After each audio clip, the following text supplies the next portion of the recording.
don't wanna move. I'm getting too close to you. I know that you wanted to. You wanted to. Never wanted you to hold back too much. Loving won't get you through, and I don't know what to do. Tripping over without you. Always wanted you by my side, but with every day passing by, say seek and you shall find. Can't get you off of my mind. Tripping over without you.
Sun's out, your buns out, put my guns out. Sun's out, get your buns out, put my guns out. Sun's out, get your buns out, put my guns out. Sun's out, get your buns out, put my guns out. Sun's out, get your buns out, put my guns out. Sun's out, get your buns out, put my guns out. Sun's out, get your buns out, put my guns out. Sun's out, get your buns out, put my guns out.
shall find. Can't get you off of my mind. Run around, run around, run around.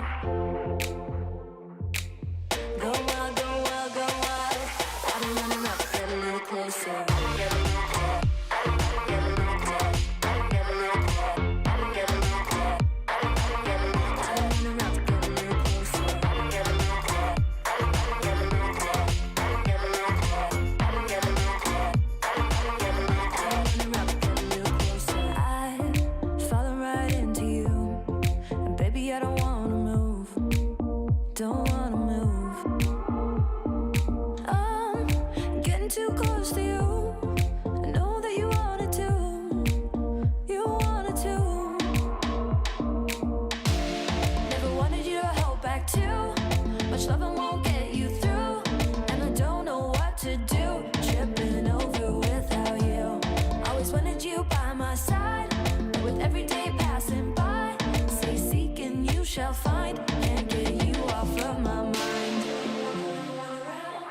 Tripping over without you. Can't get you off of my mind. Tripping over without you. I've been running up, get a little closer.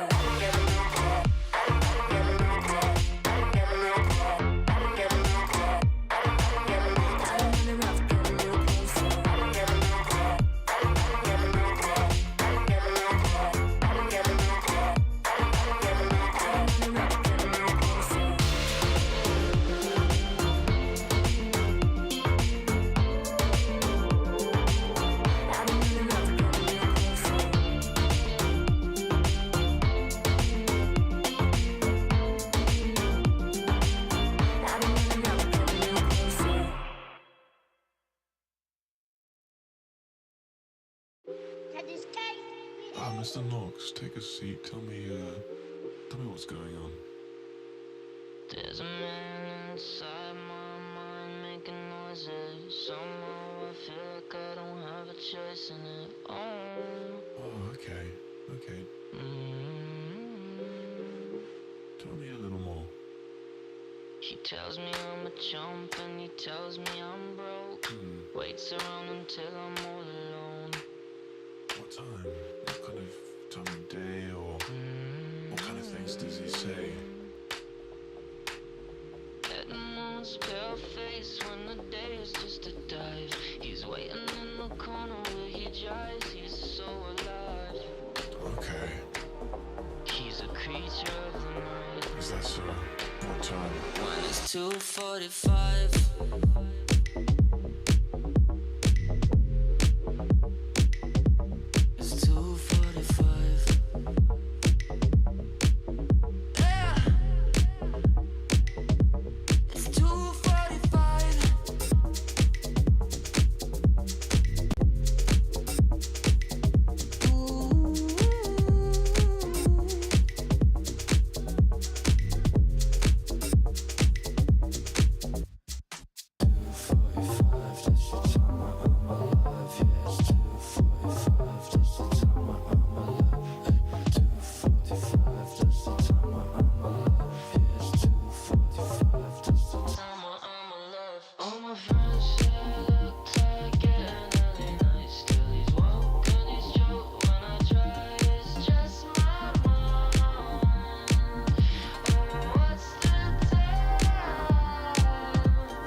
Welcome back to the most important tournament of the year. It is Game Changers Rising, and this is the day we have been waiting for, because tonight we're going to see our top teams G2H and Open Qualifier Dark Horse Eterna battle it out for the first slot at the finals at Paris at their Games Week and secure their chance to call themselves the first Game Changers champion ever. I'm your host Roxalis, and I'm joined once again by our beloved casters Trouble Inc. and Mila. Is this the matchup you have all been looking for, Trouble?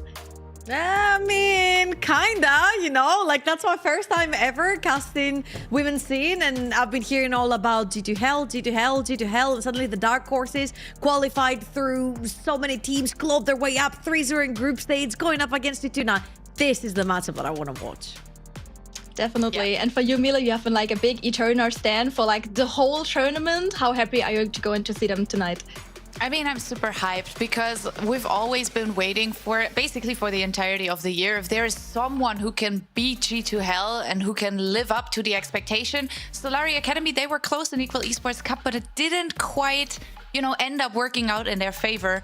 And now Eterna is the next team that we're putting all our hopes and dreams on. But at the same time, I gotta admit, I kind of have a bet going on with Sheena, G2H's jungler, and I said I'm betting my house on them. So I might be homeless soon, so listen. Yeah. Someone was saying earlier in the chat that they took a loan. I was on Cato stream. They took a loan to put extra money onto 100 Thieves. That guy's a millionaire, okay? So believe in yourself. Believe in yourself. Yes, definitely. Yes. Also, it's your chance to maybe see a G2 win today. So that's also something, because you can always normally rely on G2H on winning and dominating their games. But as usual, before we're gonna go into the nooks and crannies of this matchup, we're gonna do a little quickly recap of the tournament so far for you, for all that are new here. So 1 month ago, once again, we started with 8 teams. As you can see in the graphic, 3 have been qualified from the tournament Equal Esports Cup. The 3 best teams from those then met the 3 LEC affiliate invited teams that had like mother organizations in the LEC, like G2H, Vitality, and SK. And then there was an own open qualifier for this tournament, which produced Zarens and the team we are seeing today with Eterna coming in hot. And then they got into the group stage, which was very interesting, I would say. It was like very shaky for some of the teams, as we already lost 2 very prominent names of the scene with Galleon's Pearl and Vitality Rising Bees. And as Mila already said, our big surprise, Eterna coming in first place in this group with a 3-0 sweep, and also G2H also being undefeated. Which brings us to the playoffs that we are currently in. And we have already seen 2 of these matchups, with SK yesterday playing against Blue and Zarens Bloom playing against Solari on the Monday. And that was definitely also a very interesting series that we have seen yesterday. Not quite as explosive as the reverse sweep that we have seen on the Monday. But how would you maybe like reiterate the series that we had seen yesterday, Trouble? Oh, wait, I have to recap that? Damn. Okay, let's start by saying that we thought the unspeakable was going to happen. SK Avarosa were trying to redeem themselves, right? They were playing in EC, didn't really go well. Mother organization hosting the event, they couldn't quite make it. And Blue Otter opened up the series with absolutely explosive team fights. They were actually playing a pretty steady game, I want to say, even though they're pretty bloodthirsty, up to the 22nd minute. And from there on out, it was kind of like Seed champion and Gate champion. They took that first game, but I felt like they just couldn't stabilize with their drafting phases towards the rest of the games.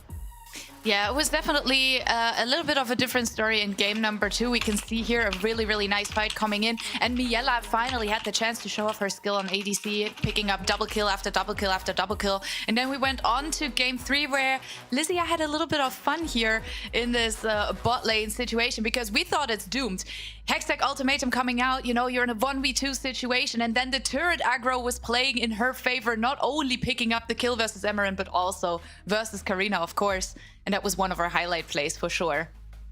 Definitely. There have been like so many great team fights, and also Trouble was really harlequin yesterday, this like flash ultimate in from Lysia to bring into the fear into the backline. And I think at this point, it was like kind of clear that SK was gonna set up to win this game, even though in the end, it took him a long time since they weren't like 100% sure and don't wanted to overrush it. And even in the interview after, we had Miela talking about it, that like the whole series, they needed like the wake-up call in the first game in order to make it through the games after and be like a bit more controlled going into the next games. And I'm really hoping that SK is able to keep this pace in order for the next games coming up.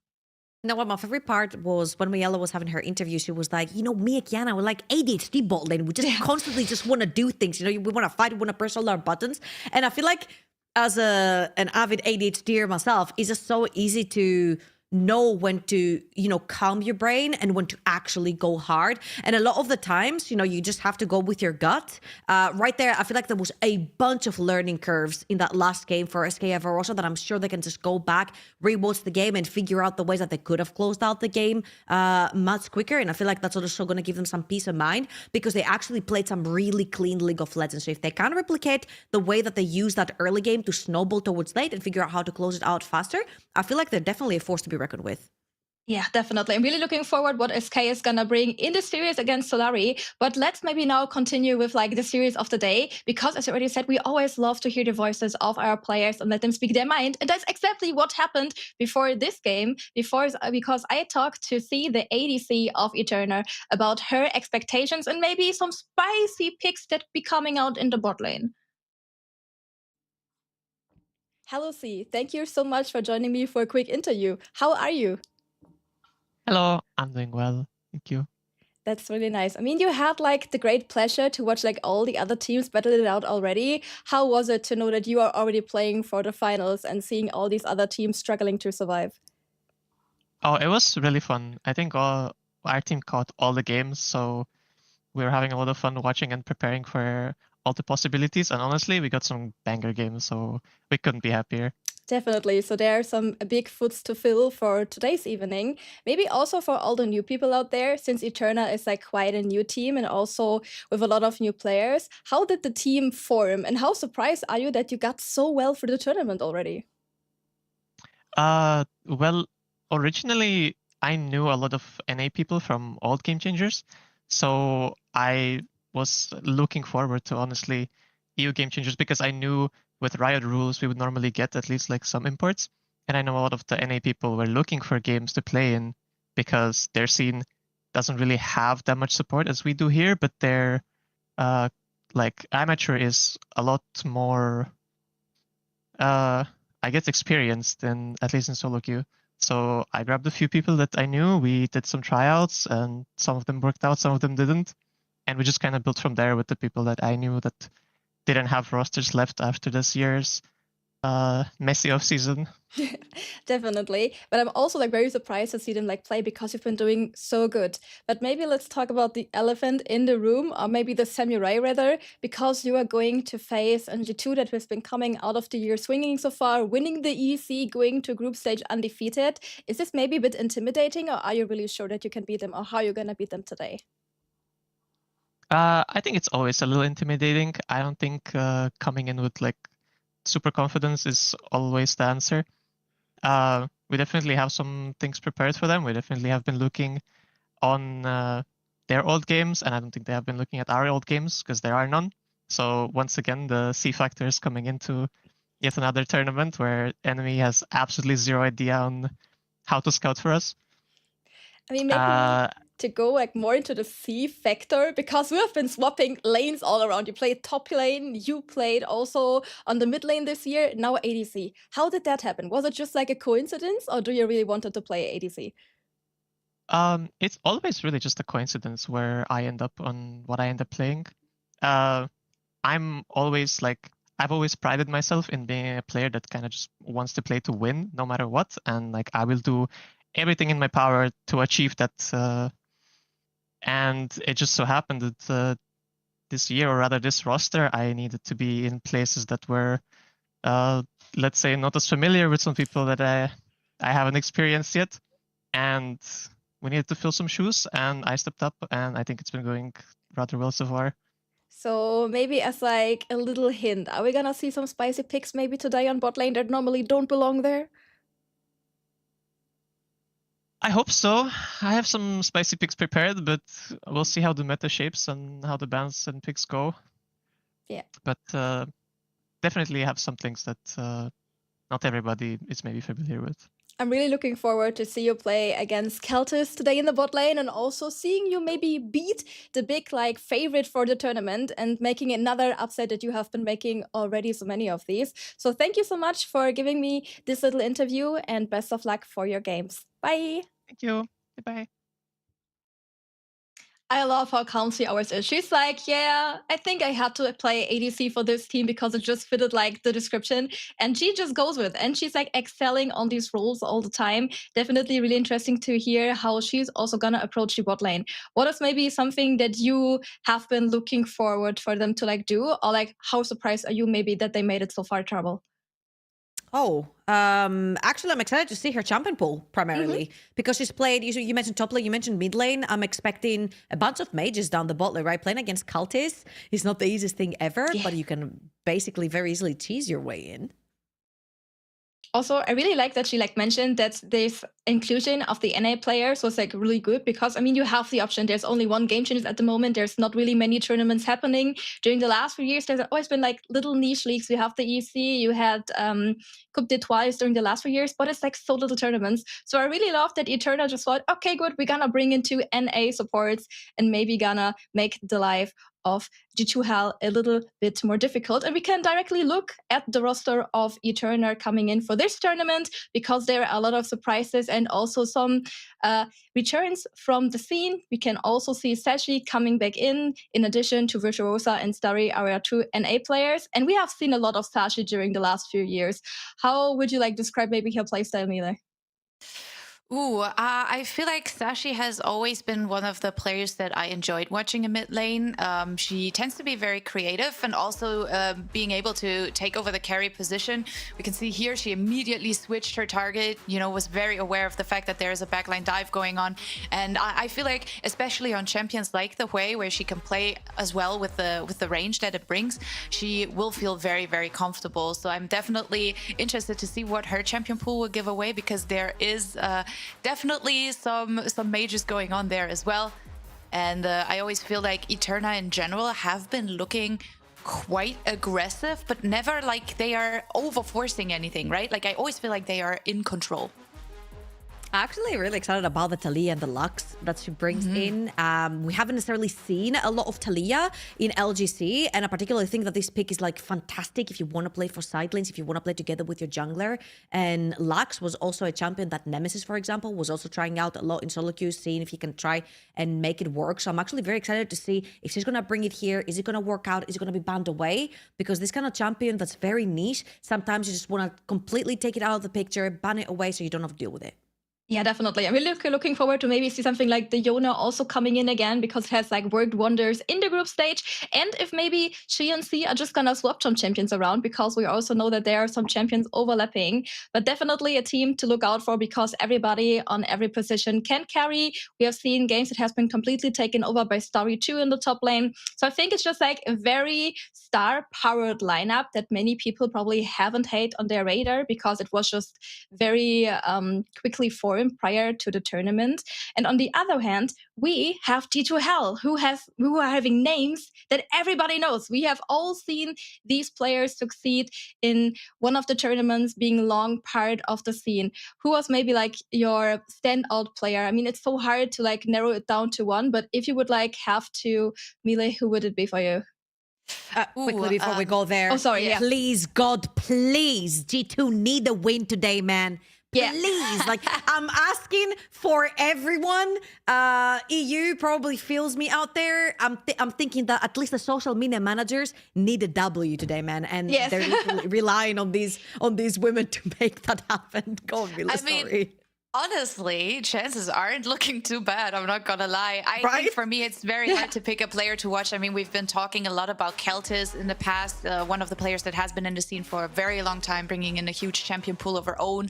Last year, we were raving about Rim, who they have gotten as an addition here in the mid lane for this year's edition of both Equal Esports Cup and all the adventures that they had planned. Zenith, of course, won Equal Esports Cup last year when she was still with NNUVU, also known as a very creative top lane player. And I just feel like their overall synergy is crazy good. Like, they seem to be on the same page 99.9% of the time, and so far no one was able to stop them. Honestly, I cannot pick a single player because I feel like this is a team effort and everyone is individually very strong mechanically as well, but they also go together in a great synergy. Yeah, and I love that there were actually sometimes good early games coming out from other teams against them. But if it like came down to just poor execution and just finding the right moments, it was always G2 popping off, kind of playing with their foot a little bit. So I'm really hoping that Eterna is able to bring at least a little bit of a fight and maybe gonna send home the G2 fans with 2 losses in a row, even though we don't hope that for the poor social media manager. All right. Well, I actually wanted to highlight something from G2H right here because I feel like they have some really cool early macro decisions. I want your eyes on the minimap right now. Botlane wave shoved in. Not even 3 minutes in. Look where Column is going to head towards top side.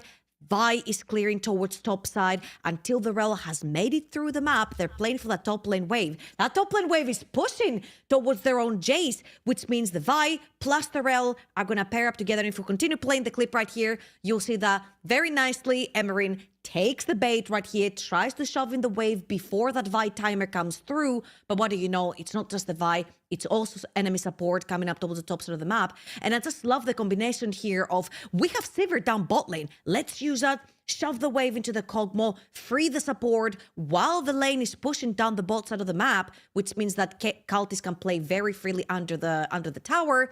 And then you get your Rel, grab that kill top, pair up with the Vi, go back down bot lane. It was a fantastic turn on that minute 3.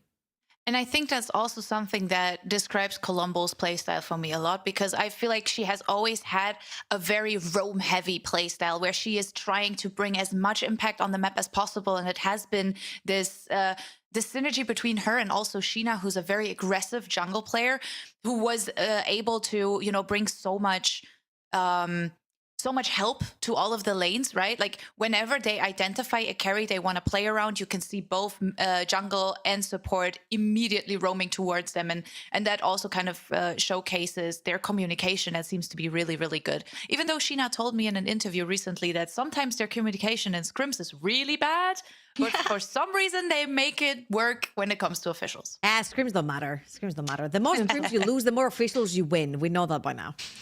Also, Sure. I mean, losing screams means that you tried out something new. So maybe they just cooked really hard for this series, and we are about in for a treat because we're definitely gonna getting a treat on the bot lane. And we already heard about from C that there's gonna be a lot of action coming in. And here we have the comparison between these 2 very amazing ADCs. Of course, in the KDA and the damage department, we have seen Keltis has been shining over the whole tournament, but actually C isn't that far behind, even outselling her at some of the stats, because she has been like the main focus of this team so far. Yeah, I mean, completely. I think Keltis has been one of the standout players for us for a while. She always brings in a lot of creativity. And I feel like whenever we are looking towards that bot lane, she is the 180 carry everyone has to live up to, even though we can see C doing a really, really good job at that. And if we could bring up the champion pool of Keltis here real quick, we will see that it is very much also a champion ocean, right? Like, this girl has been playing so many different champions. It's crazy. Yeah, absolutely. I feel like I met Cultist when she was only 17 years old, many years back. And I've seen her drive and her thirst for this scene and how dedicated she is in her craft. She also has like a Warwick only account that she leveled master, I think. But yeah, we don't talk about this. But look at this. Any traditional AD carry in the pool, she has played. She plays all of them. Plus the Warwick. We don't talk about the Warwick. But that is absolutely fantastic. The fact that you guys also told me that in EEC every single day she would pull out a different AD carry. I mean, we're talking about fearless best of fives. She ain't scared to run out of champions. No, definitely not. And she has been completely aura farming for like the whole tournament so far, showing us really crazy plays and also sometimes also making a step back in order for like the other players to shine. So she's definitely a very important player for G2H and one to look out for. But I would actually like to compare her champion pool maybe to the one that we will see from C, presumably in today's best of 5, because also she has like such a big of champion variety. But wait a minute, there are basically no ADCs, Mila. Yeah, wait. Something there, man. I cannot wait for that Cassandra bot lane today. I don't know what you're waiting for, but that's surely what I'm waiting for. No, of course, we've mentioned her role swapping a lot. She was on top lane, she was in mid lane, now she's on AD carry. She definitely brings in a lot of knowledge about the game, which I think makes her a very scary opponent because she's seen it from different angles, right? I think if we're looking at the most contested picks, it's probably going to be that Varus or that Sivir, because those are just the two picks that she has been playing as an AD carry specifically. However, the variety that she brings also shows that there is an option for an APC, for example. There was a meta in which you would play Syndra bot lane. There was a meta in which you would play Swain bot lane. And It was Garen Yumi. Yeah. Right? I don't think that's necessarily going to happen, but it is a possibility and something that you kind of have to work with in a way. I mean, her most played champion to this day and like her highest mastery champion is still Yasuo. So maybe there's some samurai happening on the bot lane when we have also the Yoni as a possibility. So I think if it really comes down to finding like the most creative ways to winning, that we have like basically a gold mine for Eternal on our hands because all of these players can pick so many different champions. How would you maybe approach like this series as Eternal if you would be in the team trouble, if you'd be like the coach? Would you be like, okay, good, we're just gonna play meta, do our best? Or would you maybe even recite to playing a bit more spicy picks? I mean, I'm not gonna lie to you, as we're getting into our first draft, I feel like you take it slow and steady in game one. You kind of test the waters, right? You go for the most OP champions that you can get, especially since you're on the blue side right here. And then you kind of weigh your situation from there. What went wrong? Was it the early game? Was it the champions? Was it the late game? So I'm kind of waiting to see right here. I mean, for me, this could always be either Javan, Syndra, or Orianna. All three champions extremely strong, Rumble up and available as well. But it's indeed going to be the Varus. Yeah, not a big surprise. As already mentioned, Traditional lady carry? Come on. Yeah, what? Oh. I know. But I mean, if we look at the champion pool we just saw, it's the obvious choice, right? I think you want to go with some safe bets paired up with some comfort picks. That's what we've seen in the past few days as well. I think it's going to be interesting what we're going to see on the jungle position too, because both of these junglers do like to play a little bit of a more carry-oriented build every now and then. We also have Delicate, of course, playing something like Talia jungle. We do get the Vi in game one. I know not everyone is going to be excited about this because Sheena was promising us there is going to be some spice today. This is not quite so spicy yet, but maybe later. We'll see. I mean, I don't mind it. I feel like Ambessa doesn't really have any counters up top lane. She only has neutralizers, and primarily it was the likes of a Cassante and the Poppy right here that is being hovered that can also flex into the jungle, right? Because it's also a counter towards that Vi. So I wouldn't mind seeing Starry playing that Poppy towards the top side of the map, again, a neutralizer towards Ambessa. However, the Ambessa Vi combo is a tale as old as time, right? You press R on Vi, scare, then you chain it up with the Ambessa R as well. So it's kind of like a CC chain that just keeps on giving. Knockups do not get reduced by tenacity. So double knockup composition right here. Absolutely fantastic so far from G2H. I'm already feeling scared for C. She will have to be like super on point with her positioning. Otherwise, she will just get point and clicked out of hell. I mean, she has, with the Nico, a very strong supporter by her side that has also been really great pick for Virtuosa in the past. So definitely have the availability to bully on bot lane, which I think is always a good option to maybe try to get Kaltis and Colombo on their back foot. But they're kind of like trying to get out of it by poking like a lot of damage themselves with the Karma. And there's like still so many ADCs that you can pair with it. For example, one of like Kaltis' most played champions with something like the Ezreal could go for something like the Caitlyn, maybe even for a more poke-orientated thing with the Sivir. So definitely a lot of options still left on bot lane.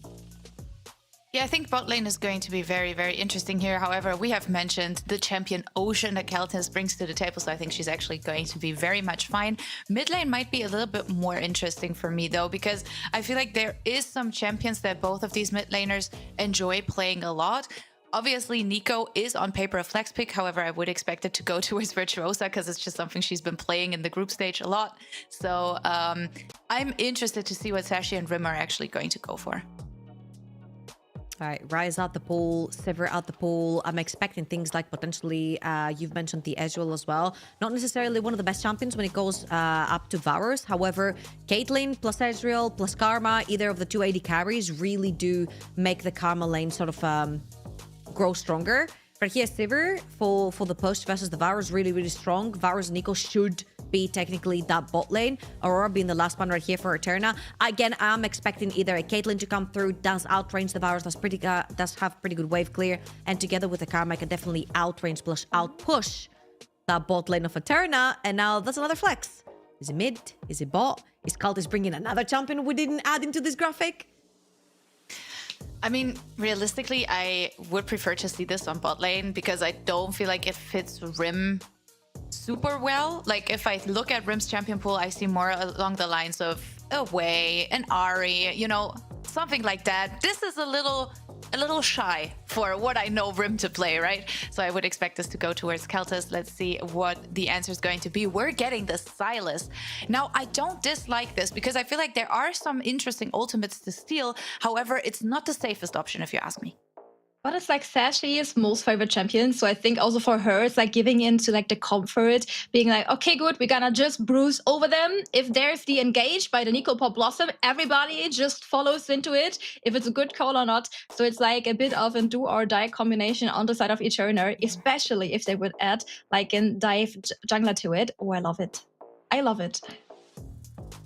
I think actually, there's like...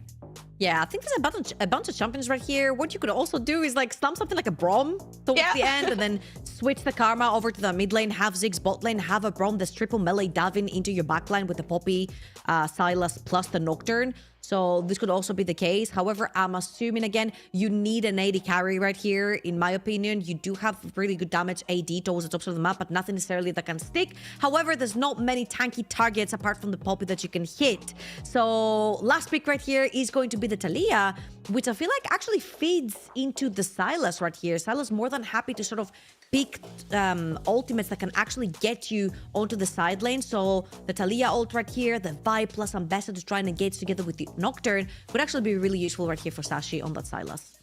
Also, Rim has played a lot of Talia throughout the entire year, right? It's one of her most played champions if we look at the stats of just 2025. So I think this is a very, very comfortable pick. It's also a bit of a takeaway because on the other hand, we have Delicate who also plays Talia jungle every now and then. So it is both, you know, a pick for herself, but also a pick away, which is interesting for the future. I gotta say, I do like the G2H comp. I feel like it's very on brand, but at the same time, I think if Eterna can find the right angles to actually play this one out, it's going to be huge. Okay, then quick predictions. I'm kind of hearing that you are both very G2 flavored, so you don't give any points to the no breaks draft from Eterna? No, I actually do. I feel like Varus plus Nico have a really great chance to take control of that bot lane. I feel like champions like Ziggs really need their first mana item to come through to be able to push that lane. And this is usually what G2 like to do. They like to push that lane, free their support. However, the support this time around isn't necessarily a roaming or a hard engage support. It's just a Karma that wants to permanently sit in lane and sort of push the waves, right? So I feel like Nico plus Varus can definitely take control of that lane early game until that Ziggs has the first mana item. Yeah, and we have to remember that this game is so important because not just does the winner directly go into the finals, no, the finals, of course, are gonna be played live on stage at the Paris Games Week at the 31st of this month of the October. So if you're in Paris, you definitely should be coming there. And I think it's also such a big relief for these teams if they're gonna make it directly into the final, because it's not just the final, not just the first title of Game Changers, but it's also an offline event. And those have been so really rare in the scene. Yeah, 100%. I think everyone is going to be super hyped to play on a stage again. Some of these players we have seen do it before, especially with the Equal Esports Cup finals at Gamescom. But Paris Games Week is basically Gamescom just in a different city. So how cool would it be to make it there as well? And G2H, they have the chance to do it back to back. And I'm very interested to see if they're actually capable of doing so. Because let's be honest, there is also a lot of pressure on this team. We are talking about them like they are goddesses. And in some ways they are. But can they withstand the pressure? I think that's a bit of a question mark, maybe. Yeah, definitely. And I think if it's one team that can maybe break like the very big, well-built walls of G2, like very into like the meta, very good like in everything that they do themselves. I think it's like maybe an ETR that comes in with like completely new ideas, completely new approach to the game, and some really interesting picks also in this first game. We already talked about that the draft really features some of their most comfort champions and really puts them like in a very good situation. If they get like the lead in the early game, it will be very hard for G2 to gain the game back. Do you think that G2, are they prepared to maybe like lose one game in the first place? Is this something that you like calculate if you're coming in as G2, or are you like, okay, we got this? I mean, you kind of have to go into the best of 5 either super cocky or super humble. You can't be like either or, right? It's like, oh, maybe we can go into the stage and maybe we'll lose. No, it's like, oh, we're going to absolutely smash this and we're going to 3-0, or you just get 0-3, then you just get humbled in a best of 5, you know? But I feel like knowing the members of G2H and primarily knowing Kaltis, there's no way she's going into any series not believing she's going to 3-0 this, right? So I personally believe that they have to go in guns blazing in this series. They have been champions of anything they've ever played for a reason. That's because they're very structured and they're very good at what they do, and they're going to have a really, really good shot at pulling a huge upset here. Yeah. The funny thing is that I had the chance to talk to Sheena a little bit for a little podcast that we're doing on the side. And we were asking her the same question. We were like, okay, what's it going to be? 3-0? Like, how do you feel? She was like, we're going to make it one content game. So it's going to be 3-1. And I asked her, okay, so where are you going to throw that one game? Is it going to be Baron? Is it going to be Atakan? And she was very honest about how if you want to lose a game, you're doing it at Atakan because that's where it's the easiest to lose it. So that's what I'm going to have a look at. But overall, of course, we know G2 to be also very, very cocky, but in a good way. Let's see if they can live up to it. But I would agree, I don't think they are coming in here expecting to lose or expecting to make it a long series. Yeah, it's definitely maybe another inspirational Instagram quote that Sheena just delivered to you. If you throw a game, throw it at Atakan. Like, those are some very inspirational words. And I also love like the approach, give us a content game, give also the girls on Eternal maybe the time to shine. But also these team has players that have a lot of experience in the scene.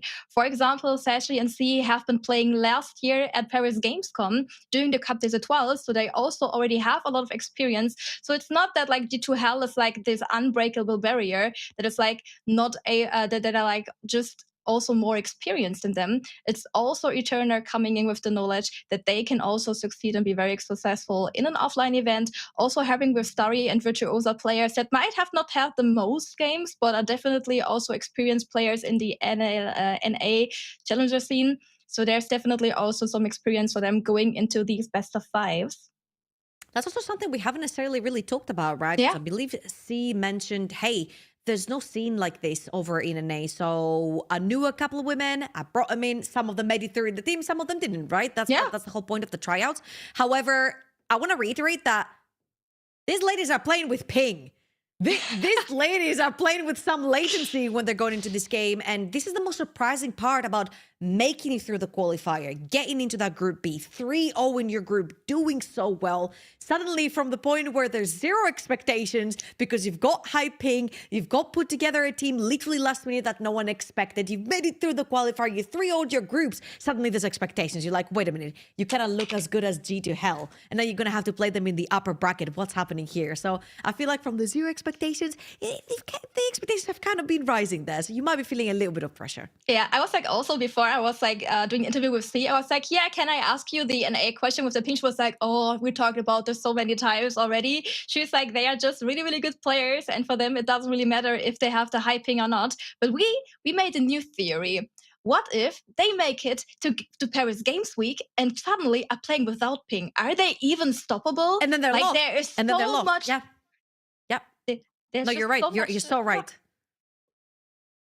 Yeah, it's going to be crazy for them to come in and try to figure that one out, because either they are unstoppable because they suddenly don't have ping issues, or this is going to break their necks because they don't know how to play with a normal ping. I also quickly want to point out that they are, of course, now backed by FlyQuest, which has been a huge development because they came in through the qualifier.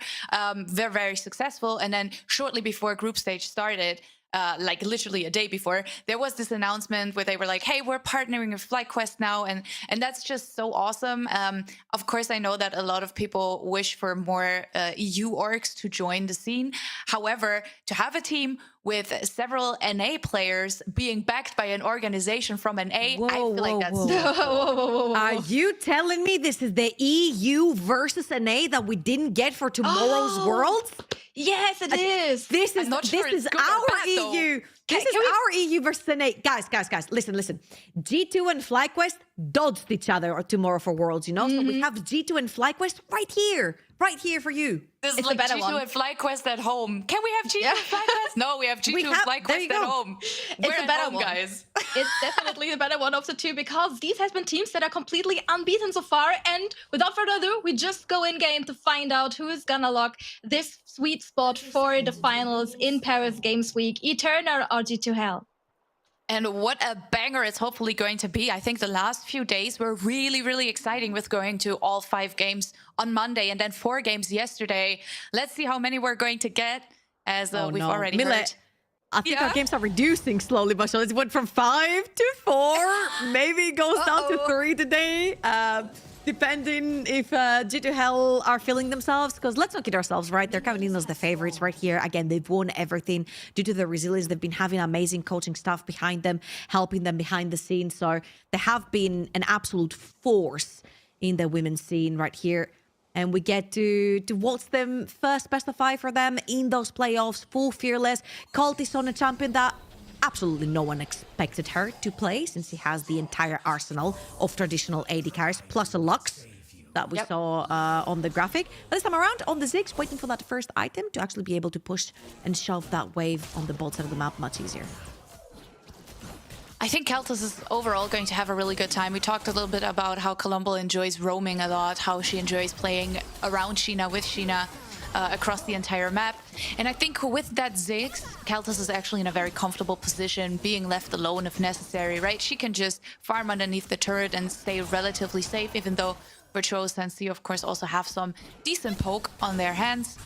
So far, it looks relatively even across the board. Junglers on opposite sides. Let's see where they want to put their attention first.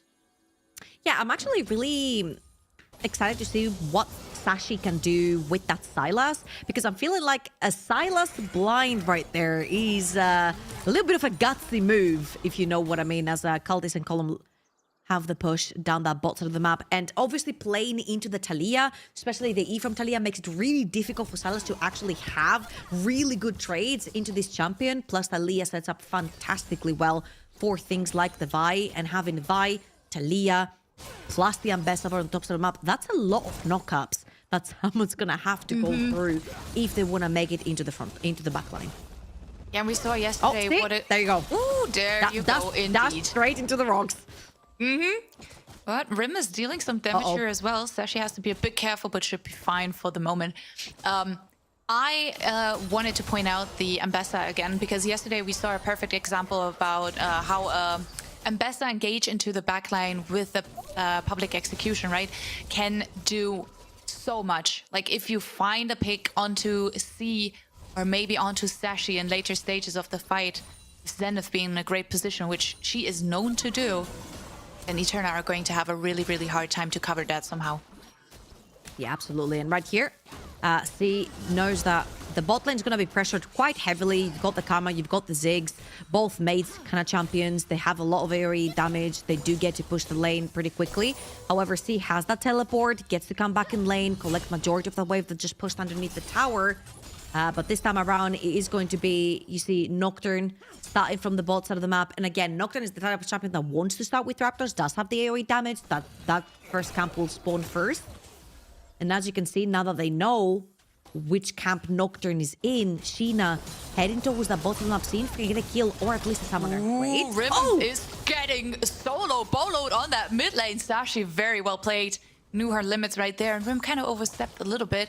So we can see Sheena on that bot side didn't really get too much out of it. C dropped a little bit lower. But Eterna overall should be very much fine with this sequence of events. Yeah, a little bit questionable right there since Sashi came back from a reset.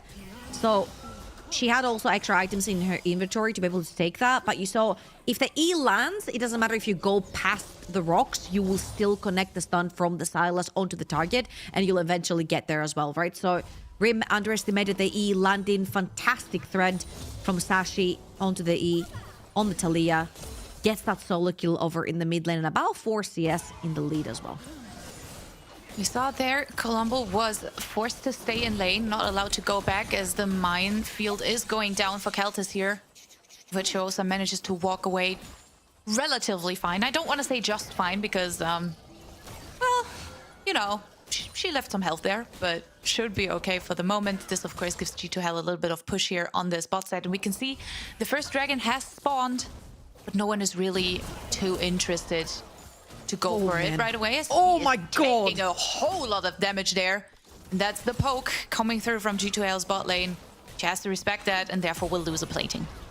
Yeah, I'll take it back. I actually thought the poke Varus rather, plus Nico can actually take full control of this lane, at least in the early game, because Ziggs has to actually spam a lot of mana to get those spells through. However, this is not a poke Varus. This is a lethal tempo on-hit Varus later on, which is a little bit confusing to me because I'm thinking you're playing to Ambessa, Vi, Talia. There's very rare any moment that you will get to actually stand still and auto-attack in terms of playing Varus, which is kind of a short-range AD carry as well in those team fights. So we're just going to keep our eyes on that to see how the team fights go with C on this Varus and the on-hit build on her as well.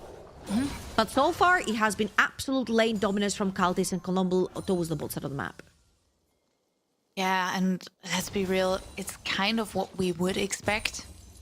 At least knowing their playstyle, knowing that they are rarely scared to go for crazy plays either. As we can see, Turner are looking to take over this Drake, but Sheena and Colombo in the area, ready to look for a moment to step in, with Keltis also moving back in towards that bot lane.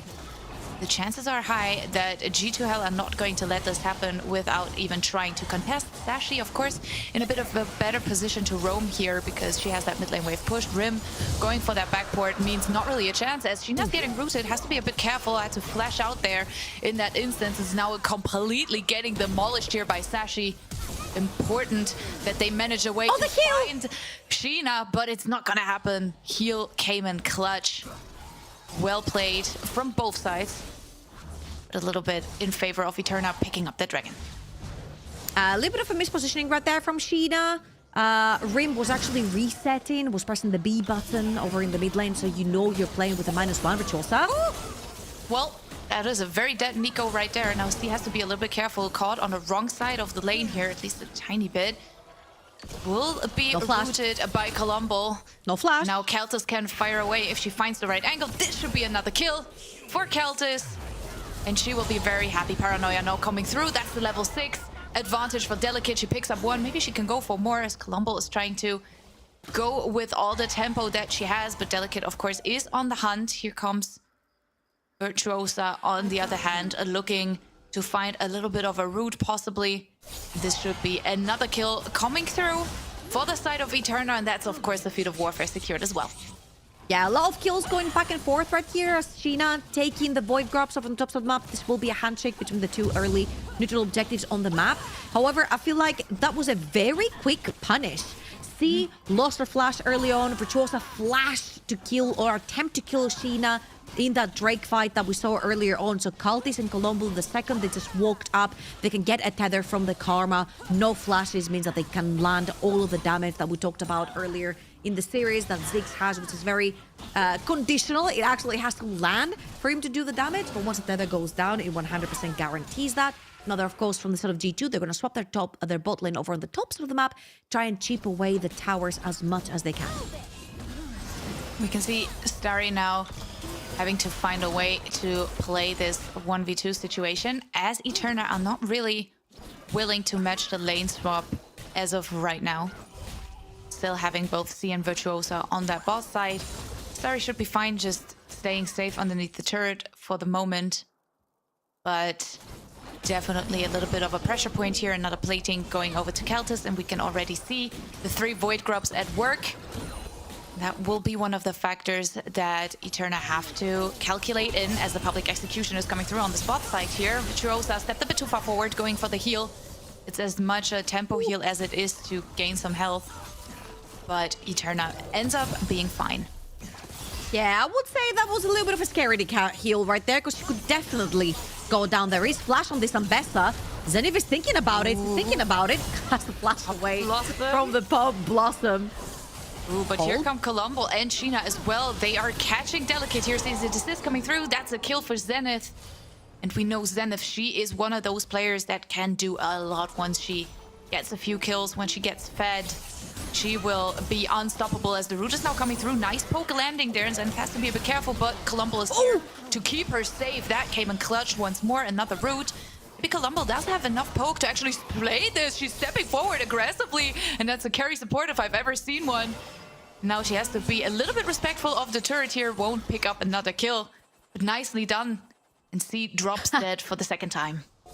I love how you said a carry support, because the second Zenith was dying, she didn't use her mantra with the shield. She used her mantra with the Q. She didn't care if the Ambessa died or not. She just wanted to do as much damage as possible. She does end up trading one as well on the back end of this, and he has constantly been to the back and forth of kills, and we might have more.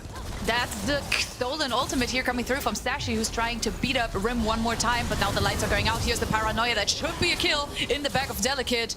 Sheena, of course, in the area doesn't have ult of her own and has to respect this. Nicely done by Eterna, and so far, these teams look to be on the exact same level, at least when we look at the early game. I mean, it's constantly trading, right? Which is something that Eterna are going to be more than happy about, especially since they had majority of the lanes pushed in. Being able to sort of meet the kill level of the set of G2H is pretty good for them right here. Now let's see, majority of the kills have gone over to that Nocturne in the jungle, which is definitely a champion that you do not want to be falling behind in terms of lane on. There is no flash onto the Nico. Very, very hard to catch, especially with a W available. So Virtuosa is going to use her W to get away from Colombo. But once you get caught into the tether, it becomes a little bit difficult when you don't have a flash. You can see that Thunder Sky ready for Sheena now. One of the items that we've seen a lot of lately. Always a bit of a difference maker when we look towards these junglers. Second Dragon, of course, also on the map. Nice ward placed there from the side of Eterna. On mid lane, Sashi might be in a little bit of danger as Sheena's now stepping forward. She's playing this with the flash. She wants to go in. Does still have the ultimate, but they decide that this bit of damage is enough for them to feel more comfortable.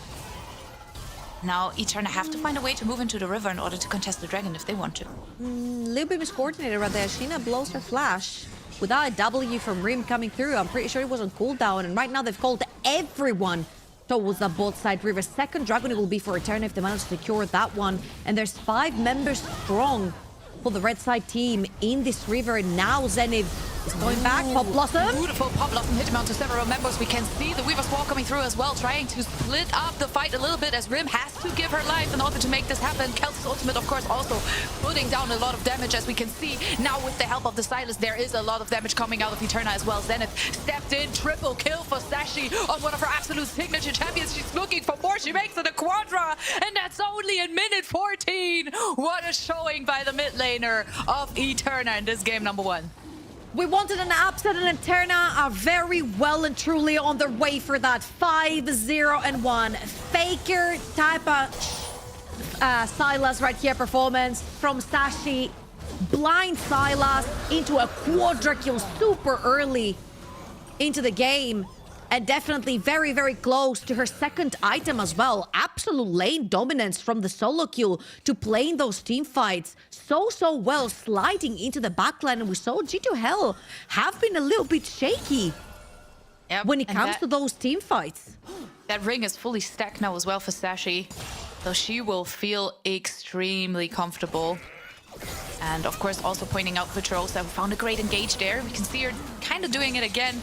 Beautiful route, a lot of poke coming through, and Keltis really has to be respectful of that. been dealing a decent amount of damage as well in that team fight. But the front line for G2 was just a bit too weak. Because we're now looking at another few seconds before the next objective spawns, which is, of course, the Rift Herald. And that's something that G2H would definitely like having in their own bags, I would expect, especially when they have the 3 Void Grubs too. Yeah, absolutely. And I feel like right here, there is no certain formation for G2, right? There is no front lines, there's no back lines. They don't have any sort of tanks, right? It's all about 100% to 0. Vi goes in, Ambessa goes in. Hold on, Rim. Yeah, Rim is Poppy goes definitely getting chunked down here a little bit. Gets the kill, but the ultimate goes wide. Very important flash for Starry coming through. Sheena's on the hunt. She's looking for it. 2 more seconds. Ultimate now back up, but Sheena decides to keep it. But with Sheena showing on the spot side, the Rift Herald is easy pickings for Eterna again. Fantastic from the solo laners of Eterna right here, both top and bot. And it feels like Rim on this Aliyah has been absolutely punished for stepping up, especially when that flash is missing onto the Taliyah. Great Poppy gaming we saw from Pivotless as well. An insane Poppy game earlier on in the week. And the big Poppy games keep continuing. This time around, there is no Standard Sky on this Poppy. It's just a pure tank Poppy with Sunfire first item. Negatron Cloak in the inventory. A bit of a Mar starting to build through. She is definitely going to be that solid front line for the side of Eterna. And again, G2H, what they're hoping to do with their composition is split the team apart with the Taliyah and then use the double knockups with the Vi plus the Ambessa on top of that Ziggs all that lands to just 100% to 0 somebody. If that doesn't work, it's gonna be a little bit difficult to escape the likes of a Sylas, a Nico, the Poppy that's gonna be there peeling for her team. So we'll see if G2H can actually get that pick that they're looking for.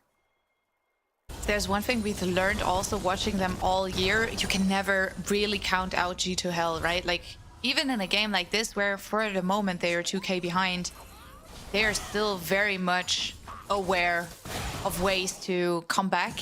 And I feel like Ziggs, especially in the late stages, is also going to hurt if Keltis gets the chance to play it from the backline. If there is something like a backline without there even being a front line, of course. But we can see Zenith doing a good job picking up another turret here in favor of G2H, which of course reduces the gold lead a tiny little bit and puts more pressure on the side of Eterna, having to find answers for that side lane threat. Tell you what, there's a weak line for sure, because this Ziggs right now doesn't have a flash. So if Sashi, who's very, very close to her second item, is going to be a Liandry's, gets her hands anywhere near Cultist, it's going to be really, really difficult to pull away from that Sylas, right? So again, G2H are just gonna have to try and take control of those neutral objectives and try and use the Taliyah again to split apart the fight. I feel like in the previous fight that we saw over in the river, there was just a little bit too much overextension. Everyone just kind of dived in. Cultist had to burn her flash. So Eterna found this as an opportunity to just get all 3 melees and just dive the backline with it. And they're doing this again. They're looking for the jungle. Yeah, they're definitely looking to pick up Sheena here. Sashi, of course, also stealing the season's assist. Let's see if they can make She stole the Grump as well. Yeah, well, if you can, you can, right? That's just pure dominance right there, in your face. That, of course, puts them in a better position for the dragon as well. Yeah, there was no smite, unfortunately, for Sheena right there. Ends up losing the Grump over to that Sylas mid lane. 25 seconds, as you mentioned, for the Dragon as well. That would be huge. That would be a very early soul point right here for Eterna as well. It's going to be infernal, so the damage is going to be further amplified as Sheena's trying to chase Starry. She does not back up. Looking for it. Ooh, there comes the ultimate as well as the seasoned assist. Now Columba has to find a bit of a route here in order for Sheena to place the damage, but Starry is still buying a lot of time. She just won't go down easily, but in the end, it's a shutdown going over to Sheena. Look at mid lane. Wall has been used on that mid lane to kind of delay that Herald charge. I don't think that worked out in G2's favor so much, sorry. Stuttering a little bit with all of the crazy gameplay we've been seeing so far. As now Eterna are, of course, moving towards the dragon, and Sheena's still on top side. I think this is so point. Yeah, of course. G2 committed 4 players over on the top side of the map. Rima, I'm pretty sure, tried to use the wall to stop the Rift Herald from getting the charge, to get that charge onto the wall, but it wasn't quite the case right there. It didn't work out. And Eterna, again, with a very early game, soul point for themselves. Sorry, Rift Maker not Leandris for the Sylas, even though we did see a very questionable rise today without a tier. That was purchased super late into the game by Zeka. You can expect the unexpected. Yeah, definitely. That game also broke me on so many levels. I almost forgot about it, but thanks for reminding me of the atrocious gameplay that we had to see in Worlds today, as we can now see the Paranoia coming through. Nice catch for Eterna, picking up the kill onto the enemy jungler. Sheena therefore down, TP's coming in as well, and it looks as if they are trying to prepare some more on this top side, even though Atakan, of course, spawning towards bot side in 15 seconds. Everyone now moving in said direction, and Starry also again in the split push, pushing out that top wave and bot wave. Yeah, this Poppy is very, very strong right now. And again, she's building extra defenses towards AP damage too. So whenever Ziggs on the sideline or Talia's on the sideline, she'll be able to play against that too. And I thought that having a lethal tempo on hit Varus right here would be a problem. You can never stand still versus Talia, Vi, and Bessa. They're literally just going to dive into the backline, dunk the Ziggs ulti on top of your head as well, and you'll be dead. But I feel like this Varus is least of their worries right now. There's a 6-0-1 Sylas, and he's in the top lane, engaging your mid. We can see Sashi looking for a little bit more here, as Rim is now getting a bit of help from the turret aggro, as we can see the Pop Blossom coming through, and that's Virtuosa picking up another one.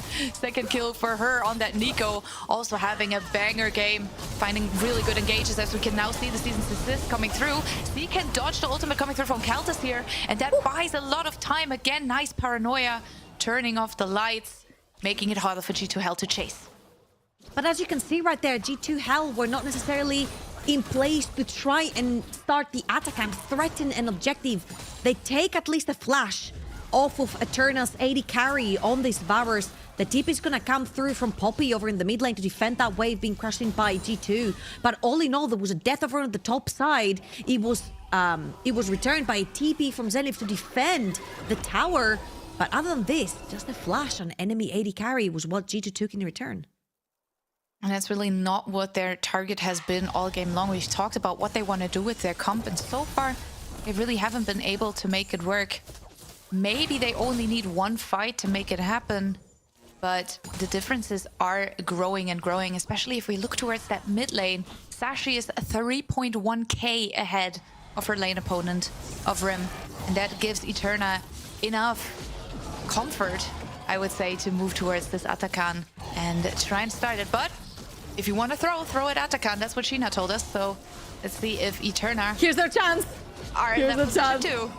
Yeah, Delicate has tanked about half her HP from this Atakan right here. However, 6-0-2 Sylas, 3.1k gold lead. As you mentioned, the most important part, Seekers in the inventory. Not only are you super tanky with the Riftbreaker plus the Rocket Belt, you have extra movement from the Rocket Belt, but also survivability through that Seekers. So Sashi can actually play a little bit more aggressive, try to find the backline, no flash still onto Rim, could potentially look for that Talia as well. I feel like in anything, Rim does have the chance, do something really funny, split the team apart, try to allow her Vi plus the Ambassador to get into the backline, get a pick together with the Ziggs ultimate, and let's see if G2 are actually going to be able to do this. The gold lead is not that massive, considering the golden is 2.5k lead and 3k is on that Sylas. You could potentially find an angle where Sylas is not around and try and pull some shenanigans. I feel like the one thing that comes to mind in 1 minute is potentially try to pull Sylas TP and then try to play through that.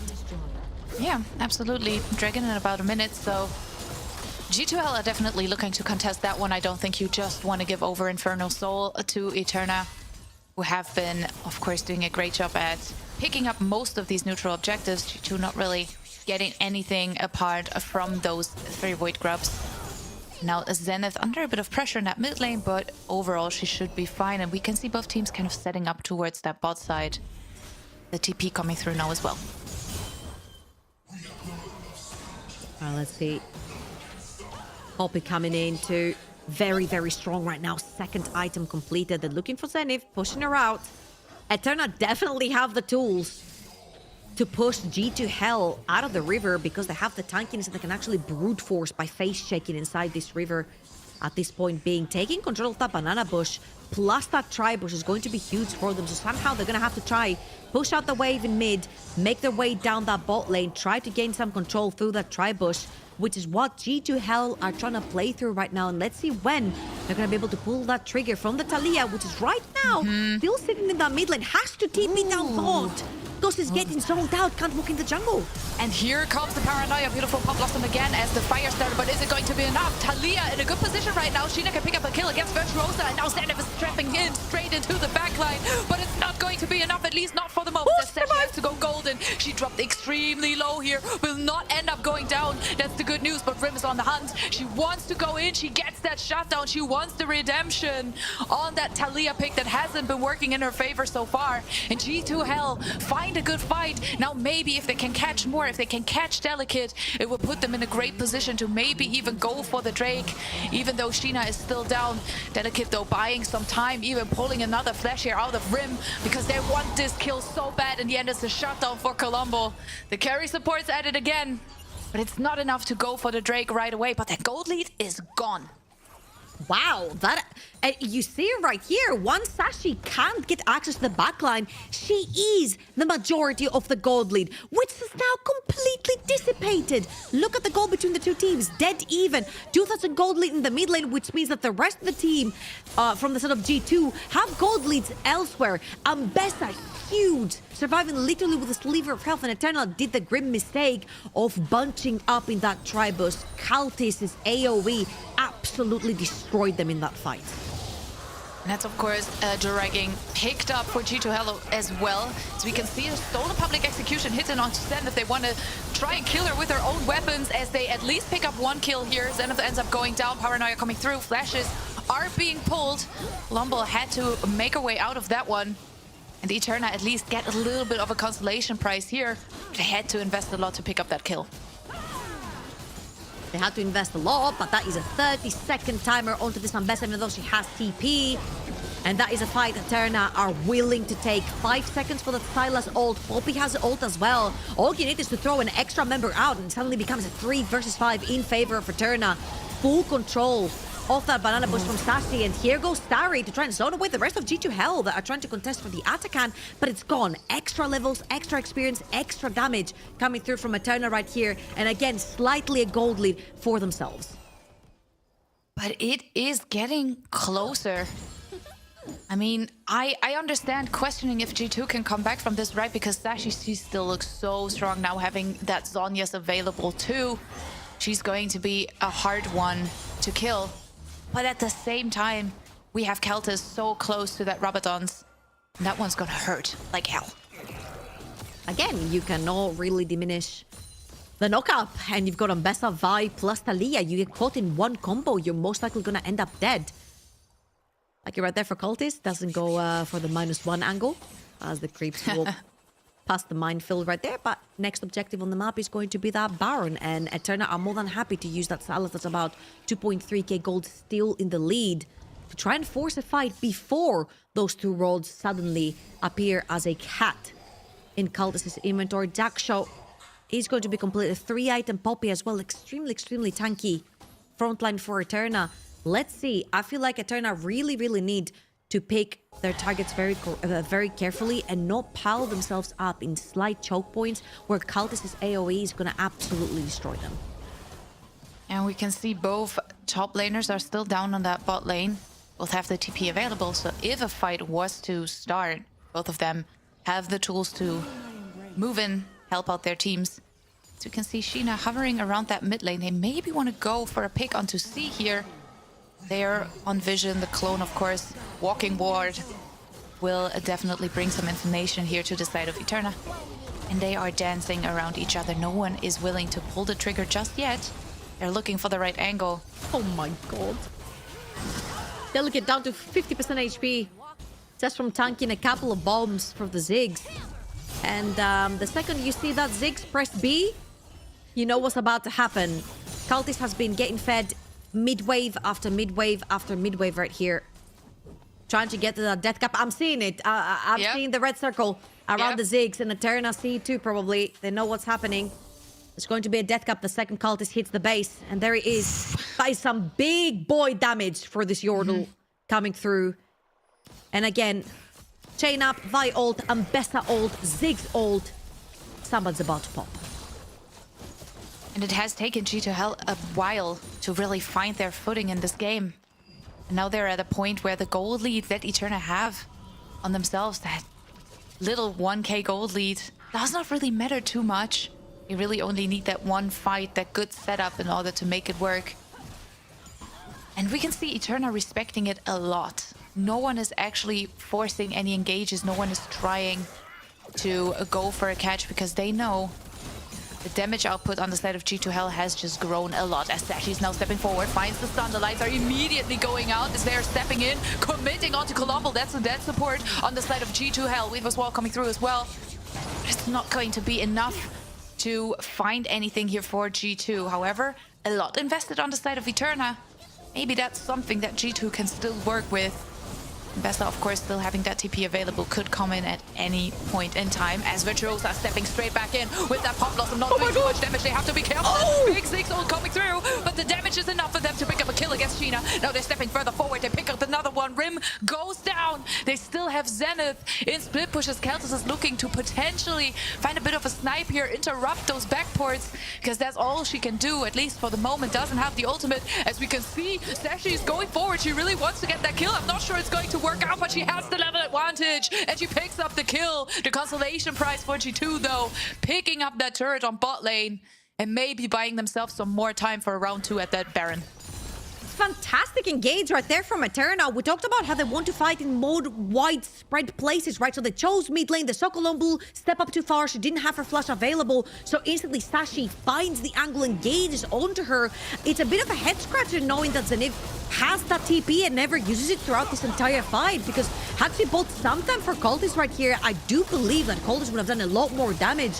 Instead, she oversteps, tries to cancel the resets, blows her flash, dies. And now this is a pretty free and uncontested soul, an infernal soul for Eterna. And on this side, it's 10, 1, and 4. Cosmic Drive in the pocket. TP up and available to TP right in. You'll see it over on the top side of the map. To start the Baron, I feel like Eterna have really, really great chances for this game. Colombo might get caught here. Will not go through with that backport. Flashes over the wall straight into the arms of Virtuosa, Starry, and Delicate. She will get rooted again, pressed into the wall, and that's it. Another kill going over to C, who also, of course, has her 3 items completed now, and that's a bit of a numbers advantage for Eterna. At least for the moment. Maybe G2H can find a way to, I don't know, stop them from going for the Baron, maybe delay it a little bit, as Sashi is doing a great job at zoning Zenith away. The paranoia is now coming through there, trying to commit, but what target are we choosing? We're going straight onto the enemy Ambassador, as Zenith has to flash out. Here comes the pop blossom, hits onto 2 members, that's another kill, and that's Eterna completely rolling over what G2H were trying to do there. Yes, Sheena is still alive. Yes, Keltis is still somewhat in the area, but I don't think there's a way for them to contest this Baron anymore. I'm just gonna say it. I think G2 look dizzy. Eterna know exactly what they want to do. They see champion, they engage champion. They have a 4,000 gold lead. Sylas, 4 items deep. They're using that 100% to their advantage right here. Colombo getting caught over on the top side of the map makes it instantly a 4 versus 5. Eterna will take those odds any single time to re-engage. The single Zenith is isolated on the side as well. They make it a 1 versus 4 to their favor. They'll take those odds. G2H have been isolating themselves in these instances. It's just become so easy for Eterna to just pick them off. And we can see now, of course, the Baron buff at work. Starry able to pick up the tier 2 turret in this mid lane. GA now ready for Sheena. It could be tiny bit of a game changer if we look towards that next team fight that will be coming up eventually. But of course the big question for now is how much can Eterna actually get out of that Baron buff? And C pushing, we can see C, wow, that's a sentence. We can see C pushing on top side. And then in mid lane, of course, several members are trying to hover around, trying to keep that wave buffed. G2 are looking to maybe go for a bit of a catch onto Sashi here of a Delicate, Starry, and Virtuosa all in the area. I would like to see that Sylas solo topside, see that Nocturne sort of hovering inside the jungle to be able to assist both sides. And then you've got your Poppy, Nico plus Varus on one side of the map pushing together. Because right here, Sashi is a little bit scared to overextend. She can still get caught by the chain CC that G2H have. And she is the most fed member of the team, right? They still managed to push that top lane wave over on the tower. And Sashi, slowly but surely, she's brought her own wave as well. But you can see that as a Sylas, as a melee champion, you can't really step too far forward. However, Eterna will take that focus that Sashi has gotten over in the mid lane, take that top lane inhibitor. Ooh, but that's a nice engage onto Star here. Maybe they can glue a little bit more as now the public execution also hits. But that's the GA being active now for Sheena. Is the damage output enough? Yes, that's Zenith going down. Sheena now has to be careful. Sees the assist coming through, but that's Sashi. Sashi gets to her forward. She took that ultimate, but it took her straight to death as now they find another kill. Weaver's Wall coming through. They are trying to kind of immobilize Eterna here, trying to not give them a way out. And that's another shutdown going to Keltis as they're 1v1ing each other. But Keltis is stronger. She gets those shields from Colombo and she manages to stay alive, and so do G2H in this game. Again, you see how difficult it becomes to siege. You've got 3 melee champions and you've not necessarily manipulated the wave well. That is a 4-item Ziggs right now, and she was already hurting prior to that. So again, a little bit of a miscommunication right there on how to handle the waves, and G2 pounce on the first chance they have. A fantastic W from Rim to start it off onto Starry, and you saw that Cultist was not touched this entire time. Now, for the next fight, which I'm assuming is going to be around taking some vision for the... She locked in support though. She might get caught here. They need to use the paranoia in the end, which is not perfect, but at least it's the kill. Elder in 1.5 minutes. That paranoia should be back up by then. But yeah, it's becoming spicier and spicier by the minute. Colombo has been getting caught quite a few times in this game. Cult is going to use that ultimate to kill the front line of those creeps. Sieging over on the bot lane tower. And Eterna are basically spread around all that bot side corner of Sheena's jungle.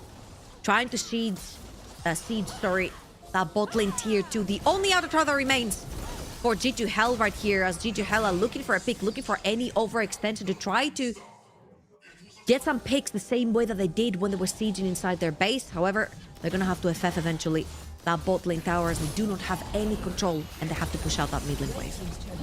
Zhonya's completed for Keltis. Also, a tiny bit of bad news here for Eterna, because that's of course, putting her in a better position to also withstand these fights a lot more, should Colombo not be able to shield her right away. And that's 20 seconds on that Elder Drake. G2H need to find a way to contest that. Wave state still looking relatively good here for the side of Eterna, though. The pressure is still on when we look at G2H's base. It's actually really cool that they have the top side inhibitor for themselves, because it is the one inhibitor that's the furthest away from this Elder Dragon. They cannot have Zenith with them. Face check as a unit, RE for everyone to face check, potentially a bush, and get that 100% to 0 that we're talking about. As Sheena is looking for any pick right here, any sort of skirmish onto the Poppy. Poppy doesn't take a lot of damage. She doesn't really care. Poppy ultimate coming through. Now the paranoia is here as well. And that's the Elder Dragon. Elder has been picked up for the side of Eterna. And now they have to look to end that game as soon as possible. The ultimate was close. Didn't quite end up killing anyone though. And now Eterna can go for some resets. And having that Elder buff, they should feel very comfortable moving into the next Baron fight, which is coming up in about 40 seconds. Starry absolutely tanking the entire team. 5 members strong, throws out 1, tanks the other 4, as the entirety of Eterna are taking that Elder Dragon. And for the next 2 minutes, it's going to be siege time for Eterna. They can actually pressure the issue inside the base, force engages if they want to, with the Sylas, with the Nocturne, dive deep. They have the Elder, they have the damage, they have a 4.4 thousand gold. Gold with Sylas, 5 items deep. Sorry. Oh, really nice trade from Cultist. Beats the entire ultimate there. Also, of course, a few of those turret shots. Will not have the easiest time going for a recall here, as of course G2H are on the hunt. Definitely want to look, but with that siege not really working out in their favor, Eterna are now turning their sights towards the Baron. I mean, there's not going to be a contest right here. You definitely do not want to be walking into this. If anything, I feel like G2H are praying that Eterna are not going to siege with that Elder Dragon, and they're gonna go grab that Baron instead. That wastes a couple more seconds off of that Elder Dragon buff onto them, which means that maybe they're gonna have to forfeit maybe at least one inhibitor over in the mid lane, since it's pretty low. You don't want to necessarily defend that, but after this, you can sort of play pretty tightly in your base. You have another inhibitor spawning, which is also going to take some assistance from the sort of Eterna to go down. So basically, they're going in. Another 3-man pop blossom. They immediately have to go golden. And now with the paranoia coming through, that's another advantage here for Eterna. They are making use of those last 30 seconds of Elder buff that they do have. It's a 4v5 situation in the base of G2H, and they have to look to make a miracle happen. Maybe now with them stepping a bit too far forward, but Steri can just tank the turret for ages. It doesn't really matter. She's dropping extremely low now, though. They are looking for it, but it's not going to be enough. G2H are falling, and they are crumbling under the massive damage output that Eterna have been bringing to the table in this game number 1. And Eterna will take us to a first little upset for the giant that has been G2H.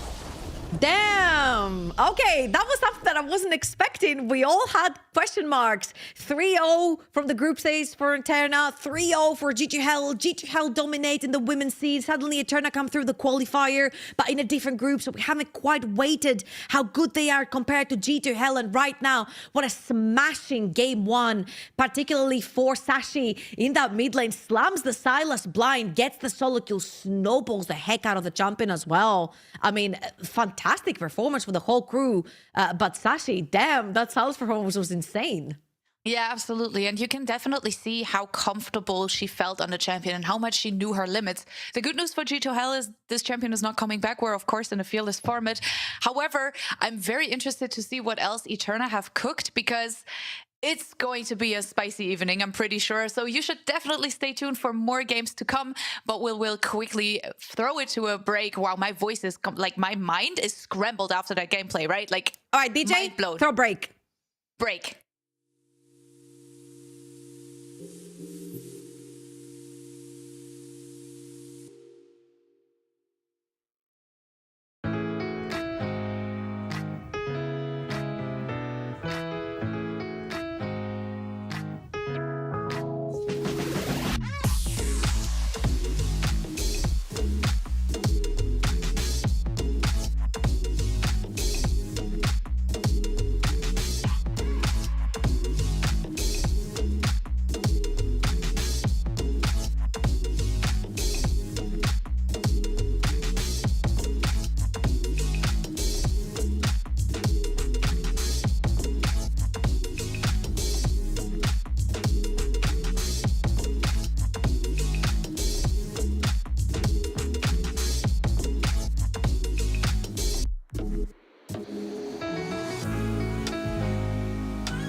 They're coming in as our dark horse completely swinging against G2, and G2 unable to find some answers, but I have to say what an amazing performance from especially the mid lane of ETR and also from Virtuosa on that Nico, who was maybe like your eye catcher of this game, Trouble.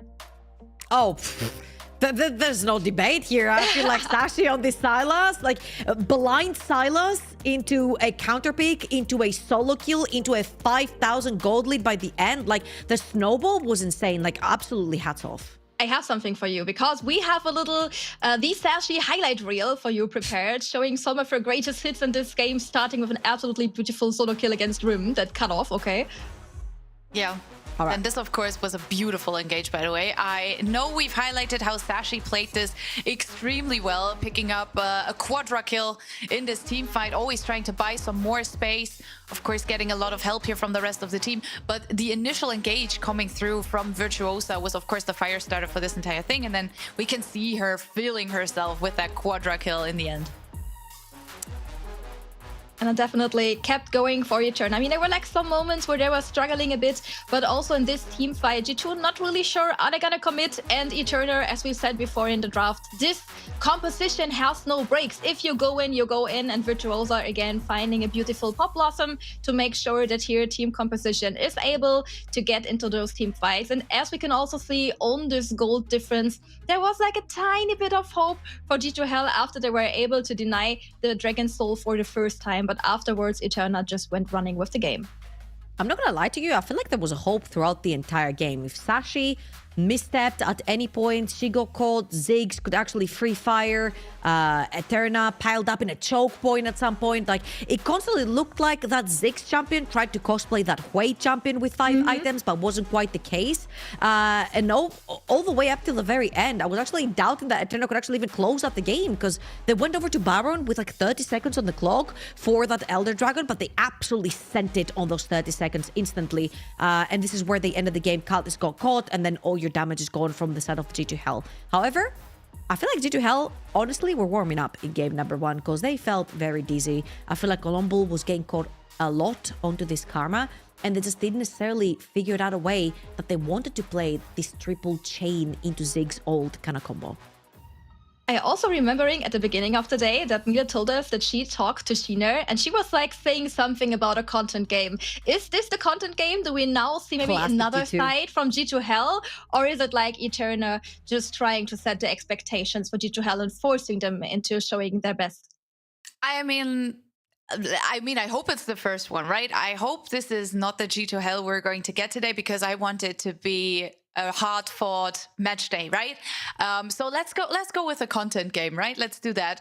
But I also feel like something that G2 Hell have that other teams don't have is a lot of experience when it comes to best of series, because when they were promoting to Liga Nexo in the beginning of the year, they were already playing best of fives, which weren't fearless, but still kind of taught them the resilience they need when coming into a series. And I think that is something that makes them a little different from other teams because of how they were competing in Spain and how they were competing on a bit of a higher level than teams that, for example, play in lower division Prime League.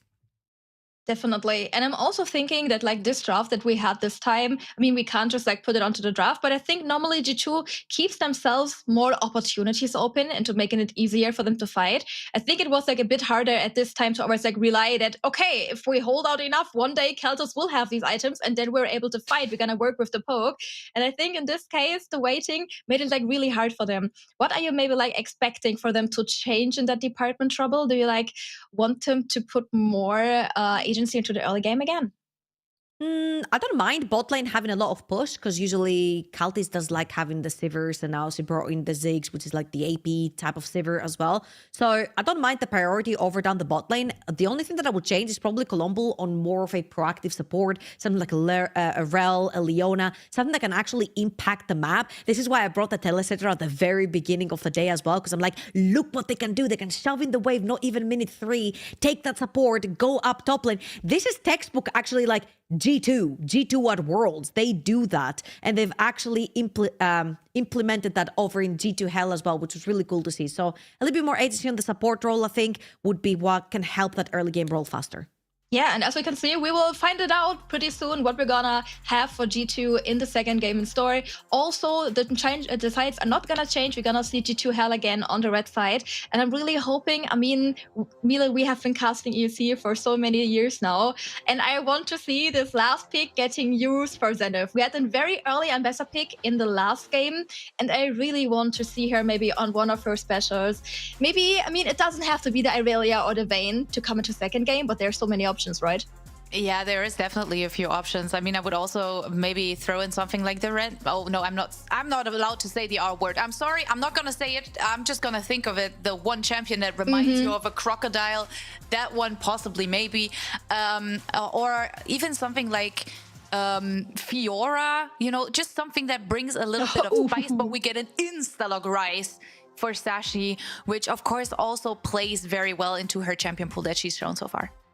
Definitely. I'm wondering if something like a Hui can come out here, or even like a Cassiopeia. We saw earlier Shanks play the Cassiopeia into Zeka, and it looked really, really powerful, especially in the later stages of the game as well. A lot of DPS coming through as an AP carry. And I'm wondering right here, if Reem wants to go for something like this, she could potentially even bring out like the Hui that we mentioned, pretty long range, Orianna, Taylor's all this time, pair it up with a Javan, and you're good to go. Yeah, let it be the Jarvan, let it be a Rel, let it be something that brings the ball into the backline in order for the perfect shockwave. Yeah, I would expect it to be the J4, right? Because it's also just extremely strong on this patch. And I think G2 are also, of course, very, very known to understand the meta very well, which is something that MTest has been probably, you know, been working on with them for the entirety of the year. So there's the Javan. Anything else would have been a little bit of a surprise to me. I'm not going to lie. It also fits Sheena's carry champion pool, so she should be very happy with that as well. Question kind of is, what does Delicate want to play? Does she want to pick something right now, or do they maybe even want to leave it open for later on? Usually the pick into the Javan is the Xin Zhao, not necessarily directly a counter or anything. It just sort of matches a little bit the aggression of the Javan and a little bit the jungle clear as well. And it acts as like a pseudo frontline as well. You can also use your R to sort of disrupt the EQ from the Javan. Delicate's gonna lock that one in. Man, it's truly like we're watching Worlds. This is NA versus EU. Like, apart from like all the other series that we've actually watched, this is probably the most meta we have seen both teams stick to. Definitely. And I mean, like, the champion pools are deep, and we also have some special picks, I think, still in store for these players. I mean, we had the honor of seeing the Sashi Silas pretty early into the game. I'm really hoping that we will get something like the Yone or the Yasuo in the later stages. But first of all, it's gonna be our favorite top laner of all time, because it's the K-Sante. And don't you love to see a K-Sante? No. I love the enthusiasm. Speak for all of us. Say it louder. I'm bored. Show me something else. I don't know. I mean, okay, let's be real. It's of course a very safe pick. This, okay, you guys be like, oh, that's just a hover, you know, whatever. Zenith plays this. Zenith has played this, and she's been successful with it. So if you're thinking, oh, this has to be a Vayne bot lane, no, think again. It can very much be a Vayne top lane. I'm not sure what else they will need in order to make this work, because it of course puts Zenith in a carry position, but this is very much a Zenith pick. I mean, it could also be Cultist, because she plays everything under the sun when it comes to AD carries, right? However, Vayne does primarily really well into AD carries over on the top side of the map, and she's a very hard skilly champion. She pairs up really nicely with the Cataclysm from the Javan. Whoever he actually cages in, the E just slams people onto the wall for further CC from the Vayne. So it actually acts really nicely together with the jungler, and you can actually punish Cassante in very early on. That's a really hard sentence to say. Stages of the game. Now, of course, we have the tops of the map locked in. We're looking at AD carries, the most prominent ones. Again, the Kaisas. Caitlyn was one of the highlighters today at Worlds as well. Let's see if any of those AD carries would like to go with that long range AD carry. Yeah, definitely a possibility. Also able, if it should be like a Vayne on the bot side, like the extra range would help the bullying. But I also just like the idea that like every player on G2 Hell side is be like, MTest, we have to pick Vayne here and getting her for one of these players, because it's like the mind game, because we already highlighted that everybody is able to play it. But what if Rim just gonna go, okay, pick me the Vayne against the Rise, I can do it. So definitely keeping an eye out on where this Vayne is gonna go in the end. I also like that they are going so vehemently against like these very poke and very scaling picks against bot lane, because it would be like so easy now for Eterna to transition this draft like into something very late game team fight oriented, as they already have like the Rise for their And it's of mid course lane. insanely G2 coded to be like, we have to pick Vayne. Emptis, we have to go Vayne. Not sure anything good is coming of that, because we're all traumatized from last time. But, you know, let's see how this one's going to go. I think AD carry is going to be very interesting for both sides here. Sivir is a little bit of a more scaling type pick. I always feel like people dislike her in early game because she needs to, you know, take her time, get a few items on the board. But I think that's something you can nicely bridge with the other picks that you've already gotten. So I like it. Ooh, and this is where we go back to the telly, right? The Sivir down bot lane gets a lot of priority. That minute 3 is going to be very crucial. C and Virtuosa need a lane that can actually take control. But at this point, you're in kind of a pickle because the R5 belongs over to G2H, which means you'll always have the counter pick, whether they go with a male, well, male, because it's Alistar, but also melee, I wanted to say support. You can actually slam something like the Lulu right here and get priority onto the lane, or any type of enchanter down bot lane. Or you can go with, again, the likes of a Leona and actually roam the map. We have a Smolder on our hands, and if you've been watching the scene, Smolder has been an absolute menace to all of these games.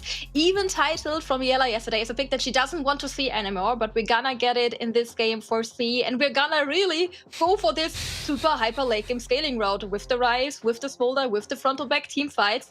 Meanwhile, G2 just perfectly equipped to match the whole thing with like these teamfight probabilities of the Jarvan and the Orianna. You have Sivir and Lulu as scaling as bot lane. How long is the game gonna be, Trouble? Are we gonna sitting here for 50 minutes? I mean, if you are going to sit here for 50 minutes, I feel like G2H are quaking right now because K'Sante, Rise, Sinsa are going to be a very heavy front line to break through to try and get to the Smolder, right? And the more stacks the Smolder, we have seen it absolutely shred through any kind of Sivir 5-item, 4-item hyper carry. So if I'm G2H, yes, I want to reach the late game because I've got Vayne, I've got Sivir, but I feel like Eterna are much more favored from that. Yeah, I would definitely agree with that. I understand how you want to, you know, pick Lulu, and I feel like you have a good engage tool with the Orianna, you know, with the Jarvan, even if you want to. I still feel like I love Columble a little bit more on some picks that are a little bit more on the nose proactive, if you know what I mean, like the classic engage picks. However, I feel like Lulu will give a lot of resilience to them in teamfight situations, but I completely agree with Trouble. They are on the timer. They have to finish this before Smolder can hit the stacks, because otherwise it's going to be really, really hard to reach him. And yeah, I think it gives them a little bit of a challenge, but that's exactly what I wanted to see Eterna do as well. Yes, and we're actually also going to have a first time, because it's going to be the first time that Trouble Inc. is going to be blessed with Vayne from Zenith coming out. How excited are you to see it? Because you're the only one that hasn't had like these insane comeback moments seen from her. Honestly, I don't think I've ever cast a Vayne top lane game. Maybe once, but I truly cannot remember. So I'm genuinely excited to see if Zenith can actually carry it through the top lane, because I think this is going to have to be a big point of impact, right? Play through the split push, get that Vayne going, get ahead. Again, Jarvan plus Vayne is going to be huge impact with the Cataclysm coming on through at that level 6. So you can definitely just delay K'Sante from doing K'Sante things. I just want to mention real quick, 3 to 4 deaths in lane are completely average for this top lane Vayne. If it's Zenith, she's gonna still be tumbling into the team fight later, completely smashing it and carrying it the game. That's like the Zenith style of playing. It's like this 1v9 that we're looking for. I mean, Mila is like already... Okay. Yeah, Mila already has like PTSD from EEC and like the finals coming in. You love it, right? It's like your favorite pick. I mean, look, I do really love it, but the first time I saw it, I was really surprised, because exactly what you said in the laning phase, I was kind of like, oh, I'm not sure this is going to work, because people were also punishing it hard, right? People know this is a Zenith special, so you would expect Eterna to be very well aware of that, especially because most of the players know Zenith personally as well, right? So they know what's going to happen. But at the same time, she is that X factor, because even if laning phase feels extremely rough, she will come into the team fights with a whole lot of confidence. She knows this champion inside out. She knows its limits. And we've seen what kind of wonders that can do on the Silas a second ago, right? I think the Vayne is not going to be much different than that. Yeah, but I'm also like really liking that like G2 realized, okay, good, maybe the first game wasn't our day. We need to get more into the chaos that Eterna has been presenting us and facing us with in the first game. And normally like this Vayne is a pick that you try on the third or like the fourth game. So I'm really excited to see it coming out in the second game already. Is it like comfort or is it a bit of, we might have underestimated Eterna trouble? No, man, I think this is kind of like the shy move when he just locked in yesterday in the best of 5, last game of the series, playing versus T1, and what are you looking? You're looking Varus top lane. and if it goes terrible, at least you left with a bang, you know? At least this is not backs against the wall. There's still at least 2 games to go for G2. Would I have liked potentially maybe another frontline piece for them so that Sivir and the Orianna gets bought a little bit more time? Because let's be honest right here, that Jarvan is going to be more of a pseudo tank, right? A lot of the times you even see Flash Cataclysm EQ out. So it doesn't necessarily buy you as much time as you would have liked to. This is why I want to see potentially the Jarvan get a little bit active in the early game, get that Vayne ahead, start getting the Orianna ahead, so that you can at least build some extra items before that smolder gets in your face. Yeah, definitely. And we have seen Sheena carry these early games before on the hand of G2H. Maybe like more like on the note, because we still have to like bridge some time until we go finally into the game. Have you ever been in Paris, Mila? Oh, actually, yes. The last time I was in Paris was for the Red Bull League of Its Own last year, where I watched NNO win against T1, which is forever my favorite thing that ever happened in the lore of German League of Legends. Yes, it was perfect. So, Trouble, how has been your Paris experiences? Because I have the feeling we're gonna go to Paris all, but we're gonna take one of these teams directly with us, because if they win here, they're directly gonna qualify for the finals at Paris Games Week on the 31st of October. I'll tell you what, people get hyped because gaming in Paris hits absolutely different. First of all, the city is absolutely fantastic. So if you have the chance to come and watch this live, as we are moving straight into game number 2, which could be so pivotal, because Eterna could be locking yet another victory. Oh, so close to locking in that final, to seeing the city of Paris competing, going into a LAN, which hits so much different than just sitting in your chair, probably in your room or some gaming house, you know, on stage, people around you, people cheering. It just hits diff. Yeah, 100%. We got to catch a little glimpse of that already at Gamescom with the Equal Esports Cup Finals, which G2, they've had a great experience there. They won that thing.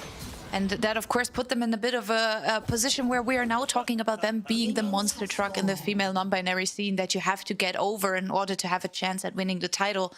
And Eterna in Game 1 definitely gave them a run for their money, picking up that very important first win of the series. Let's see if G2H can fight back.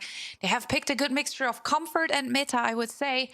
And, I mean, Jarvan has been one of the strongest picks at the moment. We've already seen it in Worlds several times, either being picked or banned.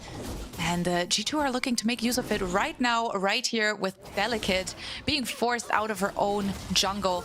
Not really much she can do. It's a numbers advantage for G2H. And Sheena should be able to at least pick up that red buff. Let's see if they want to go for more. I really like that, actually, because it splits the... Not only does it split the jungle in half, now you have the EQ with the Jarvan.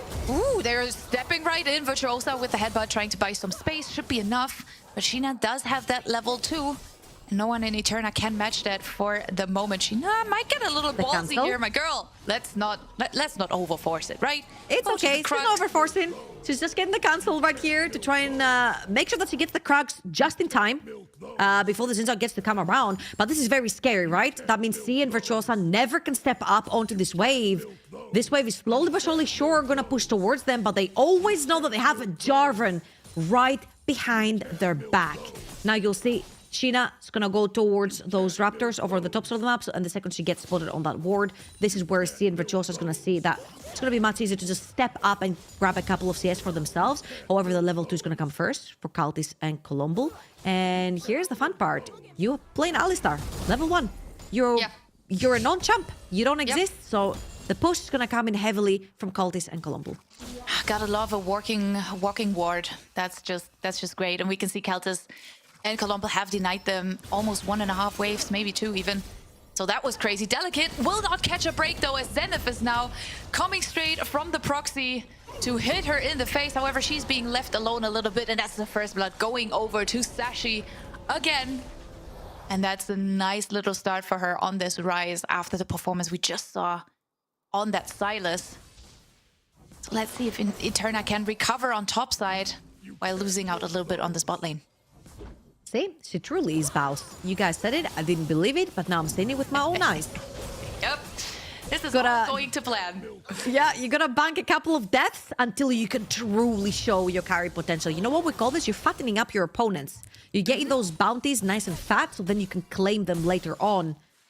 I'm looking at Sheena though, 20 CS to 4. Delicate has really been struggling to find any camps. However, she's looking bot lane. Ooh, very nicely done. Colombo will be hit by the turret aggro here. That's a kill going through. No mana. Of course, C. Delicate now in the area. Keltis does have flash and barrier available, but you said it, no mana flash is being used. It's not going to be enough. She can try and barrier herself away, and that's exactly what she's gonna do to save her life. But nice little fight there on this bot lane. Yeah, great timing from Virtuosa. The second she sees the auto attack coming through from Colombo, dashes forward, gets the headbutt pulverized under tower. Colombo has to tank tower shots. No heal, no extra movement speed. Ends up going down over on the bolts of the map, and that's a kill going over to that Smolder and a 200 gold lead pickaxe in the pocket as well. And G2H, it went from really great, because this Zinzao should technically never, ever get back into the game, into, hey, suddenly the two carries in terms of Rise and that Smolder have banked a kill each with at least 300 gold in their pockets for that early game. First dragon has now, of course, spawned as well. You can see a little bit of a ping coming through from the side of G2 there, as the lane swap for Eterna kind of determines that they might not be too interested in playing around that Drake anyways. So they will look to relieve Starry a little bit for the moment. Maybe they can find a sneaky little interrupt onto Zenith here. Not quite in time though. So Zenith will now get a little bit of support by Colombo. And we can see G2H uncontested in picking up that first dragon for the time being. I feel like Zinzao is going to be a little bit busy trying to catch up a little bit with the creeps. Finding whatever the Zinzao can find in the jungle. This time Delicate, she's going to find the Raptors over on the top side corner of Sheena's jungle. And then she's going to make her way over to her top side to try and catch up as much as possible. 20 CS, double CS. Virtuosa stepping forward over the wall, nicely done. However, Rim's still in range of her turret. If she wants to stay safe, she can, and she will. Therefore, no more kill going over to Sashi, at least not in this scenario, as Rim is looking to maybe force her away a little bit. Sashi, of course, also dropping some health in this situation. But with Sheena in the area, I think Rim now feels very comfortable and very safe. Yeah, I feel like she's very close to her tower. The wave is pushing towards her. Sashi has to kind of like overextend past that midway point in that mid lane. And look who's around. Sheena's around with the Jarvan. She sees the Rise right here. Could take the flash. Well, she's getting rooted instead. Let's see if she wants to go for a little bit more. Sashi manages to stay alive. Delicate, of course, as well in the area. Gets a good chunk out of Sheena's health bar there. I'm not sure you want a fist bump for that. It's not gonna work. Sheena's being left hanging, at least for the fist bump, as Sashi has to flash over the wall. And now that, of course, gives G2 a little bit of prio to look towards that scuttle crab, which is, of course, a nice little piece of vision. I'm actually very surprised they didn't push a lot more pressure in that river. They had Sashi. She had to blow her flash. It was super low. Level 6 doesn't really matter when you have level 6 on your Orianna versus the Rise. Level 5 onto Delicate, onto the Zinzao. Yeah, they didn't really want to play for it. The Sombrero. A lot of damage coming through, but Sashi can kind of at least trade a little bit back before going down, and now they're sort of even in kills at least. And Rim picks up the first one for herself and for G2H here. Yeah, Sashi overextending right there. No flash, as we mentioned, had to blow it to get away from 4 angry members of G2H chasing her. And then Rim gets a fantastic shockwave, not the sombrero. My bad, it wasn't on her head, that ball. Gets the solo kill. I mean, I guess you could call it karma as well, because she did get solo killed by Sashi. in game number 1. So another 1-1 on that count. And G2H, with majority of their members over on the top side of the map, you will see on your map, Cultist is also heading towards that mid lane, which means 5-man strong towards those void grabs. There's not going to be no handshake for those neutrals. It's all going to be G2H. And I like that from them. They are on a bit of a timer. We've talked about it in draft, right? As soon as C comes online on that Smolder, it's going to be, well, not really easier for G2H to play the game, right? So you want to get as much as possible in those early stages. And last game, we saw them struggling a bit when it came to neutral objectives this time around. They are setting themselves up for a bit more success with picking up the Void Grabs as well as the first Dragon. Sashi, again, has to respect this in mid lane. Still no flash available, but she should be fine. As you can see also, you've got Delicate level 6. She's caught up, still about close to 20 CS behind, especially when this camp goes down for Sheena, as Rim has the flash, has to blow it. Ooh, that's a beautiful shockwave coming through again. Virtuosa dropping extremely low. Let's see if Rim wants to go for more, but Delicate is hovering in the dark. So you definitely have to be a bit careful here, stepping further forward. I think Rim is quite aware that this situation is not going in her favor if she steps up too far. Therefore, she's not making that mistake. Instead, she's staying underneath the turret. Yeah, Sashi's gonna push that wave anyway. Colombo is on her way as well to try and make sure that Rim stays safe while getting rid of this wave. But most likely going for a reset right here. Pressing B, going back to base, full HP. Very, very close to actually having that TP available as well. So maybe she just wants to stay pushing out the wave. You'll see on the other side of Virtuosa, behind her mid laner too. It's a 2v2 over in the mid lane, and we have the 280 carries versus the top lane is just free farming, free scaling their way onto the late game. Cultist with the call as well. Rim again, no flash. Virtuosa fishing. Not gonna be able to find anything. Rim playing very respectfully in that mid lane. Yeah, I think she was very aware of how hard last game was for her, right? That Talia did not work out, especially not in that early game, getting caught out over and over and over again. However, now she finishes that first item, that Blackfire Torch. That will give her a bit more help when it comes to playing these fights. That little bit of afterburn will definitely help her out damage-wise. As Zenith now has to be a bit careful with a Delicate and Virtuosa in the area. Colombo is here. Will spot the fact that Delicate is here as well. And that, of course, gives Zenith the knowledge she needs in order to stay safe. Yeah, look on the other side of the map. G2H are taking yet another neutral objective, and this is sort of the snowball effect of that Xin Zhao being behind. You sort of are able to match the Jarvan ganks with the Xin Zhao, but due to Delicate falling majorly behind in the early game, they were good to try and sort of equalize that by getting a couple of kills, one on the Smolder, one on the Rise, right? But Sheena has been able to roam free onto this Jarvan, put pressure on the map, and the second you put pressure on the map, take a couple of flashes, these lanes have to play more respectfully, which means you lose a lot of the pressure on the map for Eterna, which Sheena has used very well together with G2H to pretty much take every single neutral objective on the map that has spawned so far in 11 minutes, both the Dragons and the 3 Void Grubs. And she's back at it again, going for a sneaky invade as well.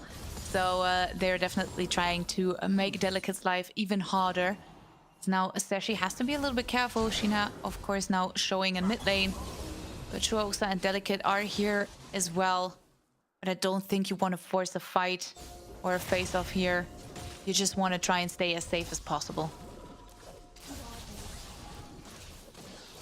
G2H are just chilling for now. Of course, no neutral objective until 3 minutes on the map, which is a really good concept right here, particularly for Eterna, especially when you have a champion like Rise, which has double scaling item in the inventory. Well, not yet, but will in just a little bit. The Rod of Ages and the Seraphs. You definitely want some time to go by. You also have that Smolder, which is pretty much your late game insurance, if you will. And overall around the map, there is 1,000 gold lead for G2H, but it's so kind of evenly spread around the entirety of that roster right here, particularly onto the Jarvan, as Zenith has found herself a Rise. Yeah, she's definitely looking for a bit more with Rim now coming in as well, but the root coming through will buy Sashi some space. And that is exactly what we would expect Zenith to do, right? She finds her in this situation and she doesn't shy away from trying to play it aggressively. However, now she has to be a bit careful with, of course, the numbers advantage coming through for Eterna for the moment, but she'll be safe underneath the turret. It was just a little bit of a taste of what we can expect later on. Yeah, that actually takes a bit of the pressure off, because Ryze ult is now down. You can't expect it towards a side lane at all, as Colombo is going to join Zenith right here. And we have had this kind of situation where Zenith puts the pain down over Virtuosa 3 levels diff. Yep, it's a bit of a roughy McTuffy there for Virtuosa. And of course, Colombo being able to hype up Zenith a little more is not really making it easier. Sunrise Sky now completed for Delicate. Important item spike for her as well, in order to find a way to match what Sheena has been doing, still behind in CS though.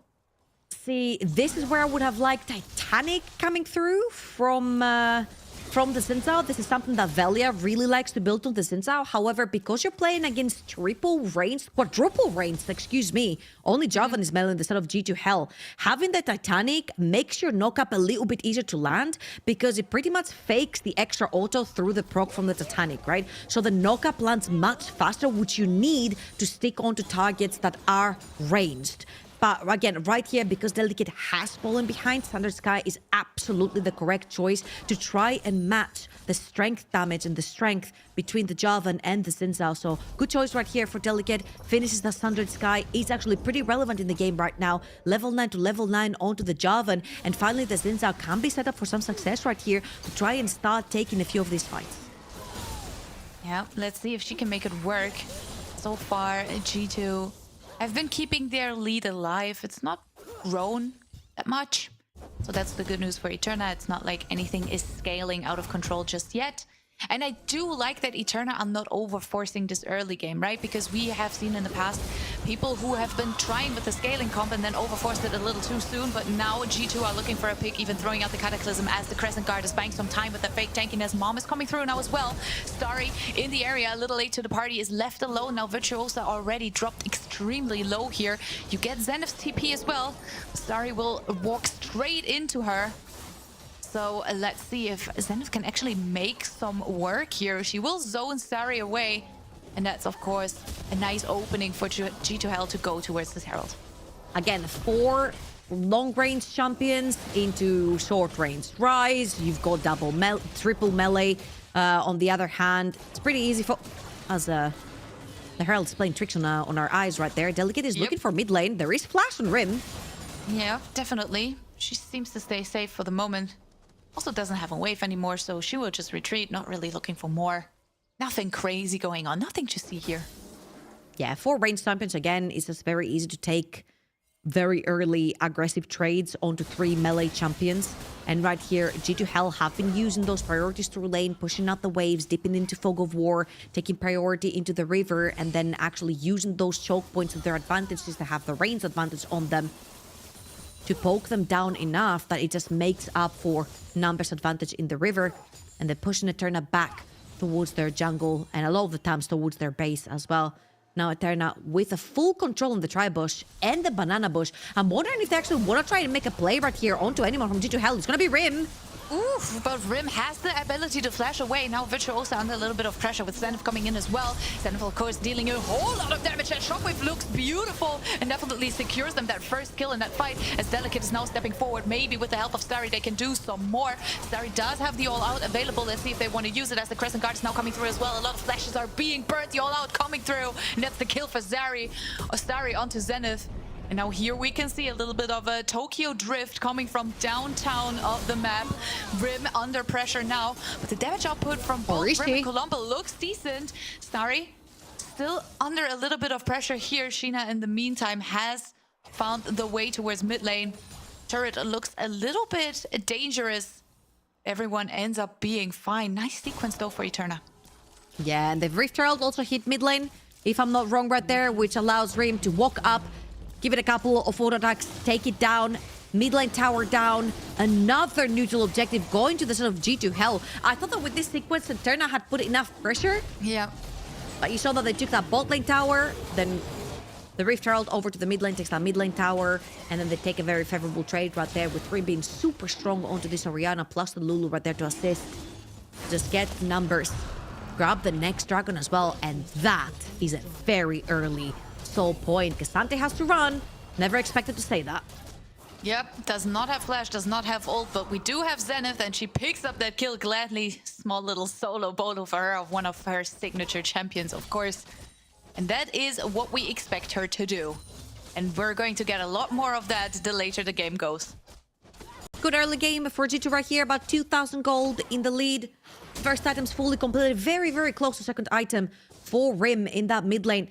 Having a little bit of a revenge arc, if you will, 500 gold up to Sashi onto this Rise. However, once the levels are coming through from the Road of Ages, once you have the Seraphs, once you're fully stacked, you become a little bit more scary onto the Rise. Talking about scary, that is the third outer tower that is being taken away from Eterna. Zenith is going to take down top lane tier 1. And then our sights are deeply set onto Atakan. Bot lane is going to be the lane that we're all looking at. It's going to be the lane that both teams are going to look to take some prio in. Playing through the lane for that Atakan can be very powerful because you get a lot of space coming through lane towards that river. So we'll see how G2H and Eterna are planning to take a bit of control around that neutral objective. I mean, that's something we haven't mentioned so much yet, but Zenith on Vayne is also an absolute side lane menace, right? She can destroy these turrets at such a high level of speed at some point with the right item build.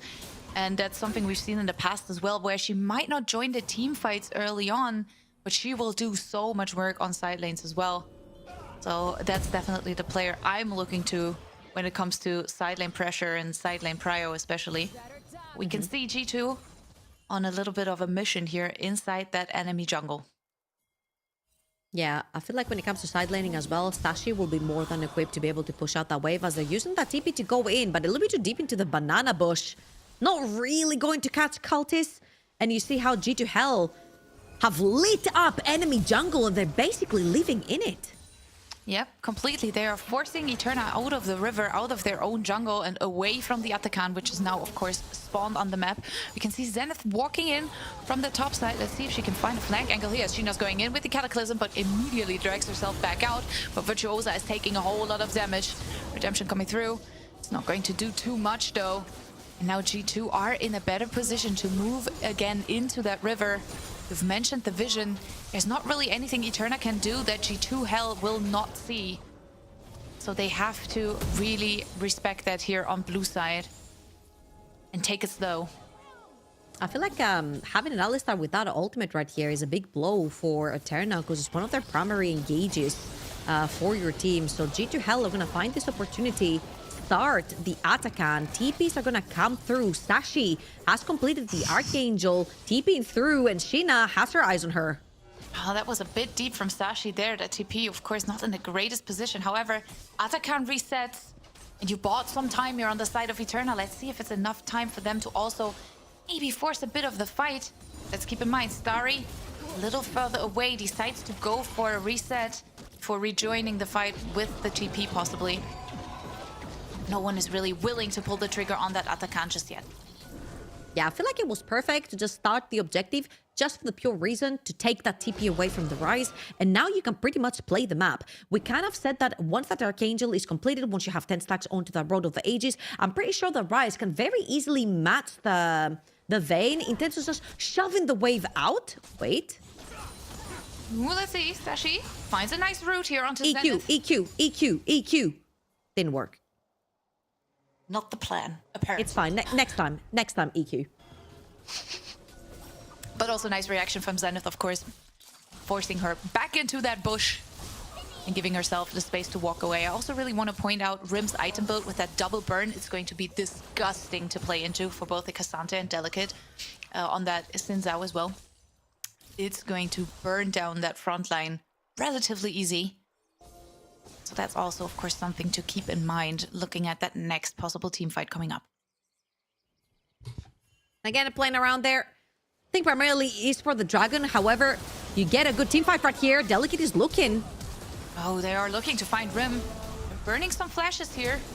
It's definitely a little bit of a small win as Colombo is now dropping extremely low. Redemption coming through, but not in time. That's a kill. Going over to Sashi and a small numbers advantage here for Eterna.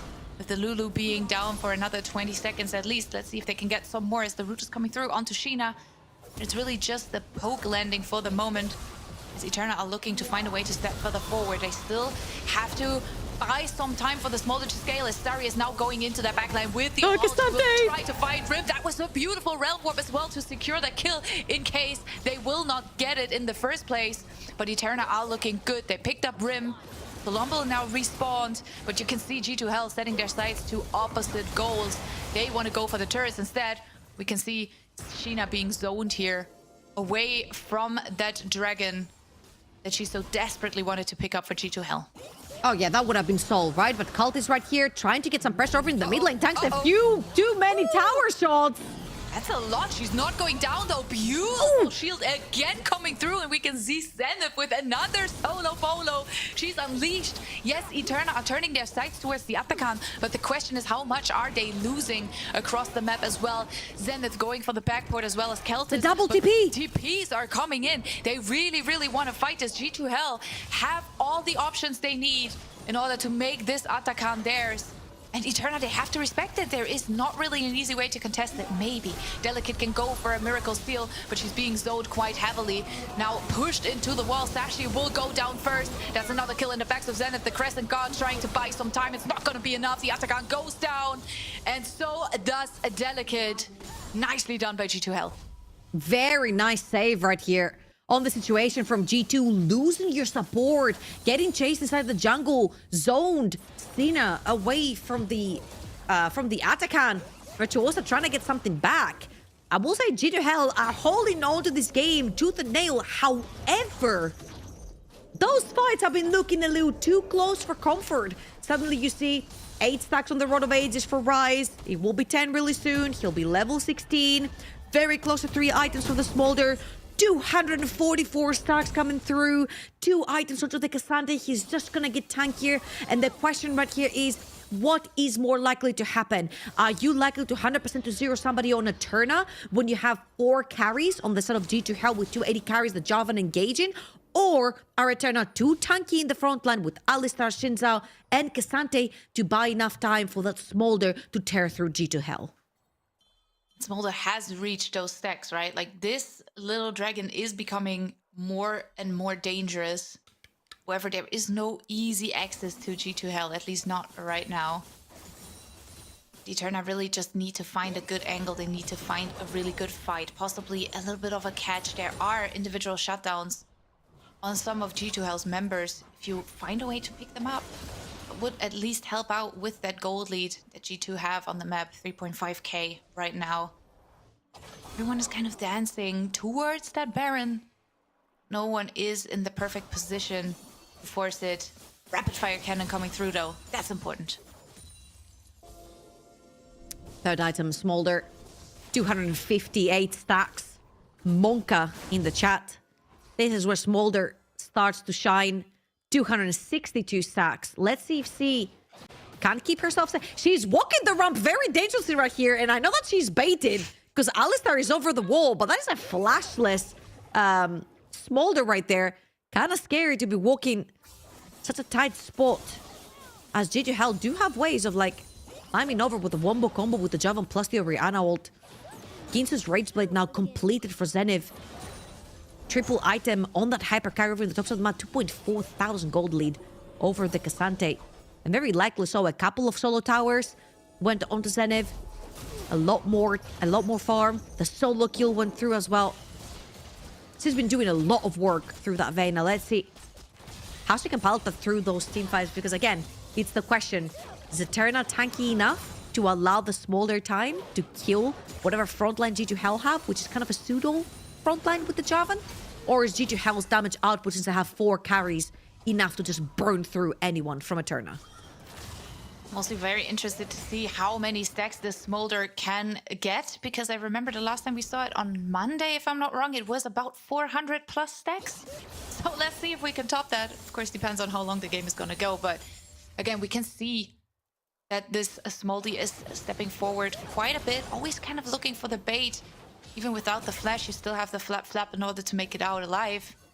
But you should not over-force this, over-commit for Eterna, because G2 have a lot of damage on their hands. They're now looking at a little bit of a numbers advantage here, Eterna, as he takes the first attack coming through from Keltis, immediately loses quite a bit of that health bar. And Zenith is not even there yet. So it's really kind of waiting game that both of these teams are playing right now. Yeah, I feel like for G2H right here, it's a waiting game to see who's going to walk out towards the choke point. There is a ball from Rihanna, there's a Vayne, there's a Sivir, there's the found Virtuoso. If they can take the ultimate right here, could be huge. Let's see if they can actually make Oh, it work. they blocked Now it. will not make it over the wall. She will not make it over the wall. Here comes Mom. Is that enough? Starry now has to step forward, trying to buy the space they need with the all-out. They are all dropping extremely low. Flash out from Virtuosa manages to stay alive with the help of that redemption, of course. And that's a big shutdown going in the back of Delicate. No jungler on G2H. Maybe that will give them a little bit of an edge in order to fight for that dragon. But Zenith, look at her. Look at all the DPS she's bringing to this objective fight. It's not going to be easy for Eterna to pick this one up. They're going for a little bit of a chase. Oh, this is going! Though, forcing them out. Colombo, half-life, but Zenith is now looking to find another target. If she can space this well, it's going to be good. Zenith picks up the first one. She's moving straight to the backline. She makes it a double, and this is Zenith unleashed on her pig. It's a triple kill, and she wants to go for the quadra. It will not be the pentakill. That one has been denied by Rim, but it's a quadra kill, and the ace. And Zenith shows us all the class she can bring on this specialty pick of hers. Zenith, what was that? That was an incredible Vayne showcase, and she locks in on 3 items and absolutely turns this around. So secured for G2H as well. It's going to be infernal. It's going to hurt that much more. And again, you can see for Eternal, they're really struggling to actually stick on the targets of G2H. And that was initially our question mark. Can they create enough space? Can they create enough time from the side of Eterna to play the front to back, to allow Smolder to burn through G2H members? But G2H have so much range that it makes it so difficult for Eterna to actually find targets to take down. And it's really just a rerun of all the Vayne top games I've seen Zenith play so far. It always starts out the same way. She's struggling a little bit in the laning phase, getting caught out here and there, giving over 1, 2, maybe 3 kills. But then in teamfight situations later on, she's just unleashed, and she's that X factor that some of the enemy teams just do not really have in mind when stepping into those teamfights. Yeah, Beautifully Jackshot played. completed here as well for Zenith. Extremely tanky, together with the turbines as well. The extra armor MR that you get from the item, the extra defenses. It's gonna be that much harder to take her down. A 5,000 gold individual lead over the Cassante. She is the primary carry as they have started the Baron right here, but I don't think Eterna have any response to that. Yeah, not really. I mean, there's no easy access to that one. Mom going a little bit wide here. And I think Eterna know that there is no way to force a fight in this scenario. Either maybe look towards that mid lane tier 1 turret. That is a possibility. But, of course, G2H are in the area, willing to contest it if necessary. Shockwave lands, trying to clear that wave. Turret will go down in the end. And I just quickly want to mention that now that we've identified Zenith as the primary carry on the side of G2H, look at Keltis. She's just vibing. Listen, I was about to say, Keltis is the middle child in this one. Yep. You know, Zenith is the firstborn. Keltis is unfortunately the middle child. Doesn't get any attention right here. 0-0-0. She's been farming. She had her call early on, 312 CS. She's got her 3 items. You know what? She's just the backup carry. It's like, hey, we've seen Zenith. Sometimes she oversteps. Sometimes she gets overzealous. She's feeling herself, you know, she's going in. Maybe she dies. That's when you bring Cultist in. It's like, haha, you got one, we've got a second one. Yep, 100% redemption coming through there, taking a little bit of health off of Sashi. Nothing major, mainly to disrupt her backport timer that she was trying to get on. And now G2H with a Baron buff, with that soul, that important Infernal Soul. We can see Keltis is doing a decent amount of damage as well. Their main target is to push it further forward. They have a really, really nicely stacked wave here. They have that Baron buff. They have the 3 Void Grubs that they were able to pick up early on in this game. And that, of course, puts them in a great position. Zenith in split push on that mid lane, trying to keep the pressure up on several lanes. They are doing a good job so far. Yeah, they have no wave here. That is the problem. However, Zenith has pushed in that mid lane wave. Cannot stay too far forward, especially as a singular super squishy carry over in the mid lanes. They're going to have to wait for the next one. And this is kind of the problem right here because the team is extremely squishy. Your 4-1, your 3-2 becomes extremely scary if you get engaged on because tides can very easily turn around. This is still a 349 stack Smolder with almost 4 items. So you got to be extremely careful when to push these towers. Now they're going to use the cannon minion, which is powered up to do some damage. As Zenith pushes yet another wave and they're going in. And Sashi has to go golden here. Redemption coming through, trying to heal them up a little bit. Mom not really dealing the damage necessary, but we can see that Smolder is poking them relatively hard. Even Zenith taking a bit of damage here, but the next turret is ending up to go down. And now the inhibitor lies there open. And with the wave, it's looking really, really good as Viscerosa is now stepping in further forward. But that's a Cataclysm coming through. Maybe Smolder can do the work. Smolder, In the back Smolder. She's trying to work as much as she can with the Crescent Guard, trying to buy her some space, but now she's the last one standing. There's nothing more she can do. Another triple kill for Zenith on her Vayne. And that's the ace for G2, and they are taking us to a series with a very convincing game number 2. Damn, what a cinema. NA versus EU delivers again. Guys, this is our NA versus EU. Zenith, Sashi in game number 1, Zenith in game number 2. They're bringing out their signature picks, right? Silas for Sashi, Vayne for Zenith, and they absolutely deliver from solo kills to purely carrying the entire game. I don't even know if Cultist had a kill this entire game. I think she just maybe caught like 2-3 assists by the end of this game, but I think that was about it. Yep, agreed. I don't think there was much of a kill for Keltis in there somewhere, but I mean, we've highlighted Zenith a lot, but I feel like it was a great team effort in general. They've had a way better early game this time around, and they are now putting pressure on Eterna, and it's finally the matchup that we all wanted to see, right? 2 of these giants from group stage finally facing off against each other. Let's see in whose favor it's going to go next time around, because we have, of course, at least 2 more games coming up. Before that, we will toss it to a quick break, and then we'll unpack what just happened in that banger match.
I'll give it all when you need my love. You never call when you need my love. I'll give you anything you want. So say you love me, say you love me. I'll give it all when you need my love. You never call when you need my love. I'll give you anything you want. So say you love me, say you love me.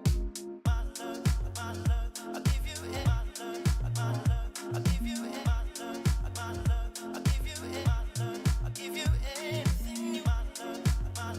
I'll give you my love, my love. I'll give you my love, my love. I'll give you my love. I'll give you anything you see. I'm falling for your way. You know I never seem to change.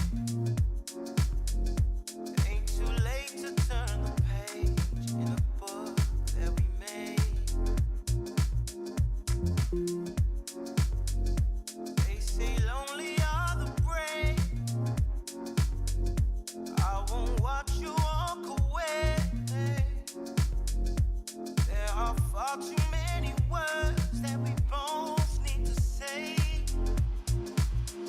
I'll give it all when you need my love. Never call when you need my love. I'll give you anything you want. Say you love me, say you love me. I'll give it all when you need my love. Never call when you need my love. I'll give you anything you want. Say you love me, say you love me. My love, my love. I'll give you my love, my love. I'll give you my love, my love. I'll give you my love. I'll give you anything you want. I'll give you my love, my love. I'll give you my love, my love. I'll give you anything you want. Do you remember yesterday?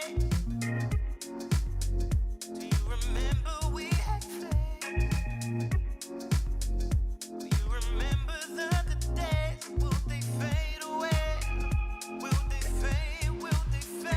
I'll give it all when you need my love. You never call when you need my love. I'll give you anything you want. Say you love me, say you love me. I'll give it all when you need my love. You never call when you need my love. I'll give you anything you want. Say you love me, say you love me. I'll give you my love, my love. I'll give you my love, my love. I'll give you my love. I'll give you anything you want. I'll give you my love, my love. I'll give you my love, my love. I'll give you anything you want. Say it all when you need my love. Never call when you need my love. I'll give you anything you want. Say you love me, say you love me. I'll give it all when you need my love. Never call when you need my love. I'll give you anything you want. Say you love me, say you love me. My love, my love. I'll give you my love, my love. I'll give you my love, my love. I'll give you my love. I'll give you anything you want. I'll give you my love, my love. I'll give you my love, my love. I'll give you anything you want. Say you love.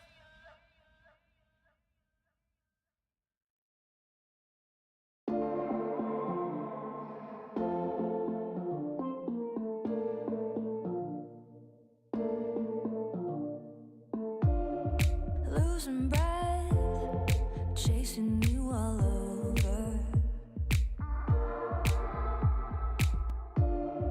Beating chest, trying to stay sober. Never wanted you to hold back too much. Loving won't get you through, and I don't know what to do. Tripping over without you. Always wanted you by my side, but with every day passing by, say seek and you shall find. Can't get you off of my mind. Run around, run around, run around. Go wild, go wild, go wild. I've been running up, get a little closer.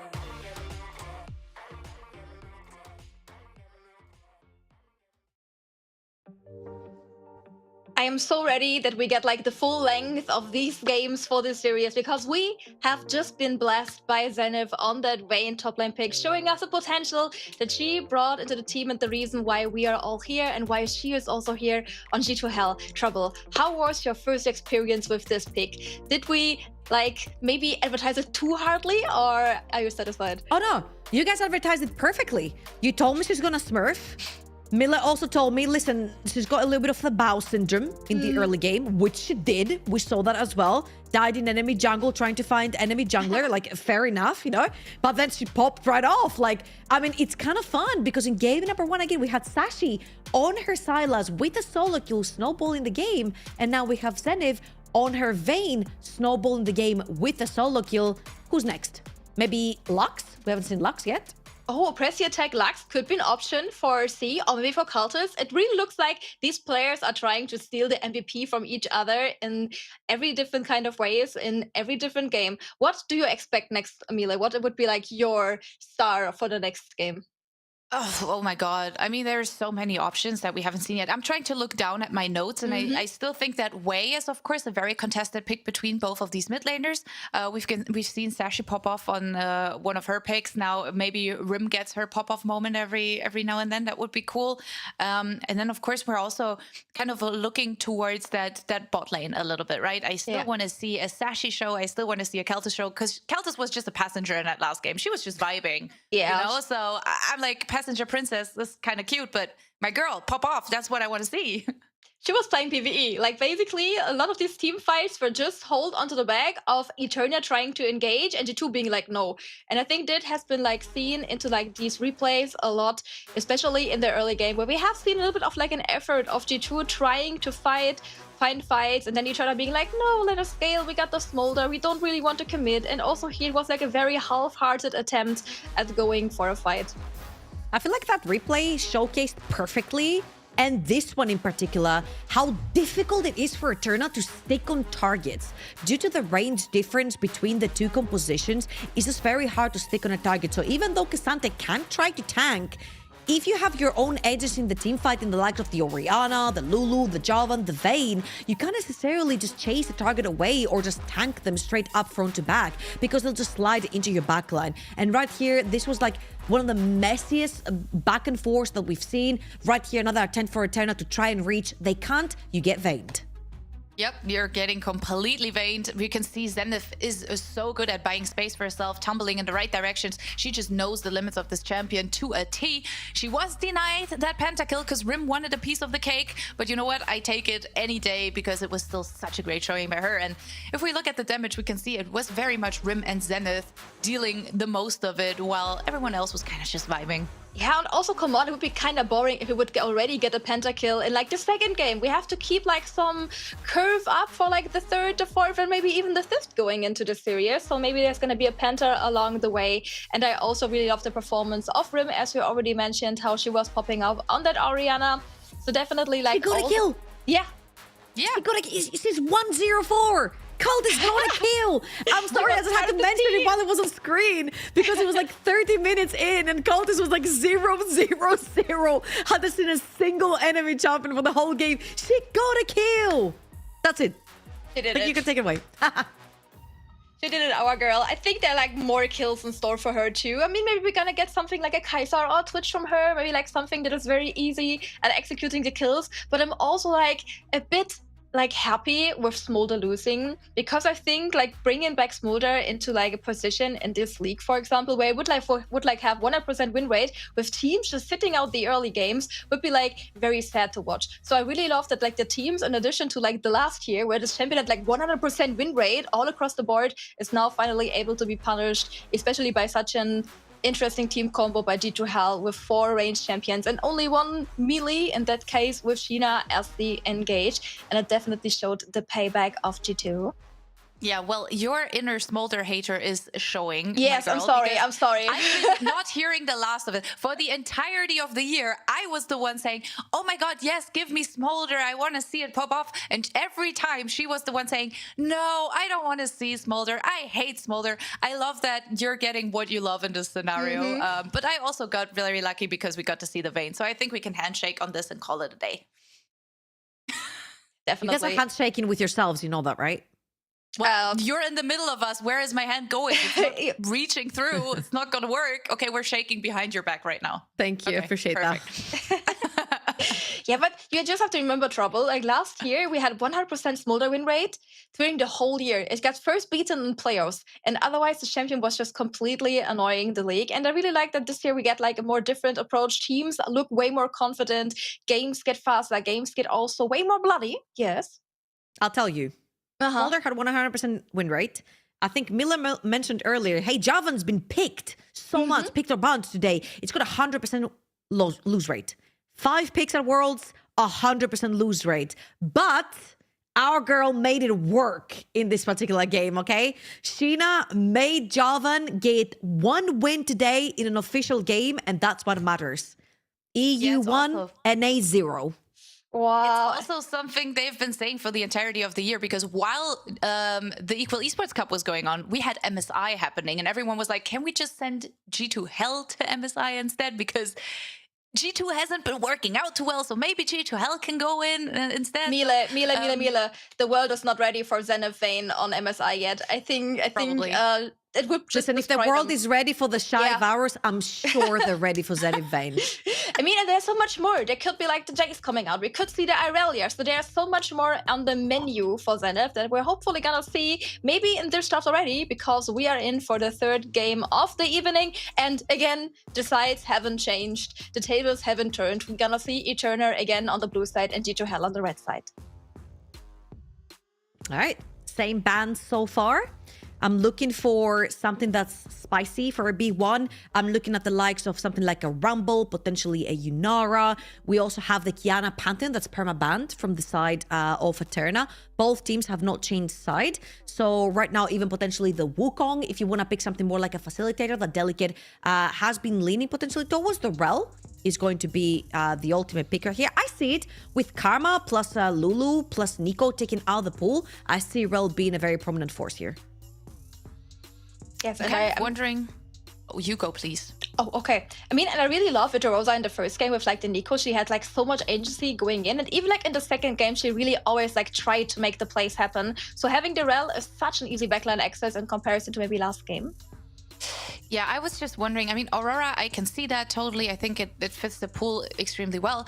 I do feel like maybe Naafiri could be a bit of a contested pick here, because it's something both of these junglers enjoy playing. It's one of the few picks actually that are overlapping, because I feel like they are still very different. We can see the Ivern and the Maokai always being banned against Delicate, because that's usually what we know her to play. So Naafiri might be something that either of them want to reach for. We are getting the Rakan secured, so they definitely don't want to leave anything up to chance when it comes to the support pool for the second rotation. Very interesting.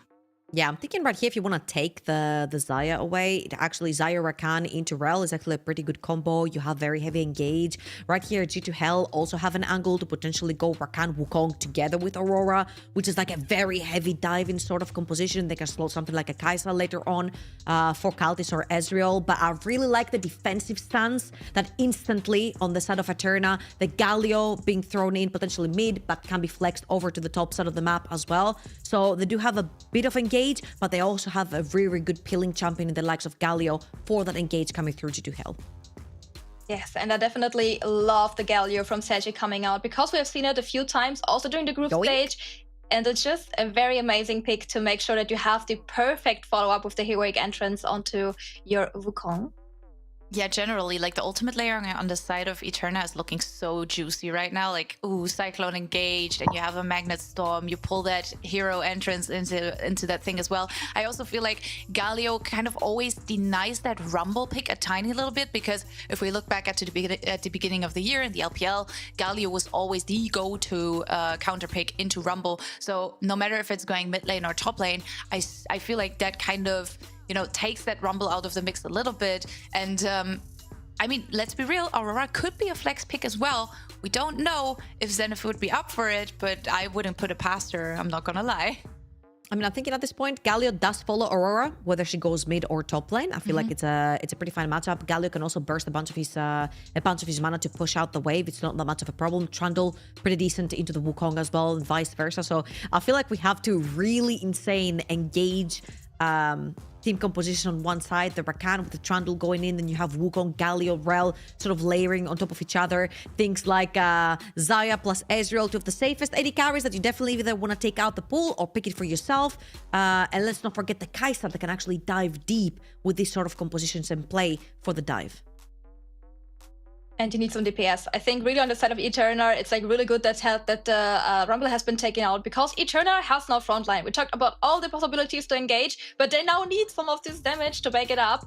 May it be like in hyper DPS ADC, which is also a possibility for Seek coming into this game, even though champions like the Sivir and also the Smolder have already been taken out. I mean, something like a Jinx could definitely also fit in quite well, just trying to play on the range, trying to back it up, because you have the front line, you have this like protect the president combo already. You just need the president. What are the odds? It has to be a Kai'Sa. like, what are the odds as well that Eterna would be playing something like MF? Because I'm just looking at this and I'm like, ooh, that's some beautiful MF setup there as well. But now with the Yunara coming through, I'm kind of worried. I'm good on G2 that they already have the Rakan secured, because Yunara Braum, of course, is also something we have seen a lot of lately. But I really wonder what they want to pick into this, because Yunara, of course, does have that hyper carry potential, and C needs to find something that can match it, especially in the late stages of the game as well. They're going with the Caitlyn, and we've had a few Caitlyn games before, and I'm always a little skeptical of it because of past experiences. It can be hit or miss, but I mean, I'm not sure how I feel about it. It does outrange the Yunara right here, and it's a little bit of a wacky pairing with the Rel, because generally when you have a Rel and a Wukong and a Galio, you kind of want a roaming support, which means you want your AD carry to be able to be safe underneath the tower. And right here, locking in the Ornn, I just feel like Eterna are locking a ton of damage. This Caitlyn, if she doesn't take off in laning phase and your Wukong doesn't take off, your Galio is not going to be your primary damage dealer, right? It's all about the Caitlyn, it's all about the Wukong. And if these two champions don't actually get uber far ahead, it might be a problem of we don't have enough damage, and suddenly you've got an Olaf just running down your backline.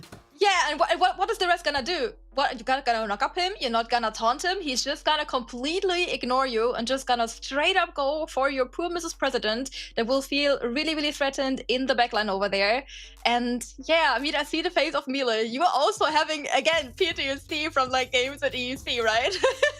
I'm not only that. Like, I have generally I have PTSD, but yeah, no, I'm looking at this and I'm kind of like, this Eterna comp is not going to stand a chance. I'm so sorry, but this is not going to work.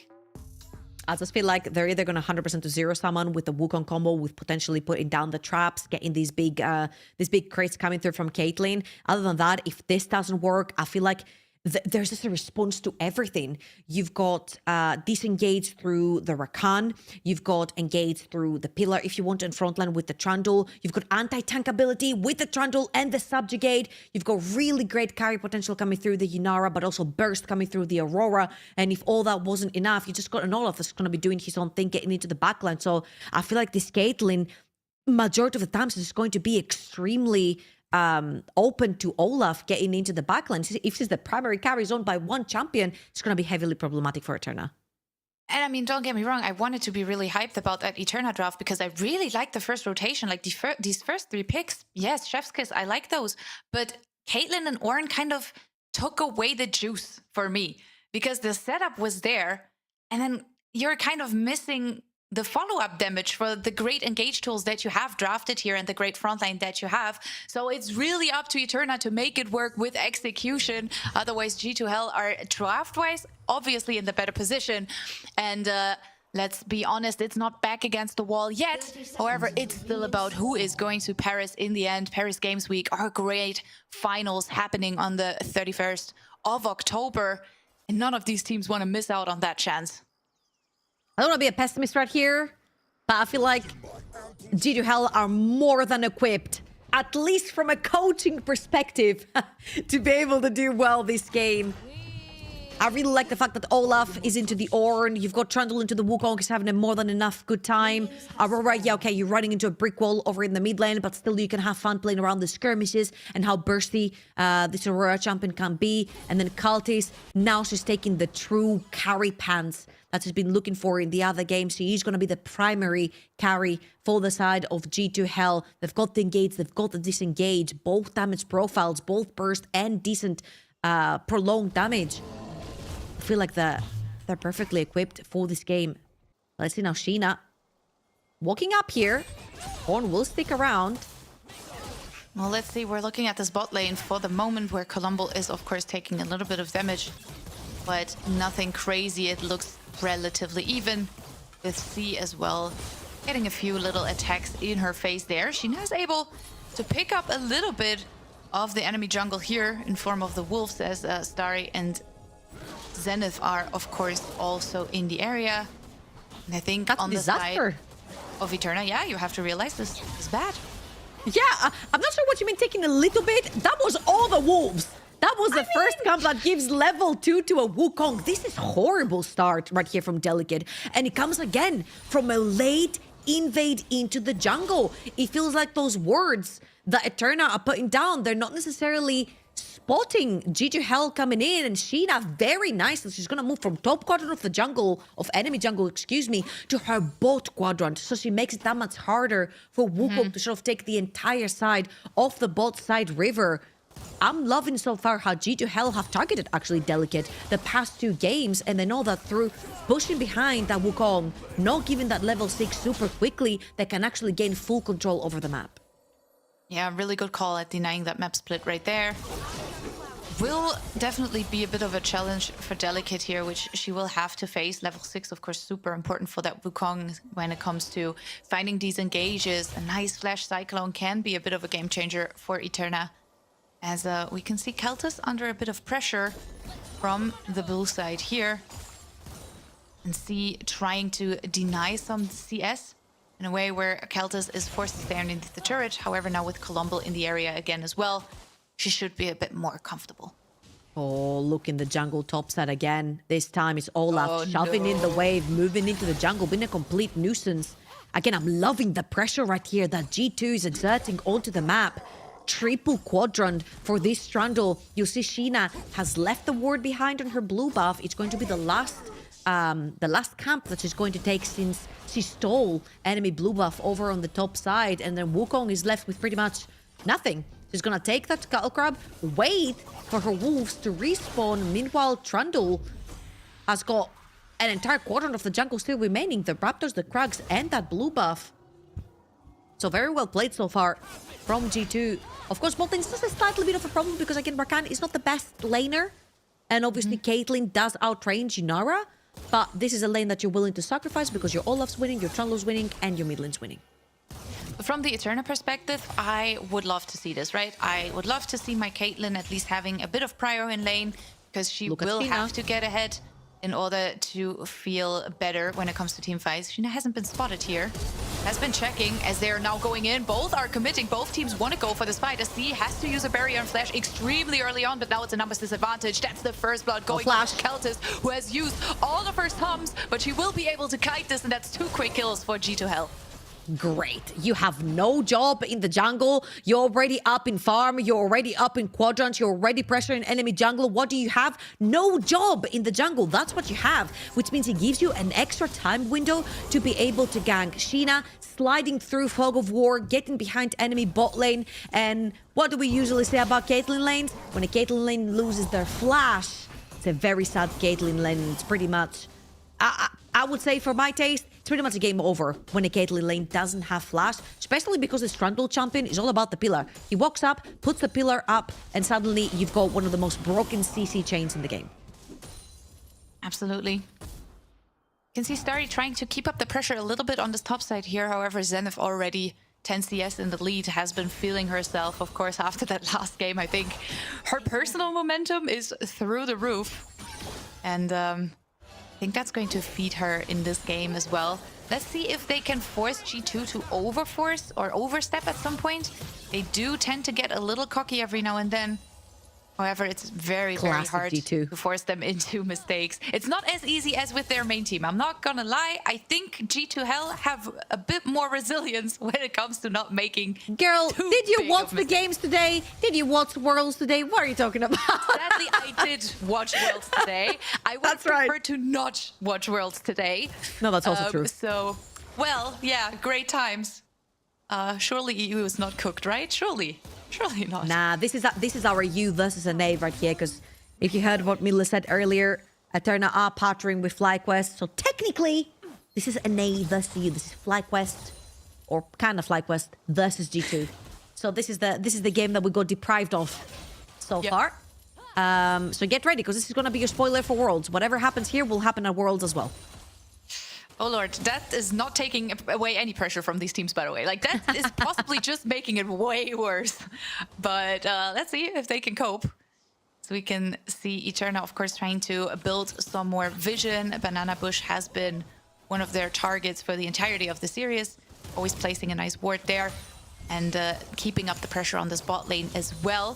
First Dragon is on the map, however. None of the junglers really interested in that so far. Let's see if Eterna can do something with the pressure they have built. Possibly Delicate wants to go for a little bit more. Does not have the level 6 though. Yeah, definitely want that level 6 on the Wukong, right? To walk inside this river. However, because Rim right here took a reset, they have less members on the map right now. For the sort of G2 Hell, they were also shoved underneath tower over on the bottom of the map. So I think they're just going to take it chill. I really like what Sheena is doing right here because they're not going to eventually return to the lane, right? And reminder what we said, there is no flash on this Caitlyn. There's going to be the wraparound from the Galio, but they don't know that Rumble is in this bush. Yep, and there comes the pillar immediately pulling out the ultimate. Dashi's taking a lot of damage. That's the feat of warfare secured, but they can trade one back. Now the question is, can C kite this anyway? No, it's not going to work. Double kill going over to Sheena, and she has proven that the G2 show is not quite over yet as they pick up 4 kills overall. Yes, Eterna are able to trade something back, but it's not going to be enough to keep up with G2 for the moment. 2 for 2 and a mid lane tower being chipped. I think G2 Hell kind of take this. They get the pressure down bot lane. They get pressure over in the mid lane. They lose the dragon for the time being, but they know that overall when it comes to team fights, they will be stronger due to compositional strengths at this point. Rim taking a lot of solo time with the mid lane tower as well. Colombo is going to wrap around the side just to make sure to put down some wards. Potentially could be seeing Sheena enter the jungle one more time as the taunt goes down. Not much. He's just trying to deprive Rim from just hitting that tower 2 more times to get the extra tower plating. That's looking pretty good, but now here comes nice the cavalry pillar. again. Sheena with the pillar trying to move in further forward, denying some of the movement on the side of Eterna as well. Zenith could be there if she's needed. Same thing counts for Starry. I think Eterna just want to stay safe underneath this turret instead. Yeah, and look at Starry, as you mentioned, she's taking a really nice positioning right here in the banana bush. Trying to deprive Trundle from entering enemy territory yet again. Sheena is not interested in her jungle whatsoever. Look, she's trying to find a way to walk. This is not your turn. Go back. Go back, Trundle. Back. Nope. Go back into your jungle. But this is Sheena. She wants to live rent-free in enemy jungle. This That's is what not she yours. does. But no, in her world it is, you know? She has been known to have a very aggressive jungle playstyle. And I think this game showcases perfectly why she's known for that. However, she realized, I cannot take enemy jungle, but I will be able to take 3 Void Grubs uncontested, and that's more than enough for G2 Hell in this situation. I will say with how aggressively she's been playing, 700 gold, it doesn't necessarily do her justice, especially since she stole that first smite fight on the wolves from the Wukong, right? Wukong has actually recovered, is about 10 CS up, only 600 gold, even though this Trundle managed to pretty much destroy the Wukong in the early game and get 2 kills for herself. So I would say right here, Delicate, in both games 2 and 3, if that was solo queue, you say GG will play it and you wait in base, right? However, here she's recovered fantastically well onto the Wukong, and I'm waiting to see what actually Eterna can use, how Eterna can use that Wukong on that level 8 together with the Galio to get some skirmishes going, because later on those team fights are going to look really, really grim for the reasons we said earlier on. So now it's the time when the first item tier completed, when that Trinity Force comes through for the Wukong, to see true action coming through from Eterna.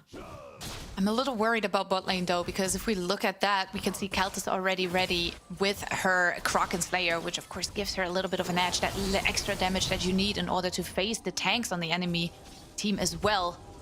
So it's going to be a bit rougher for Eterna to play into Kaltis, especially with C not being able to match that item build. However, now, right as we speak, she's able to finish that Collector, and we're kind of looking at them setting up for whatever fight they're looking for. 1.5 minutes on the dragon, and I would expect that to be the point, right? Yeah, absolutely. Very nice trade right here. Rim has to flash. Oh, and look, back on her stuff again. What? Oh, was it Zenith or was it Baus? I didn't quite catch it there. Who was that? I don't think Baus plays Olaf, so I don't think so. I mean, maybe if he was to play Baus, that's what I would expect it to look like.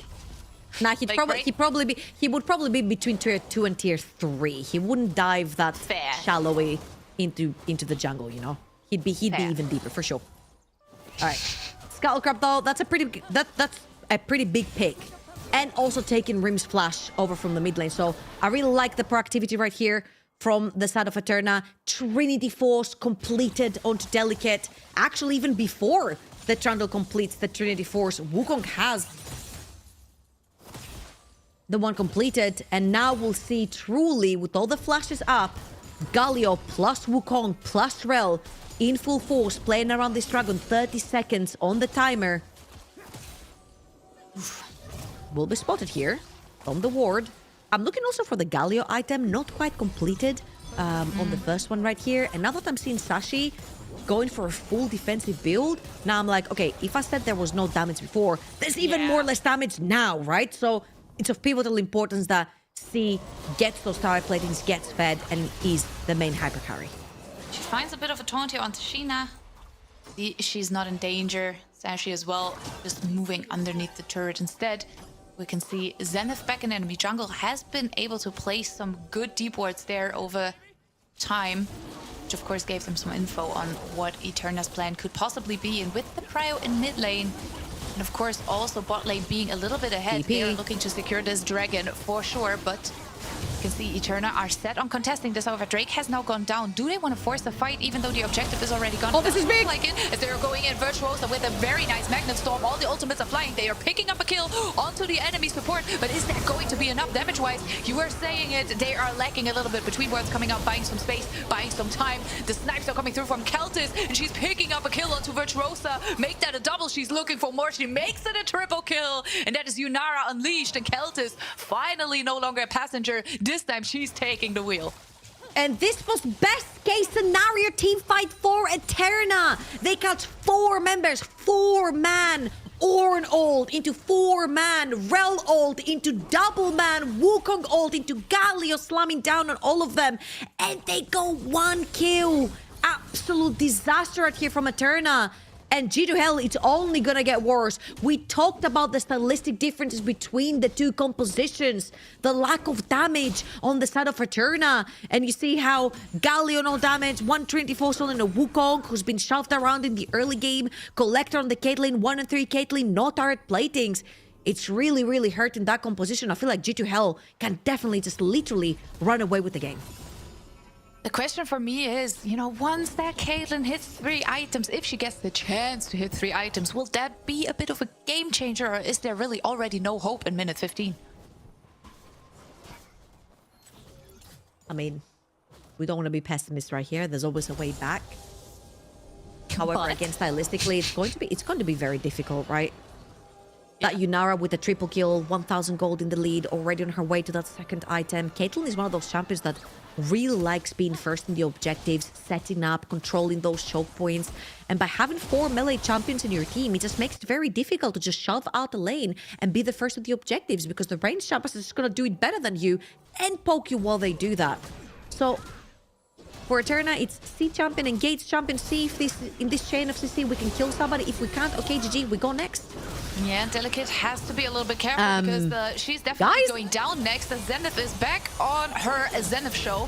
Now we can see Colombo finding a very nice little charm there through the quickness, and Virtuosa should be in a lot of danger here, ends up going down as well.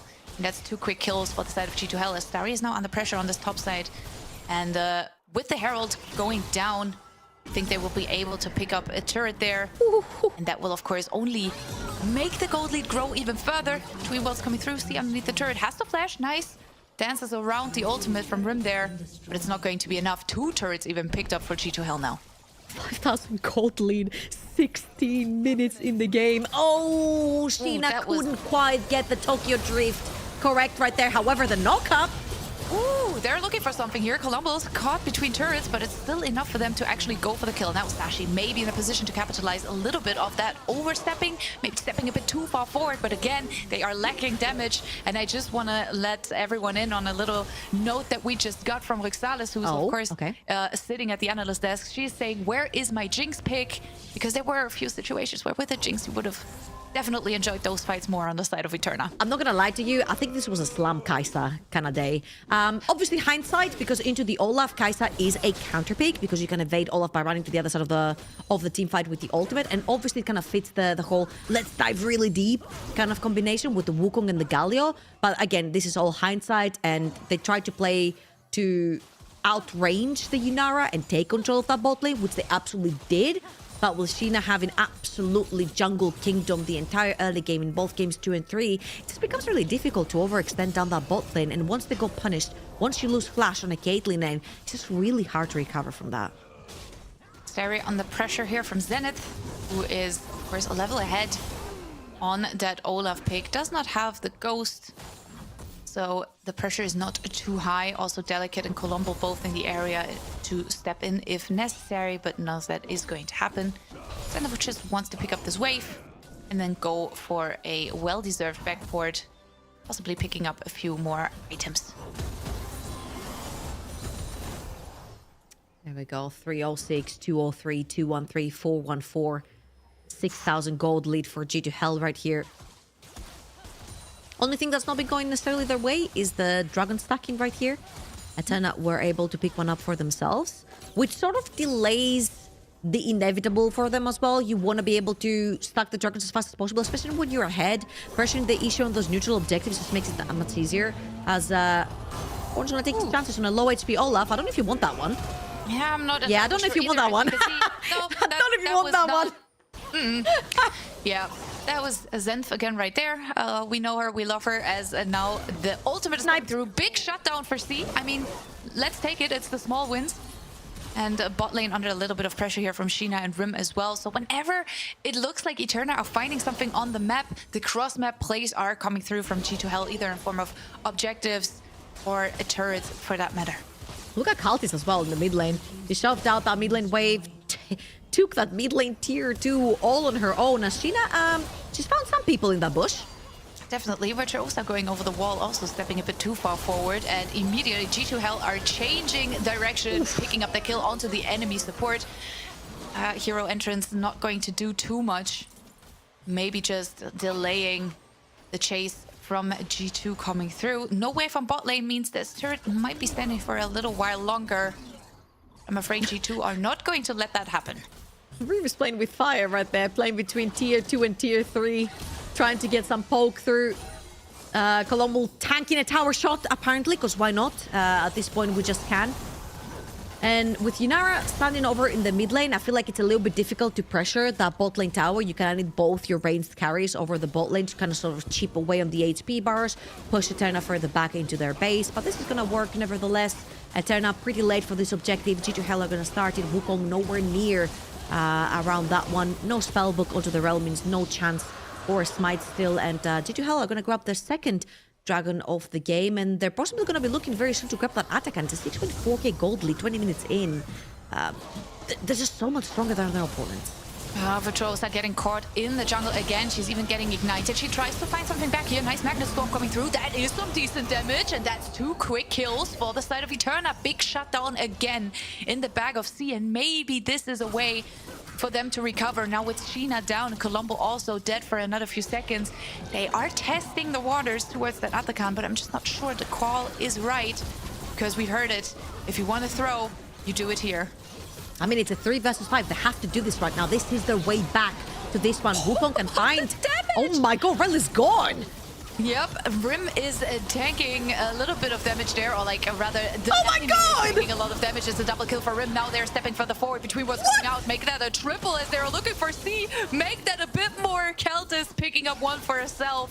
And G2 Hell, they knew the limits, and they knew that Atakan is the point where you throw the lead away, that you were just trying to get there on the side of Eterna. I thought those 2 traps in front of that bush were 5-head coming through from C, because I'm like, there's no way this Aurora steps forward. She doesn't have to step forward. People just have to step closer to her, and they get deleted. Playing through that tri-bush, Eterna really pigeonholed themselves, as Virtuosa is going to find a very angry Birdman and a troll in her own jungle. I don't know if she can get away there. She will W over the wall, and she will for the time being. But I feel like G2 Hell are just cursing League of Legends right now for shifting the Baron time 5 minutes later from what it initially was, because it's just delaying the inevitable, I feel like, at this point. Definitely, it's looking very, very one-sided as they're looking for another fight here. Sashi dropping a lot of health, has to immediately step back. We can see Zenith in the split push picking up a turret on that bot lane. And I mean, we've all been kind of critical of Rim in that game number 1, right? Talia looked a bit Just rough. warming up, man. Just warming But up. she is playing some League of Legends right now. See, now in a bit of danger, gets pillared. Oh no, Mr. E! And now here comes the quickness, but she's still staying alive for as long as possible in the between worlds, even using the barrier very late in the end. C will stay alive, gets sniped by the redemption! But that's a turret down, and now on mid lane, at least they can finish the shutdown, getting Keltis out of the picture. Now Delicate has to sacrifice herself. Zenith with that one should be very, very happy, and it is still the G2 Hell show. Whenever there is a pick, there is an answer. G2 Hell stay comfortable with a 9, almost 10k gold lead. Man, I don't know when was the last time I saw a redemption kill. I think it was probably Kanavi playing Ivan with Echoes of Helia and redemption and only using his redemption offensively. He was a carry apparently, even on Ivan. It was really funny. A 10,000 gold lead right now. 8 kills to 19 for G2 Hell. Absolute dominance in this game. And I feel like it sort of snowballed all the way from the draft. We kind of said it. They have everything set up for themselves. MTest sat down on his chair and he just chilled. Put his hands behind his back. He's like, my job here is done. If you mess this up, it's on you. On Summoner's Rift. And G2 Hell said, we're not going to mess this up. This is too good. Too good. Laning phase, perfect. Skirmishes, perfect. Neutral objectives, everything but a dragon. So far, so good. Again, 10,000 gold in 20 minutes in is pretty huge. They're just waiting for the next objectives to spawn on the map, which will be Soul Point for them. The man secure that Ocean Drake. And of course, the Baron that will help them further siege into enemy base. Gotta be honest, I think we're not going to see a soul here. I think as soon as that Baron is on the map, G2 are looking to end it.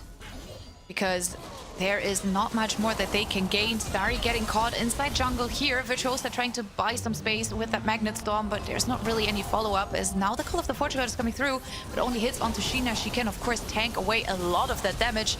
They're stepping further forward. They need to find a little bit of a pick with the redemptions coming through on both sides. Maybe there is a possibility, but Colombo with a beautiful quickness is buying so much space, and now Keltis finds C in the backline. Colombo has to buy some space, but Starry stepping forward will not really be the difference maker. Cyclone coming through. Maybe they can hit a bit more. Hero's entrance a little late to the party. The team fight is extremely split. Now Virtuosa on the side getting caught out. That's a kill for Zenith. Now everyone is falling to pieces.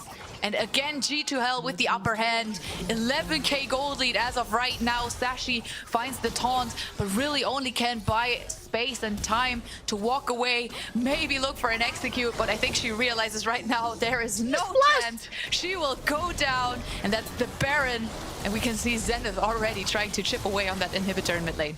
Yeah, basically, they prolonged this fight on purpose. So by the time they're done, Baron would have spawned. Zenith has time to push that mid lane tower, that mid lane inhibitor. Baron spawns, they take that Baron, they reset all together, they run to the Dragon, they take that 12 point. Perfectly timed for G2 Hell right here. We can see a few more items rather coming through. Objective, of course, as well with the Baron buff.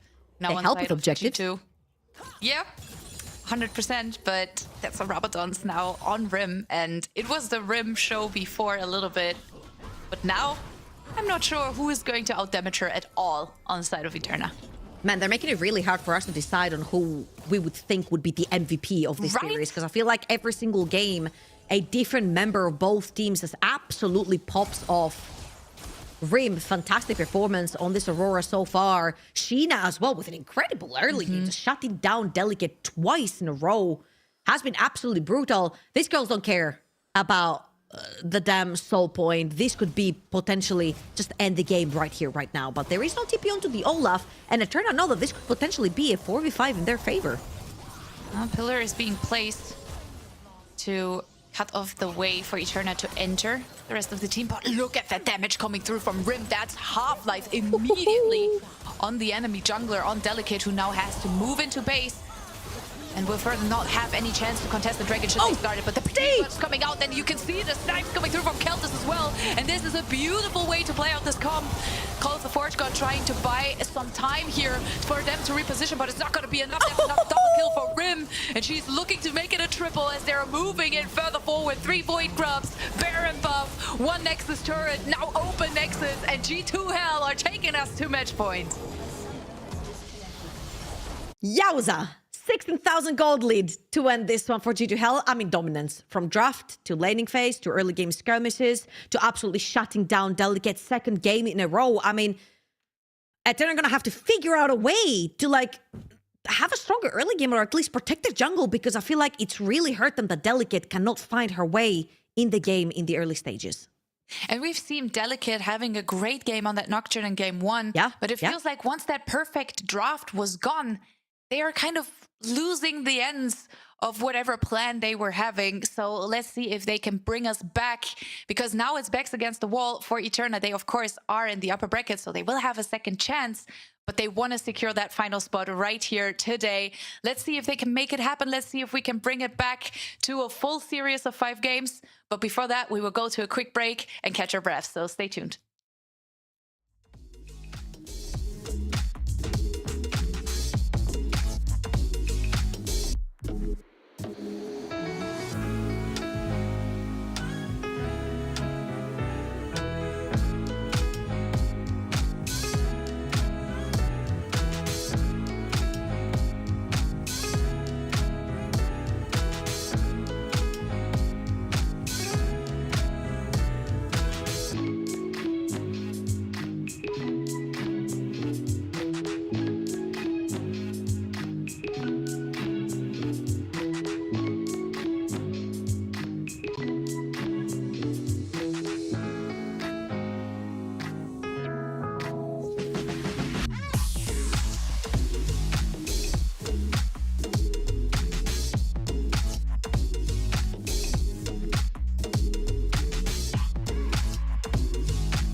I'll give it all when you need my love. You never call when you need my love. I'll give you anything you want. So say you love me, say you love me. I'll give it all when you need my love. You never call when you need my love. I'll give you anything you want. So say you love me, say you love me. My love, my love. I'll give you my love, my love. I'll give you my love, my love. I'll give you my love. I'll give you anything you want. My love, I'll give you my love, my love. I'll give you my love, my love. I'll give you my love, I'll give you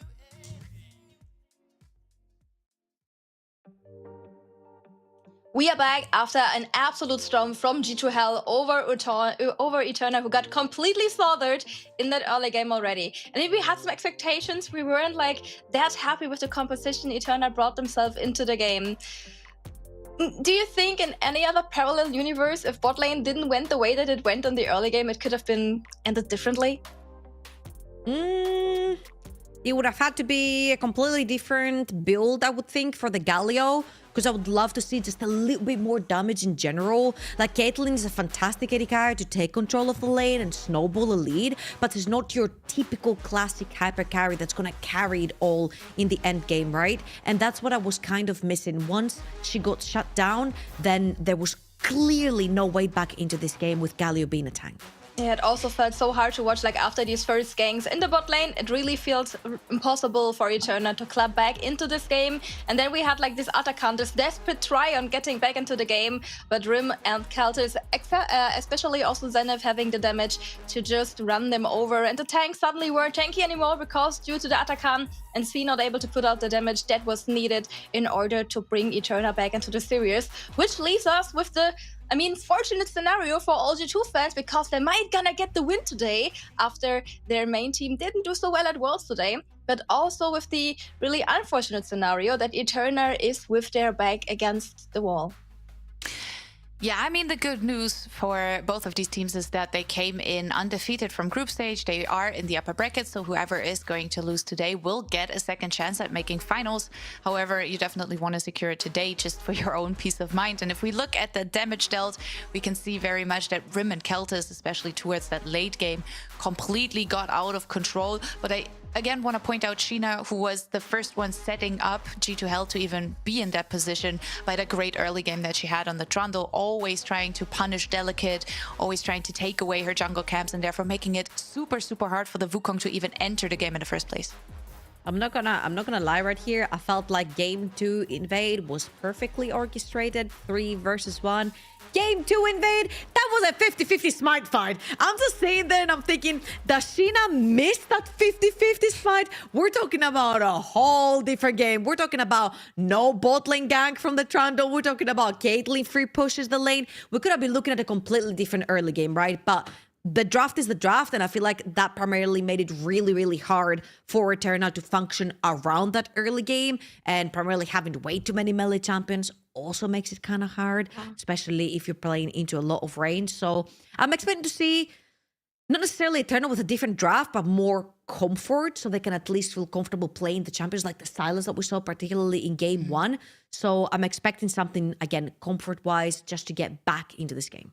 Yeah, I mean, since we're like a continuous issue from like the second and the third game of trying to get Delicate on something that doesn't get invaded, is there like maybe it's a chance to draft like something very like early game focus for mid lane and just be like taking her hand, guiding her through the jungle for like the first few camps, just making sure that she doesn't get overrun again by Sheena? Is it like an option, or do you just this time maybe have to ward better? There's one word for all junglers who love early game invades or protection. It's called Braum. I know that I'm like an avid hater of Braum when there's no engage, but pick me and engage top laner. Pick me and engage jungle or whatever it is, and just slam a Braum and just make sure that not only no one invades you, but you invade level 1 and you get to control the game. So potentially maybe something like this, or just straight up very, very strong lanes in the early game. Yeah, so let's hope that maybe we get like the Braum and you can hold hands with your supporter, trying in order to keep her safe. What would you maybe like wish for in this draft, Mila? Because we have been like praising the draft from Eterna in the first game. Is there like something that you, if you like study all like the champions that you wrote down for each player, that you really want to see that maybe could turn the tides? I mean, I gotta say, first and foremost, I like the adaptation of them being like, you know what, let's go to red side, because that's usually something we see teams do once they hit that backs against the wall game. They want to have that counter pick. They want to have a little more time to think and also to adapt to what the enemy team is going to put on the table. I know that Delicate likes to play something along the lines of Lilia sometimes as well. Again, Nafiri has not really been a factor until now. It's banned. So that, of course, leaves open the Ivern that has been banned before as well. So there are options for Delicate to go for a bit more comfort, and that's something I would look forward to, because again, I really liked that Nocturne game, but G2 is just in their heads rent-free, and they take that Ivern for themselves. What is this? What is it with G2 and trees? You know, what is it with G2 junglers and just plain trees? Maokai banned, we're picking Ivern, sure, whatever. However, I would like to see like an AD type of champion in the mid lane. Ivern really thrives when he just walk mid, put that E onto any champion. Primarily Tristana was something that was really accelerating that. Ooh, Delicate is gonna match that, like that with a super fast clearing champion such as the Zyra. So we've talked about Sashi also playing things like the Yone over in the mid lane. So you've got that AD factor that you can pair up with the Zyra. Definitely, and I loved seeing Sashi on like these champions, because I think after the Sylas game, which was completely broken from her, she played that so well, she has been kind of stepping to the background with like champions that were like more on a supportive note, with like the Ryze, with the Galio in the last game. So I would love for her to get a bit more agency again, and it was a very disappointed look, Mila. Yeah, because Wei is open. And I would love to get Sashi, like I know we talked about AD and all that, but Wei is one of Sashi's comfort picks as well. It's also a very contested pick between these two mid laners. So I would have loved to see her go on to that. However, I do understand why you would want to secure support for yourself. Nautilus and Leona both are coming through. I wonder if G2H are interested in picking up the Wei for themselves. Nope, instead they're taking away the Tristana, which is huge. Very good read there. And that, of course, leaves the question, what is Eterna going to round it out with? Again, in my personal world, I would like to see the Wei. This as well. If C plays Yasuo bot, sold. Take my credit card. Take it right now. Yes. Thank you. Okay. First off, we don't know if this Tristana goes mid or bot.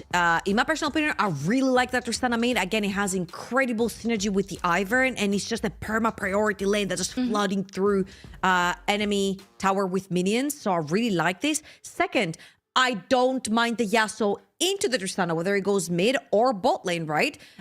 You've got pretty good synergy with the Yasuo plus the Zyra, with the knock-up through the Stranglethorns.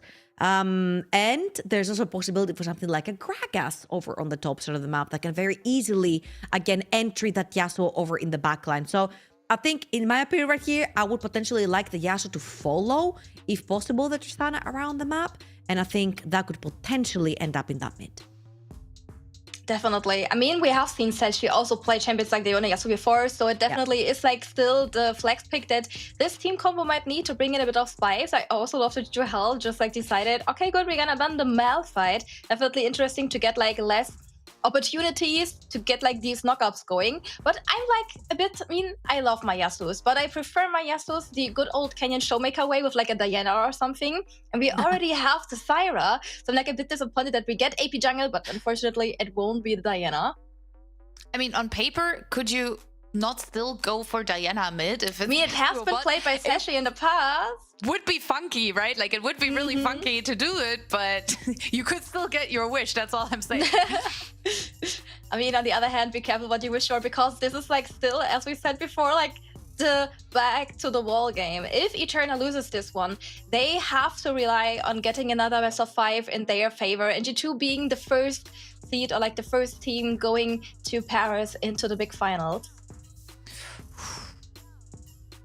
I'm thinking right here, Gragas ban is incredible. The Malphite ban, though, signifies to me double AD for the side of G2H. This is why I'm thinking that Tristana might be sticking in the mid lane in case, if you get that mid lane right now, either mid or bot lane, in case that Yasuo goes bot, is going to have to be revealed right here. So you either go with something that's a little bit more tanky, potentially even a Cho'Gath, again, does have some sort of a knock-up, is a little bit more tanky over on the top side of the map for Starry. You can go for something like this if you want to. It's a little bit more safe. Mundo right here, great choice, good choice. However, you've got already Tristana plus Ivern plus Daisy. Not the biggest fan of Mundo, especially since it doesn't really offer anything for the Yasuo combo. And right here, they have at least revealed that this Yasuo is again going either mid or bot. And now they have to show their hand on whether that Tristana is going mid or if it's going bot.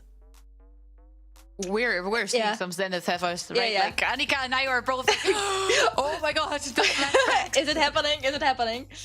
Oh, the other kind of flashbacks. I mean, we had some strong Aatroxes. Is that like the multiple Aatrox coming out for Zenith on the top lane? Definitely also a just pick just to deny it here. Also good like backline access and like good access in general to the Yasuo. Ooh. The last time we have seen Rim on Mel, she completely slayed the game. Yeah, I was just gonna say, like, this is definitely giving the tendency that this one's going towards mid lane, which I prefer. We've seen a Mel bot lane the other day, and I did not really like that one too much. Now, question still stands: what is happening on Eterna's side of things? Because they, of course, still have a flex pick to open up, and with this Briar Hover, there's a whole new world. Oh my god, this does not clear up the flex at all. What is it now? It also doesn't make me happy because there's like no setup for also like little setup for the Yasuo in general. I mean, it's scared right here. You can reflect Syndra straight back to Syndra, full stacks. Like, it gets very, very scary. You can reflect Scatter the Weak. You can reflect Whirlwind, Tornado as well from the Yasuo. It is indeed going to be C onto this Yasuo. You guys were talking about this a lot earlier on. She does have it in the pool. And I did say that I would love to see Yasuo sort of chasing around that Tristana. So once Mel got locked in, it signified that Tristana does get locked in for that bot lane. And I'm just waiting to see here because I'm getting a little bit confused by this Eterna draft. It kind of feels to me that everyone sort of picked what they felt mostly comfortable on rather than, oh, wow, this works so beautifully together. Because I'm still leaning towards G2Hell's side here. Yeah, it's giving a bit maybe too many cooks in the kitchen on the side of Eterna, even though I like all these individual picks definitely for the individual players. On the other hand, the Ivern been really high contested. We're seeing Rim on the Mel. We're seeing Keltis on the Tristana, champions that have worked so well for them in the past and just 100% their playstyle. How do you think this game will play out? Do you think G2 is just gonna straight up go to Paris? I mean, I gotta be honest, for me, the Eterna draft, as much as I as well like the individual picks, looks a lot like a solo queue draft, right? Because everyone is just and we like, love that. What is my priority? Let me pick that. Where's the synergy? Whatever. And it can work out. We've seen these comfort picks work out very well. However, if we look at the overall game plan, the overall synergy, the front to back possibility, the resilience on the side of G2Hell, I gotta say G2 is going to Paris. And if that's going to happen, we will find out right away as we're stepping into our fourth game of the day. G2Hell versus Eterna. G2 coming in as our equal esports cup winners. They are looking to make it a second title here in the Game Changers Rising. And Eterna now with their backs against the wall. They need to find answers in this game. Otherwise, they will have to go for a second try in another best of 5. I'll tell you what though, invading with Ivern, not so common.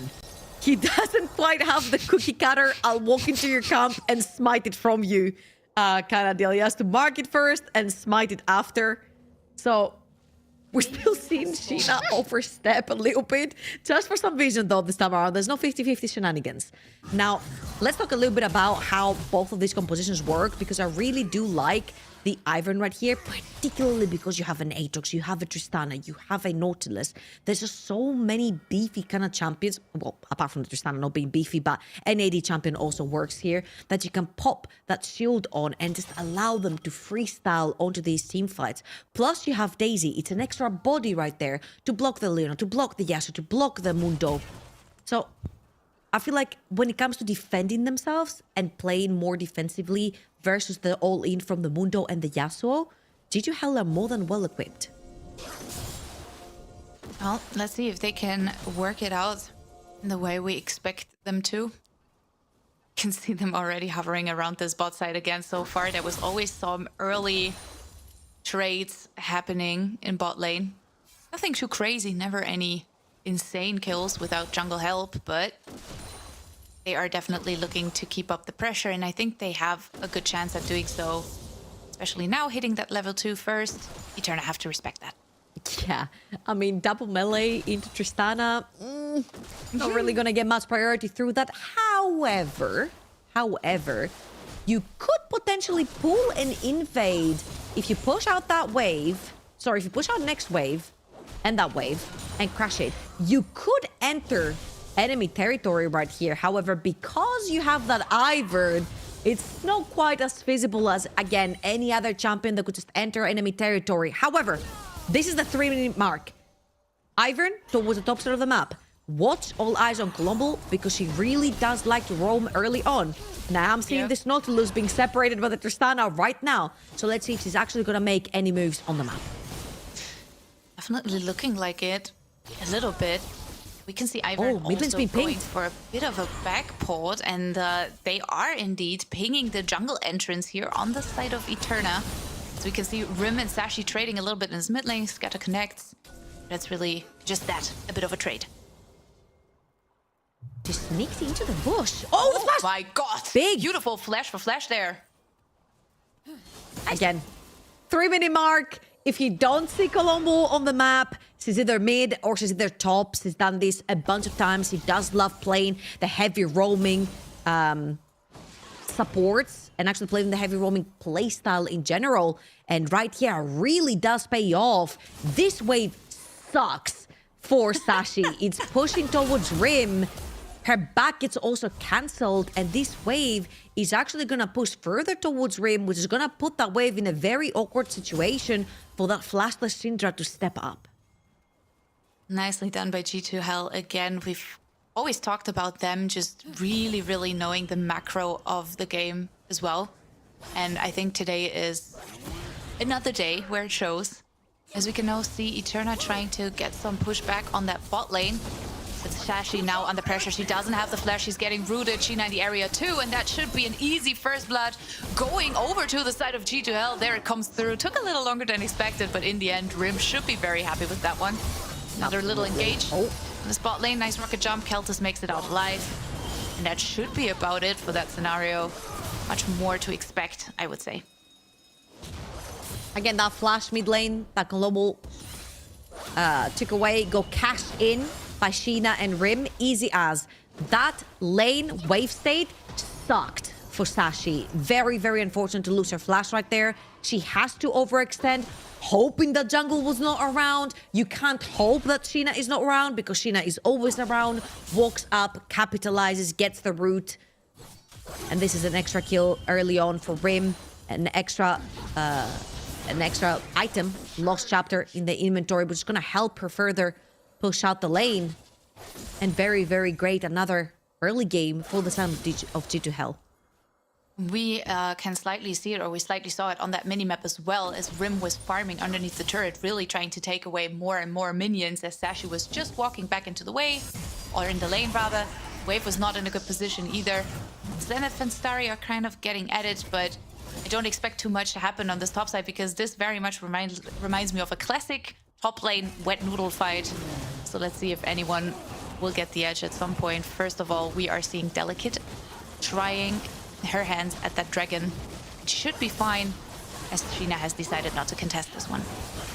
Our biggest Mundo enthusiast and multi-challenger Alois says that you need many belts and a Warmogs, and then maybe you start gaming. This is your time to start gaming. And this Mundo is not there yet to push, you know? He'll get his pushing stage, but he's not there yet. Delicate's gonna get spotted by that deep ward in the second bush from the side of G2H. And I feel like the wave is at a pretty good position right here. Oh, she doesn't know that they know that she knows that they know. Oh my god, that was a little bit back and forth for me, but yeah, surely Colombo did not know what happened to her in that scenario, that's for sure, because she went down pretty easily, and that's a nice little kill going over to the side of Eterna. Bad news though, it's a support kill, and I don't think that's who you want the kills to be on in this world, in this game. It doesn't matter. I think you should never be dying there. They knew that Delicate was in this brush. I think they were trying to bait that situation, but the baitee got the baited in the end, and Colombo ends up going down. I mean, she knew that they knew that she knew that she knew. Yeah, but in the end, she ended up being the victim of the knowing. But Oh, yeah. If you know, you know. That's what I always say. apparently she didn't know that she knew. Well, if no one knows, then what can you do, right? I have to stop because I'm already scrambling my words when the gameplay gets too exciting, and this is not helping. So let's look at this mid lane for a little bit, as we can see both of the supports, of course, proactively roaming there. And we can see some pings coming through towards top side, where we have Void Grubs spawning in about 15 seconds. And I wonder if Eterna want to put themselves in a good position, but if we look at the wards, that looks way better for G2 vision-wise. I think mid lane right here, Virtuosa is staying around that mid lane because Sashi is in this peculiar position again, where the wave is just about to crash on the tower, but hasn't necessarily crashed on the tower, but there's enemy support around and definitely doesn't want Sashi getting caught. So you kind of see that she's guarding that choke point from the jungle to make sure that Sashi is able to push that wave in under Rim's tower, which is going to be the case right here, right now. So Sashi should be feeling a little bit more comfortable playing around that as they're wrapping around bot lane again. Here they're looking for it. Engage hits onto Keltis. She immediately cleanses. They uses the rocket jump. The Stranglethorn's not doing too much. That's to a very low health bars, but not much more that Eterna can get out of this. Yes, he didn't even have the chance right there to hit that ultimate Rim. Just gotta connect. So she doesn't want to go for more, but we can... The ult. Oh, never mind. That's the ultimate. She's coming late. Oh my god, the mirror was gone.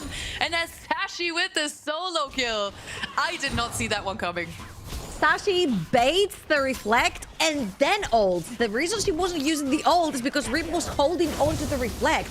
But Rim walks up too fast. Sashi flashes and Rim is forced to use the reflect, or she was gonna die on the first spell available to Sashi. So it was a pretty free ult right Yeah, that's excuse me?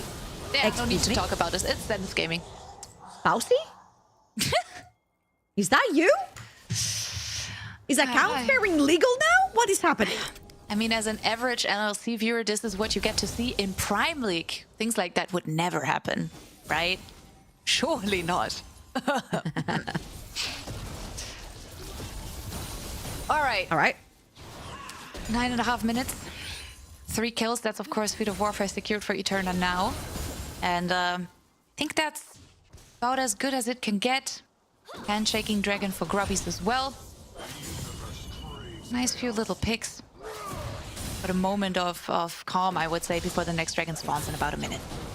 What's been worrying right here is that ever since that flash went down onto the Nautilus, Eterna have been finding angles to get down that bot lane and actually brute force fights together with the Leona. However, neither the Leona nor the Zyra, without ult at least, can actually enter that Yasuo deep into the backline, right? It's gonna have to be either Yasuo alone or a big scatter of the week from Sashi to get that Yasuo over in the backline, the skirmish to come. However, you kind of see how that top lane matchup goes. Zenith, not only does she get to play the bow style that we say, which is between tier 1 and tier 2 before tier 1 falls down, right? But she's also chipped away that tower over 4 tire platings. Yeah, and that individual CS lead is also very much decent. 105 CS to 82. Definitely something that Starry has to find a way to overcome at some point. Bot lane, still okay-ish, I would say. See, with the kill, of course, feels quite nice. However, Keltis in CS, slightly ahead. It's very even. They're stepping forward. Keltis, of course, with the rocket jump, very mobile, manages to make it out just in time. Yeah, you can pre-buffer the E from the Leona with the rocket jump. However, if that ult hits you without cleanse onto Keltis, it can get a little bit scary. So you can't walk up without the W as the TPs are coming through and they're looking to 5v5 right here. G2H firmly in place in River. Oh, but let's look at Sashi there. She is in a bit of a position to maybe flank if she wants to, as the roots are coming through now. They're stepping in there very deep into the backline, but Sashi now over the wall finds a good angle there, getting the first kill here in that scenario. But here comes Rim with the ultimate, buying a lot of damage. It's a double kill for her. The hook doesn't quite connect here for Colombo, and now Eterna have to find a way out. They have to disengage this. They are at a numbers disadvantage, and only a miracle could maybe bring them in a better position, as G2 are relatively low. Another stun coming through. That's a good amount of damage hitting onto Colombo there. who now has to take a step back, try to look for that 50-50. recall. It's going to be a smite fight. Let's see who gets it. It's going to be the blue side, so G2H able to pick up the dragon, but at what cost? They're stepping further forward here. But Keltis with the rocket jump, moving it further. She even flashes forward for another kill. Rim with the mirror, buying some space. W. Dealing some damage. Keltis once more. She's stepping in. She goes for the ultimate. It's not quite enough to hit the execute there. And she's dropping extremely low herself, being sniped away in the end by Sashi. That's a double kill in the end for Delicate. Wow. What a series of events. That Leandri's burn right there takes down Cultist. He just can't connect. One more auto. One more auto is all it would take, and that ultimate would actually be an execute. But you see how close this fight's on, and C just can't find her way into the backline again. You know this ultra mad emote in like Twitch chat? This is how I feel, that this Yasuo just doesn't have any abilities from other teammates to get her into the backline, because I feel like this would be completely free right there. C enters the fight, gets zoned out, gets daisied in the face, and it's just so difficult to play from there on out. Colombo? Yeah, she's a little far forward here. C will get hooked as Colombo's now looking for a bit more room with the mirror. And that's an easy kill onto C, who just overforced it there on that mid lane. Gold dead even. If you look over on the top side of the map, Zara 1,000 gold in the lead, but also Aatrox 1,000 gold in the lead. So 2 individual carries with the biggest leads in their team, equalizing the gold between the teams. Kansenev carried this one. Delicate, one of the only games where she's actually been able to have some freedom in her own jungle, farm away, get those items, be the carry for her team this time around. And those 2 compositions are, well, most on the right side, most on the red side team, so unconventional. And again, I would love to see C being able to get into this backline, but unfortunately she has to rely primarily on landing this tornado herself, landing that 3rd Q to try and get in contact with any of those carries. And this is so much peeling coming through from the side of G2H. And the more items the Ivan gets, the tankier his team becomes. Good news for C. She finally finished that Kraken Slayer, which makes it at least a bit more comfortable for her to deal damage. However, it's not really overcoming the issue of reaching the backline of G2H in the first place. So it's really up to the execution for Eterna to make this comp work. Very comfort pick focused. They know their backs are against the wall. They didn't want to go into a draft that they feel uncomfortable in. So everyone is really just trying to bring out some of their best champions. And G2H, on the other hand, with a meta draft, front to back draft that should be working out in their favor very well. Delicate is getting rooted. Solar Flare is coming out, but that's more in a defensive type of way as the hook is now coming through from Colombo. Maybe they want to look for more. They're looking to maybe punish them for overstepping here. G2H a little far forward, and that's a kill for Sashi in the books. That's on Colombo overextended right there. There is no TP on Zenith. She's pushing down bot lane. Another member getting caught for Yashina. What?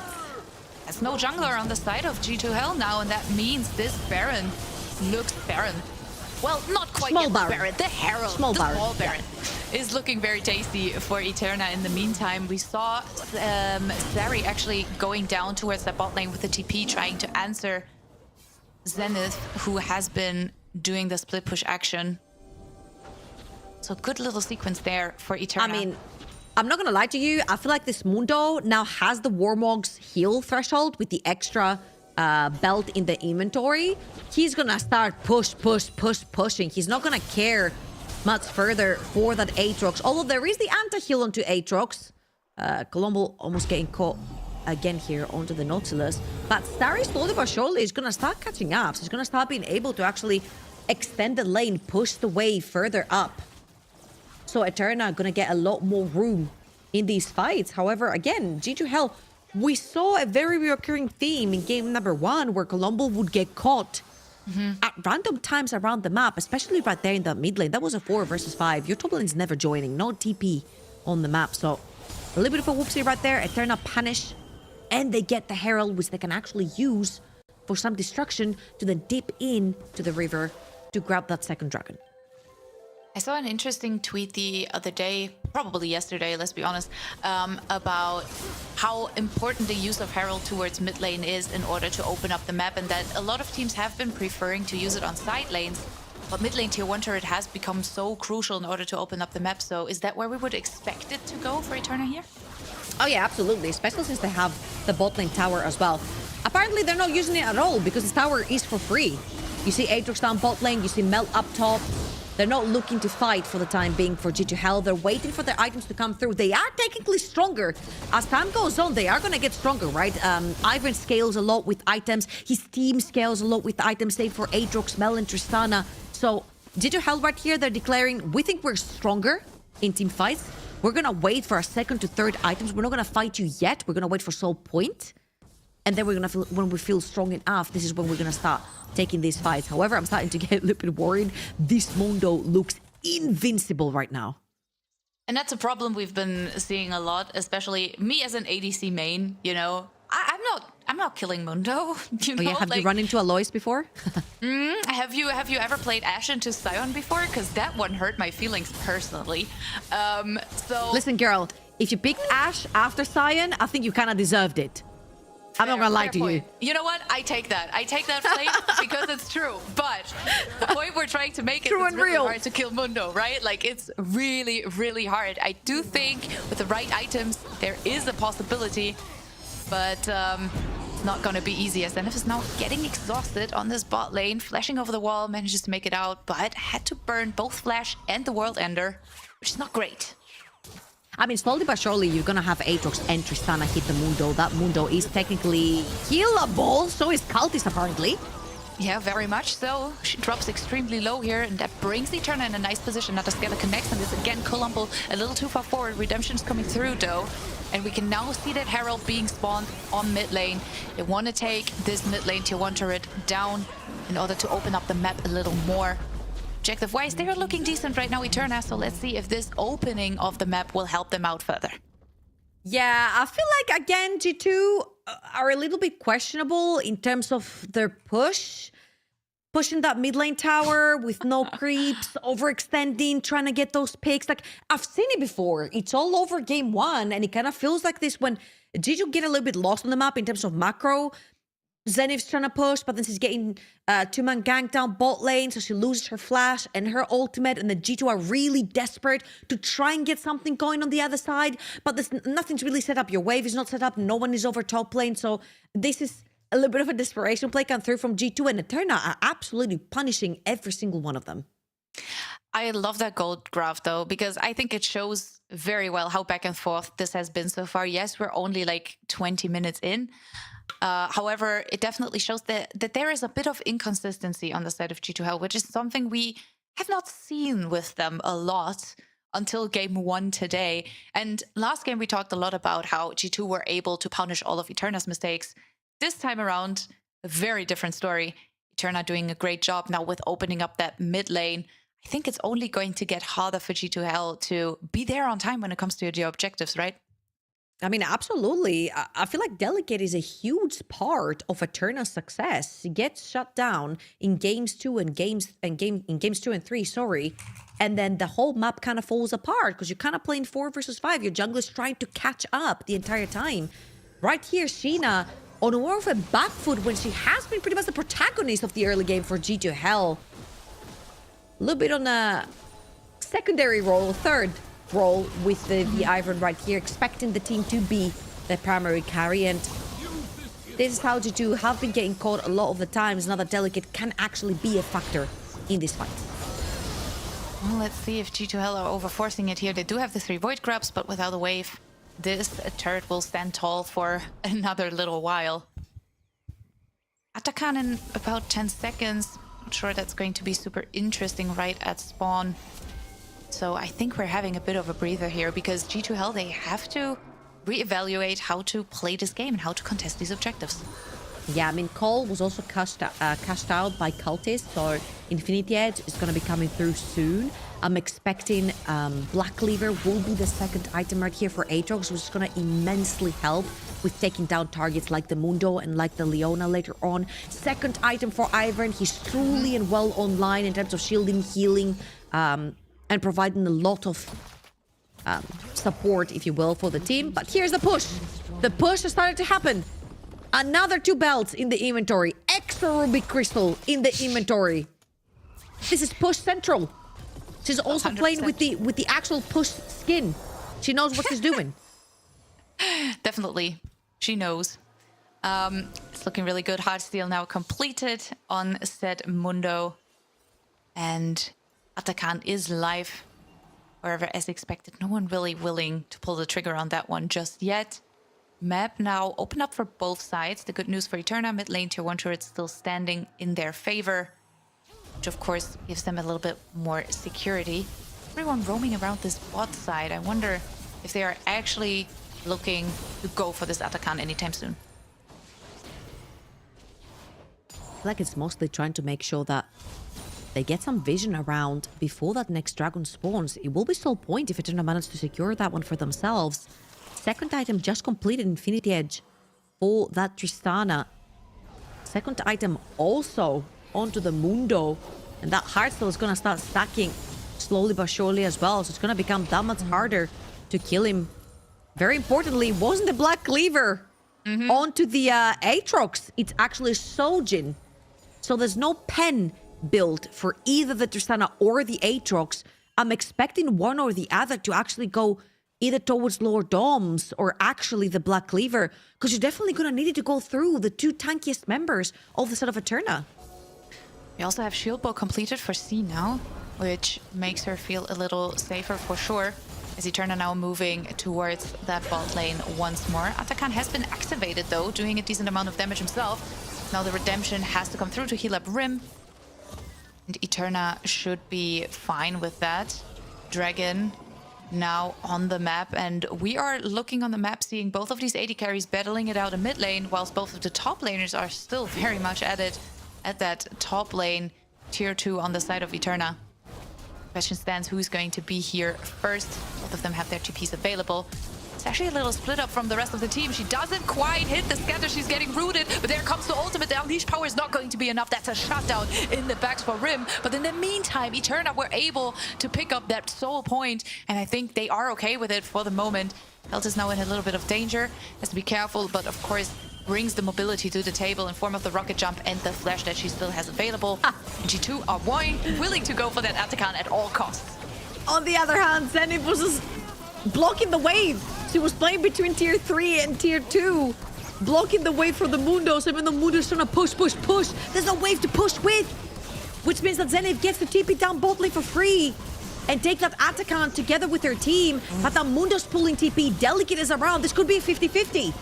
Taking a lot of time for G2H to actually go for this Atakan, but maybe they are just baiting, as Dari is now in a little deep in that tri-bush. With Virtuosa moving in, they're looking to actually make this a 5v5 situation. Sashi is always in the area as well. They're moving in, they're finding a really good amount of damage. Let's see with a kill against Zenith. The Atakan is still alive and well. Everyone is dropping. Keltis is gone, and that's a lot of damage lost on the side of G2 as Sheena now has to flash. It's a double kill for Sashi. They're looking for a bit more root hits underneath the turret. That's not necessarily where you want to be, but Sari just picks up the kill herself and calls it a day, and that's the ace in favor of Eterna, who are now in a very good position, having also picked up the Atakan.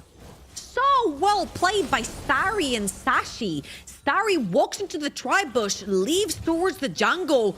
G2H started getting dizzy. Do you walk into the tri-bush? Do you fight the Mundo? Do you walk up? Do you hit the Atakan? Do you hit the Syndra? Syndra hits them, then they get dizzy, then they walk up, then the Strangle Thoughts comes in, then Yasuo goes in.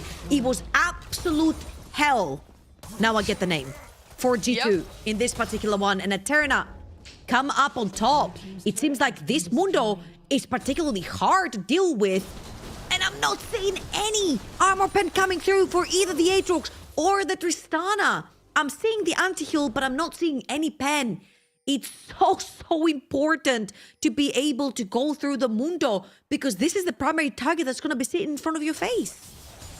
I mean, look, the good news for G2 is that this time around they are playing the Aatrox themselves. If we remember that Worlds game today, the Aatrox on the enemy team was not like whatever. Let's not get in there. But Eterna are looking like a wall right now. Starry is just not going to die. They are doing a decent job at at finding ways to play that front to back that they need. See now a little far forward in enemy jungle, but we can see them actively setting up for the Baron. Again, super tanky members right here. And I'm wondering, the anti-heal has come through. But it's not even just the Mundo, right? You've got Leona, you've got Yasuo in your face. Surely LDR definitely helps taking those targets down. We'll see if G2H actually have the damage. Very close to that death cap for the Mel as well. And let's not forget that this trade over on the bot side of the map was primarily due to catching Sashi, the exhaust going down, and then taking her out. And it was a 4 versus 5, which then they prolonged long enough for Sashi to be able to TP back into this. So now Eterna in a pretty premium spot to start this Baron right here and invite G2H into their arms. G2H has absolutely no vision into this one. Zenith just level 16, but showing her face down that bot lane gives Eterna even more of a reason to turn this one as a 4v5. Blue Orb coming through. They are now disconnecting from the Baron, looking to find Sheena on that mid lane. Unleash Power doing exactly what it's supposed to do. That's the damage on the side of Sashi, who is back to the glory that we saw her on in that game 1, 6, 2, and 5 now on that Syndra. With that numbers advantage, they are now looking to recommit towards the Baron. Zenith getting zoned, Rim as well. And I like the call from G2 here saying we need to pick up something in the meantime. Maybe we can finally go for that mid lane to 1 turret, which is so important, but that's turret in trade for a kill. And of course, the Baron Nashor. Big from Eterna right here to keep their ticket alive for finals. A Paris ticket, a LAN, a crowd, a stage is what these two teams are playing for. The final of LGC. 5,000 gold in the lead right now for Eterna, coming in as the underdogs. And looking G2H dead in the eye. Potentially taking them into Silver Scrapes Game 5. G2H have not been tested like this before. They're getting tested right now. Last dragon in the chain for Eterna that they need to claim soul for themselves, and it's going to be an Infernal. Damn, that's going to be hard to deal with. Full stacks on Syndra, Yasuo, Infernal Dragon, Syndra, and Zyra. G2H are going to have to pull a miracle here. I mean, if someone can do it, it has to be G2H, a team that has outperformed almost everyone for the entirety of the year. Zenith able to pick up that top lane turret. Question is at what cost, as they are now trying to find a way to commit onto Starry here. But soon realize it's impossible to really face that Mundo as of right now. So disengage is the right call, but with that Baron buff, Eterna are looking to push further forward, picking up a few turrets that are still left standing in their way. I'm liking to see the armor pen in the inventory for Tristana as well. Extra chain vest picked up from the Mundo right here, so definitely an item that's needed. 3 items onto the Aatrox. Mortal Reminder completed for Tristana. 3 item Tristana, 3 item Mel, 3 item Aatrox. If they can do it, they have to do it now. That they're even versus the Eterna carries. Wait for them to overextend. Oh my god, Vitrosa! She's dropping extremely low. Important shot down. But also immediately pulling out the Stranglethorns there for Delicate, buying some more space as Starry is now added 5v5, rather 1v1 with Zenith. Zenith trying to heal herself up, the World Ender trying to do as much work as possible, but Starry healing herself a little bit as well, as now Zenith back to full life, but Starry, of course, in no danger at all because she is Mr. Mundo, Mrs. Mundo in this case rather, as they are picking up a first inhibitor on that mid lane. And Siege is playing guard the cannon minion there for a while, until the waves are pouring in again. And this is best case scenario, I feel like, for Eterna. Being able to walk up and take an inhibitor tower 4 versus 5 when they've lost their primary engage in terms of the Leona. This is absolute Disneyland for them. Seeing Colombo walking towards the top side. Sashi? That damage! That damage is absolutely ridiculous. Beautiful scatter into Unleash Power there from Sashi coming through. Rim trying to stay alive at all costs. So far, the Mel has not been that much of a factor anymore in this last few fights. Yes, she's in a decent spot individually. That's not going to save G2H as a whole. They're still 6k gold behind. Eterna even without the Baron buff, are just waiting for these waves to pour in. Splitting it between mid lane and bot lane as of right now. Zenith the next target. She will the heal! Heal herself up again a little bit. The hook coming through from Kulapa, but it's not going to be enough. That's Sari with the kill. Numbers advantage now generated here for Eterna. The scatter doesn't quite connect. Another inhibitor is going to fall. With Keltis being down as well, this could have been an angle for Eterna to go for more, but they're trying to play it really, really safe. Close to these Nexus turrets. Poke is coming through again. Sheena dropping off. Oh my god! Another one. Sashi is really unleashed this game again. After the game number 1, they were looking to make it 5 games serious. Keltis trying to jump forward. The health bars are extremely low here on the side of Eterna, but they are picking up another kill against Keltis. Going golden. That's just one more turret. And Rim is down. It's the ace. And that is Eterna taking us to game number 5. Cue the Silver Scrapes. This one's not over yet. We're going to game 5. G2H coming as the favorites and getting pushed to their limit. Eterna, what a fantastic turnaround. I doubted this draft. I doubted the Yasuo, and it ended up being Sashi again with an incredible performance this time around onto the Syndra. But I have to give props, man. When Delicate is free to play her game, she really does stabilize the map for Eterna. So I feel like going into game 5, G2 are going to have to really rethink about having one of those passive junglers that they can't really use to just completely take over that early game. And I was really surprised when I picked it up in the first place, because in my books, it doesn't fit the playstyle that we know Sheena for. She is that aggressive jungler. She wants to live rent-free in your jungle and take away whatever she can. And now, more than ever, she has to make it happen in order to secure that spot in finals. For G2H, it is a best of 1 as of right now, and we should all take a moment, take a breath, get something to drink, and then we'll be right back with game number 5 of this banger series that we've seen so far.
We are all non-believers at this desk. We wrote Eterna off, but Eterna clapped back in what a fashion against G2H. And now threatening for the first time, like in this whole scene for G2H, to bring them into a fifth game and potentially missing out on that golden tickets for the Paris finals. I mean, I didn't believe it. And during the game, I was like, okay, good. Time to prepare some interview questions for G2H. This is like in the bag already for them. No way they're gonna lose it. How did that happen, Melee? I mean, honestly, really good execution on the side of Eterna. I think they found the right moments to punish whenever G2H overforced and overstepped. And it started out relatively early, right? They picked up these first few kills. And even here, we can see Sashi coming in from a beautiful angle. And she's a little late to the party, you would guess, but it's looking really, really good. Starry as well in this situation already being a very strong frontline, and now with Sashi joining the fight, the damage output on the side of Eterna is just really, really good. Yes, Rim was having a decent game as well, but it was just not quite enough for them to actually punish what Eterna were bringing to the table. I just felt like G2 were a bit confused in this particular game. Again, when Sheena hasn't completely decimated enemy jungle, it feels like G2 get a bit confused on the 5 versus 5s. They're not very sure how to play them. They were overextending. They were getting caught. They were trying to 4v5. They were trying to 3v2 in their not in their favor. And as you'll see right here, this is exactly the one that I want to show you. Starry, what Starry walking in the tribush? Kaltis, Rim, get mind control. Do we want to walk into the tribush? Do we not? Suddenly Mundo walks out. He's full HP again. But then Rim turns around to kill Mundo, but then Kaltis is not there. But the Sassy comes in and then decimates them all. And then when they walk back, they can't kill Mundo anymore. So it was a little bit of a confusion on, do we want to play this front to back? Do we kill Mundo? Do we want to ignore Mundo? But if we ignore Mundo, then we're running into the Yasuo and the Leona. So I felt like there was no correct or non-correct way for G2 to play this. I feel like Eterna were picking them apart one by one. And I feel like G2H never scaled to that late game with 4 or 5 items with Tristana to be able to completely dispatch of this Mundo. Yeah, it was definitely really hard for G2H to get someone back into the game because they got like so much attention that they had to spend on like all these individual players of Eterna, making the fights really chaotic. And that seems to be like kind of the continuous theme here. In the first game, Eterna also played a draft that was like very unconventional, featured like a lot of carry champions, so it was really hard to just keep an eye out, where's Notion Ultimate, where's the Nico? And it kind of was the same for this fight. You had like so many abilities just to watch out for. It was so hard to focus somebody. So that, do you think, is like maybe the strategy going into this final and last game? Because no matter what, it's down to a best of one again. The winner is gonna go to Paris and the other one will have to wait for like Solari and SK to figure out who is gonna get the next series. I feel like this like overloading onto G2 has been working out very well in these 2 games that they've tried it. However, I still feel like if G2 gets back to a draft where we have Sheena on a more carry-oriented jungler and she actually gets to play her game, the type she wants to, they are still, in my opinion, the macro stronger team. And it forces them into less mistakes somehow. I don't want to put it all onto Sheena's shoulders, but that's like the most distinct difference between game 2 and 3 and game 4 that I saw. Yeah, jungle has been a very delicate situation so far. And what do you think is like maybe like still like open for like the next one? We have seen so many games now with like 40 champions just being out because they have been like picked before. What trouble might be like still be available for both of these junglers to make the difference in this last final game? Pantheon and Kiana have been permanently banned pretty much at this point. I feel like, again, we might have to fall onto the whole Braum thing where you just played probably with like a melee champion such as the Nafiris, the Viegos, you know, the remnants of the AD junglers that are like way below the ones that we have already seen. There's like one that right I want here. to bring up. Is it like Sheena Rek'Sai angle? Because she loved to play Rek'Sai in the Oh, past. I'd love to see Rek'Sai. And she loves to like bite into people and just completely claw them. And I think it would be like a nice change of pace to get her like another jungler that she can continuously invade with and just put her lead on the map. I don't know the point in which Rek'Sai is strong in the jungle anymore. I know that she's really strong, or relatively strong, I should say, over in the top lane, particularly against tanks, because she does HP damage with her ability. But I'm not sure, because she got nerfed, I think, back to back, if I'm not wrong, in the jungle. Maybe it could be a good comfort pick, because again, we are game 5. I think comfort picks play a huge role when it comes to the drafts. But again, I would rather see something like the likes of an Nathiri or the Viego. Pantheon Kiana permaband, maybe something slips through the cracks and they grab that too. Definitely another great variety for like the jungle champion pool. I think also in the last game, Sashay has proven to be like kind of the backbone to like Eternal's playstyle, because this time we had like no invades happening. Jungle was like way more stabilized, but in the end, I think it was like still similar to like the first game. Her plays that kind of sealed the deal in the end, were like there at like the most important teamfight situations, finding the damage onto the backline.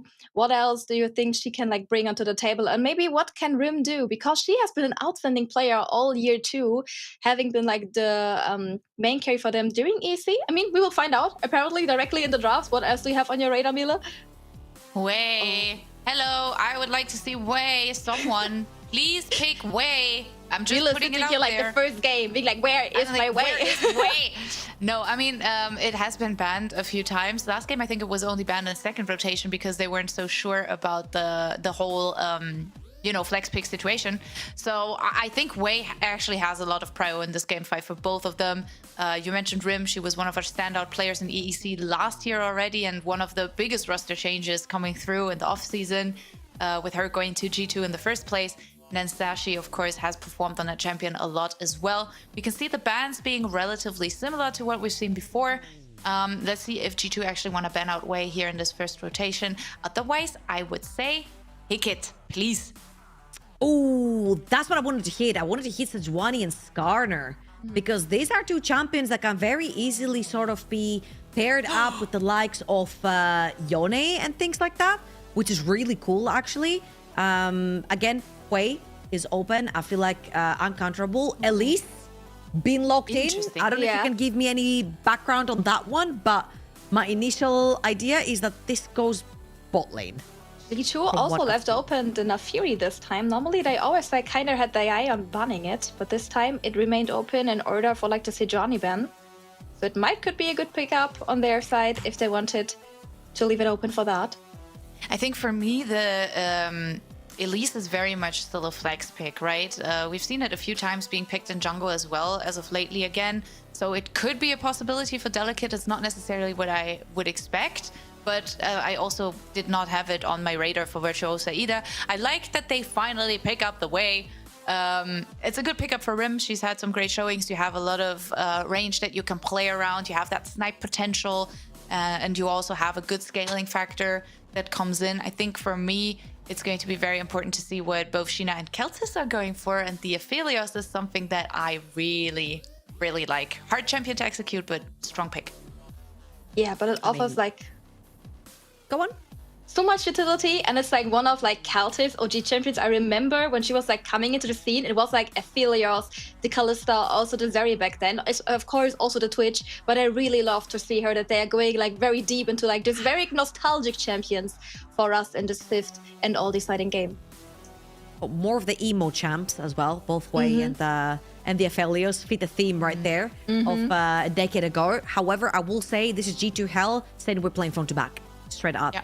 Hyper carry, both mid and bot lane, AP and ADC. They're definitely set up to play more of a front to back-ish composition. Now, let's see how they run it out, because against Skarner could be a thing that Sheena wants to play into the Lilia, into the Elise, into the Lucian. Extremely squishy, those targets. You can frontline with it as well. I can't think necessarily of another sort of tank-ish or bruiser-ish champion that you can play in the jungle to basically complete this front-to-back game that you want to play. Yeah, especially with both Maokai and Sejuani banned, I completely see your point there. I just want to point out real quick that Lilia is one of the champions that Delicate personally enjoys to play a lot. Definitely one of her most played champions. So far, we are picking up the Melio here on the side of G2 Hell. With, of course, the Elise now relatively secure for Eterna on that support pick. It's a nice takeaway. Otherwise, it would have worked very well with the Lucian too. And it does give you even more teamfight resilience, right? With the ultimate, you have that extra cleanse factor, which you can definitely need when you have to play into something like the Lilia, for example. Now, this is something you would technically see from something like a BLG. You'd see Elise or like a Lucian plus any other champion rather than all the ones that you know, the Milios, the Namis, the Broms, right? So this bot lane is do or die. We either get ahead in the early game or we die trying, basically, together with Lucian and that Elise. So Melio, Aphelios, extremely squishy in the early game and extremely susceptible to getting dived. And Elise is one of the best dive champions. So Eterna are gonna need a priority mid lane if they can actually get it right here, shutting down enemy jungle and making sure that the bot lane is actually pushed to get Delicate down that bot to secure that early game dominance that they're looking for that bot lane. Yeah, I'm also like seeing the problematic that if like this game goes too long and you have the Aphelios with Melio scaling for like, let's say over 30 minutes, it's like really hard to once get to him because at one point he will have lifesteal so much himself. He will have like all the healing, all the shielding from the Melio coming in, plus all the extra range, which is also really unfun to play against as a Lucian that wants to go in, pull out his combo, and then wait for his cooldowns to come back up again. And now we're still looking for a jungle pick. I'm very sad that my beloved Rek'Sai got banned. But there's so many other different champions that Sheena could opt for. Maybe like even the Scanner that you talked over before. Oh, are we getting a little bit of a mind? Oh, for the love of God! Out? Oh, Don't God, give me 2021 flashbacks. Lilia versus Udyr perma farm the entire jungle. That's what I'm talking about. I don't know if this is Zenith on the top lane or if this is Volibear jungle. It can be played both ways. However, that Volibear build that we see on Baus as well, the more AP heavy one, has been nerfed. I'm pretty sure on the current patch. So it might be AD Volibear jungle, which is a champion that can take control in the early game. So I see it as a Sheena champ. I was getting hyped there for a second with that hover coming through for the LeBlanc, because I was like, what if it's Sashi on Lucian mid and we get LeBlanc bot lane here for C?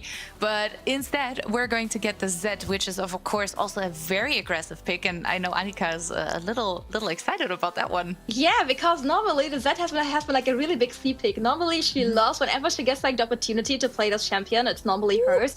So it has been like a champion that both of her and her mid laner have been been sharing. So maybe there will be some shenanigans coming up for both of them, because the Lucian we have seen previously also coming out from Sashi in the mid lane as like a very flexible pick for them. I mean, let's see if they're gonna swap and where the champions are gonna go, but CZ would be like such a treat, because it has been like also one of her picks that she loves to play sometimes in jungle in the top lane too.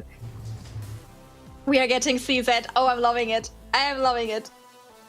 No, never mind. What? All right, so we have the Irelia lock-in straight into the Gragas. It's most likely going to be Z mid right here. Something that Knight also really likes to play. I'm looking left side and I'm like, this is such a BLG-esque draft coming out of Eterna. For all the LPL enthusiasts out there that know BLG, they usually like to run super squishy compositions, everyone trying to outskill their opponents, and that's exactly what Eterna is screaming right here. Mostly on the other side for G2H, it's your not so classic front to back, but a lot of scaling on their side, with Sheena trying to breach that early to mid game. Volibear is one of my favorite champions, particularly in the jungle, because he has a lot of impact through his kit on the 1v1. So I'm expecting to see Sheena getting some shenanigans going in that early game towards Delicate. And I mean, honestly, like, as much as I was getting hyped for that Z bot lane, I want to point out that Zenith pick, because, oh my god, the flashbacks are back, right? Like, what was it, this year's Equal Esports Cup Finals? Wasn't it that? Like, at some point, someone decided, you know what, let's leave that open for Zenith to pick, and it was a really, really, really bad idea for whoever had to play into it, and, I fear this is one of those champions where she's just going to take over the game at some point after having been invisible for a while. She's going to come out of the bushes and completely destroy your team fight. Yeah, it's like one of these angles again where she will be terribly bleeding during the laning phase, having little fun against like the Gragas, who can always just like deny basically her whole combo, maybe getting dived herself a few times, but she will prevail in the end. But I also have to say, I love this draft. I love that this just completely took everything what they had on comfort picks.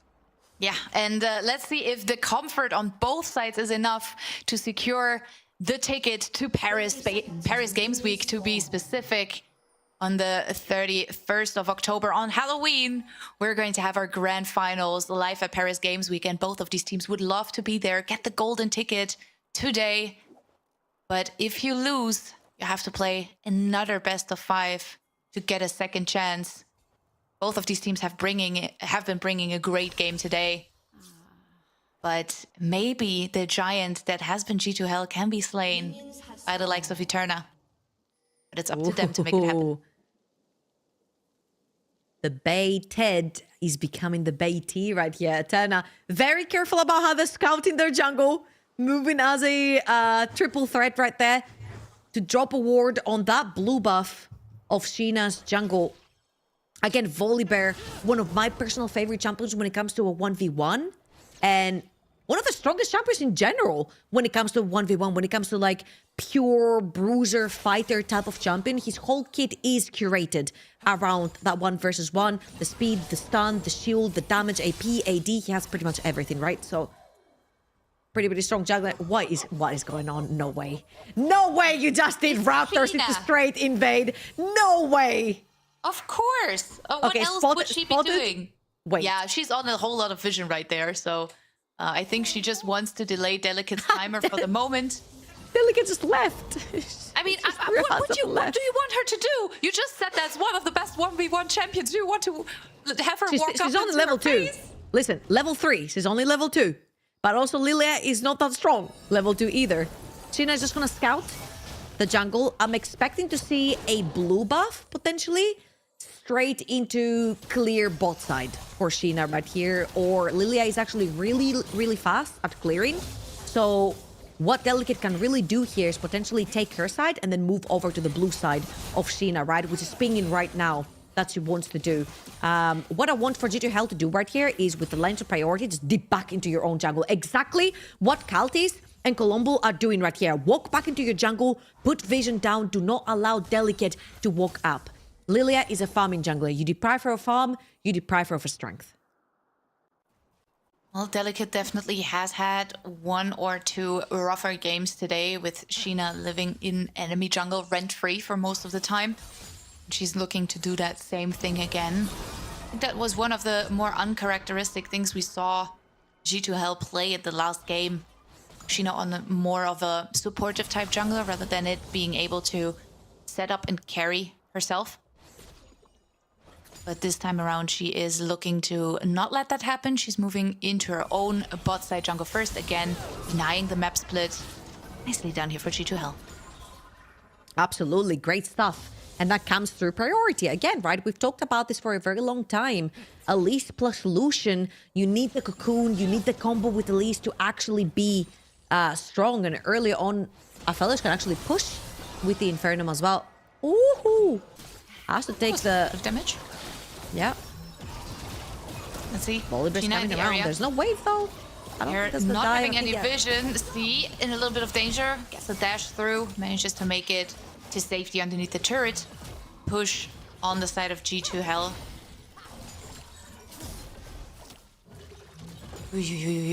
It's getting tense. Honestly, after having seen 4 games, I always felt like it was a little decided by draft. However, that last game was proving us wrong. Thus being very critical of what Eterna have had in their hands. They just made it work. Just danced around G2H's composition. See if they can make it happen again. Bot lane a little bit dangerous here. C gets interrupted again. Virtuosa decides to stay with her AD carry. Make sure she stays safe. Watch Sheena again, taking the prior third mid. Entering for Raptors, depriving from as many camps as possible. No smite on Delicate means she's gonna 100% lose her big chicken right there. Trade threatening from that Volibear. Sheena's gonna go back to her jungle, I'm assuming, right here. But really nice trade right here from Delicate. Taking her Raptors is actually putting the pain down onto the Volibear. Ooh, Sheena is taking a whole lot of damage. She does have the flash, has to commit it immediately. Columble to the rescue, and now Rim is in a bit of danger as they're turning around. Ignite hits, and that's the first blood going over to Delicate, who plays it aggressively with the flash. If I'm not wrong, did she burn her flash as well right there? No, Rim, she still has her flash available, unless it's a bit of a delay on the overlay, which I don't think it is. It looked like she was just about to flash. Not bad right there, she doesn't, but Elise in the bush, Cocoon lands. Level 3+ for the Elise is exactly where you need to be scared of Fog of War. Rim walks into said Fog of War, gets absolutely punished for it. And I will say right here, I was a big fan at the beginning, depriving that Lilia. However, right now, she's pretty much equalized the score. A lot of the camps are still level 1 for the Volibear because they haven't necessarily been cleared. So Sheena really has to go through her recycling in the jungle. And that's a 500 gold lead already for the Lilia. Whilst on Volibear, you need to be the more active jungler. Yes, you deprive Lilia, but it shouldn't be your sole purpose to just take Delicate down. Use that Volibear as a very early game skirmisher and try to get your lanes ahead. This right here is the person that I would like to look at later on in team fights as well. Zenith, of course, back in the proxy farm. Passes down onto Starry. Should therefore manage to get over the wall. Commits the flash for it. That's a flash. Ends up being fine. Well, you know, just limit testing. You don't need a flash. Maybe in mid lane you need a little bit more than a flash. Thankfully, Rim still has that one available. Also got the help of Sheena here. In order to stay safe, as Sashi wants to play it further forward. Ignite hits, and that should be Rim going down again. Nicely done here, Sashi, with a kill in what looked like a bit of a 1v2 situation. I think they've been exchanging solo kills for the entirety of this best of 5, with Sashi definitely coming up on top right here. No teleport to get back onto the lane, and I feel like Sheena is starting to fall behind here on the Volibear again. You're the ganker. Ooh, and nice try. Hold on. Sorry. Ooh. Yeah, no, that's a lot of damage coming out of Zenith, and that's Zenith with a solo kill. I wish I could say, you know, this is a big surprise, but it's absolutely not. Zenith is in her comfort zone right here, right now. Yeah, especially when you're playing against other melee champions. Aurelia, when you overstep your welcomes, is one of the champions that really does slap your hand when you overextend it to put it into the cookie jar, right? So, one tire plating from the top side, taken away from the Aurelia solo kill as well. Getting close to the first item. And this Gragas, all I see in the inventory is a little bit of cooldown reduction or haste, as you call it now. A lot of mana items, so extremely, extremely squishy when you're going up against an Aurelia that now that she's keeping back to lane, has an entire pickaxe in her inventory. We can also see that 1k gold lead coming through for Zenith, who is ahead in CS so much. Eterna, though, find a good way to maybe cross-map off that top lane play. They are picking up the first dragon of the game. Now even looking to go for a bit of an invade, as Virtuosa has to, of course, jump into the air. Manages to come back down, but Delicate probably won't be able to hard commit for that Grump. In the meantime, though, G2H with the reaction. We're going for the handshake. So that's 3 grubs for G2H and 1 dragon for Eterna. Yeah, pretty good. You have a really nice sieging team right here. You're going to have the Aphelios, you've got the front to back, you've got Aurelia on the side lane, so definitely going to use the Void Grubs eventually as Delicate keeps full clear in the jungle. As long as Lilia is not needed on the map, this is her favorite part. Just keep on full clearing the jungle, getting much stronger. This is going to be a case of the BLGS composition on the side of Eterna, trying to out-hands G2H. And we'll see further down the line how Volibear will sort of start falling as Cultist.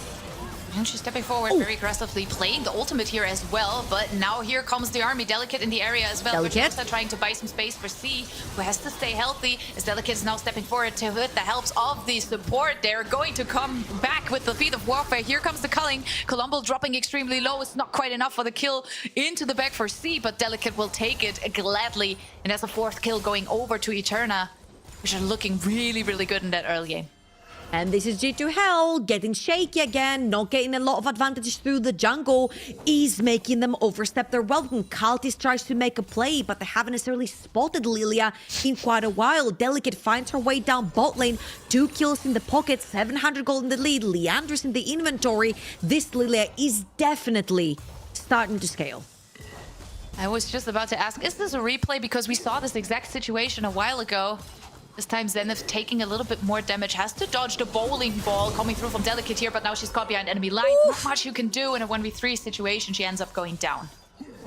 2 kills on the Zed, 2 kills on the Lilia. Damn, that mid-jungle duo is absolutely popping for Eterna. And again, G2H getting caught all across the map. I'm pretty sure that Sheena has to flash away from this situation here. Well, let's see. She's definitely in a bit of danger, but with the helps of Colombo, she ends up being fine. That's the value of Milio right there. And I mean, what a storyline it would be if Eterna were actually the first ones to move on towards the finals, undefeated in the qualifier stage, undefeated in group stage, and now facing off against the Giant. They're definitely making G2H look a little shaky. I mean, it definitely shows you that they deserve the clean record in group stage, right? G2H got invited to LGC due to G2 beat them by their org. However, Eterna had to prove their worth through qualifiers. Hold up.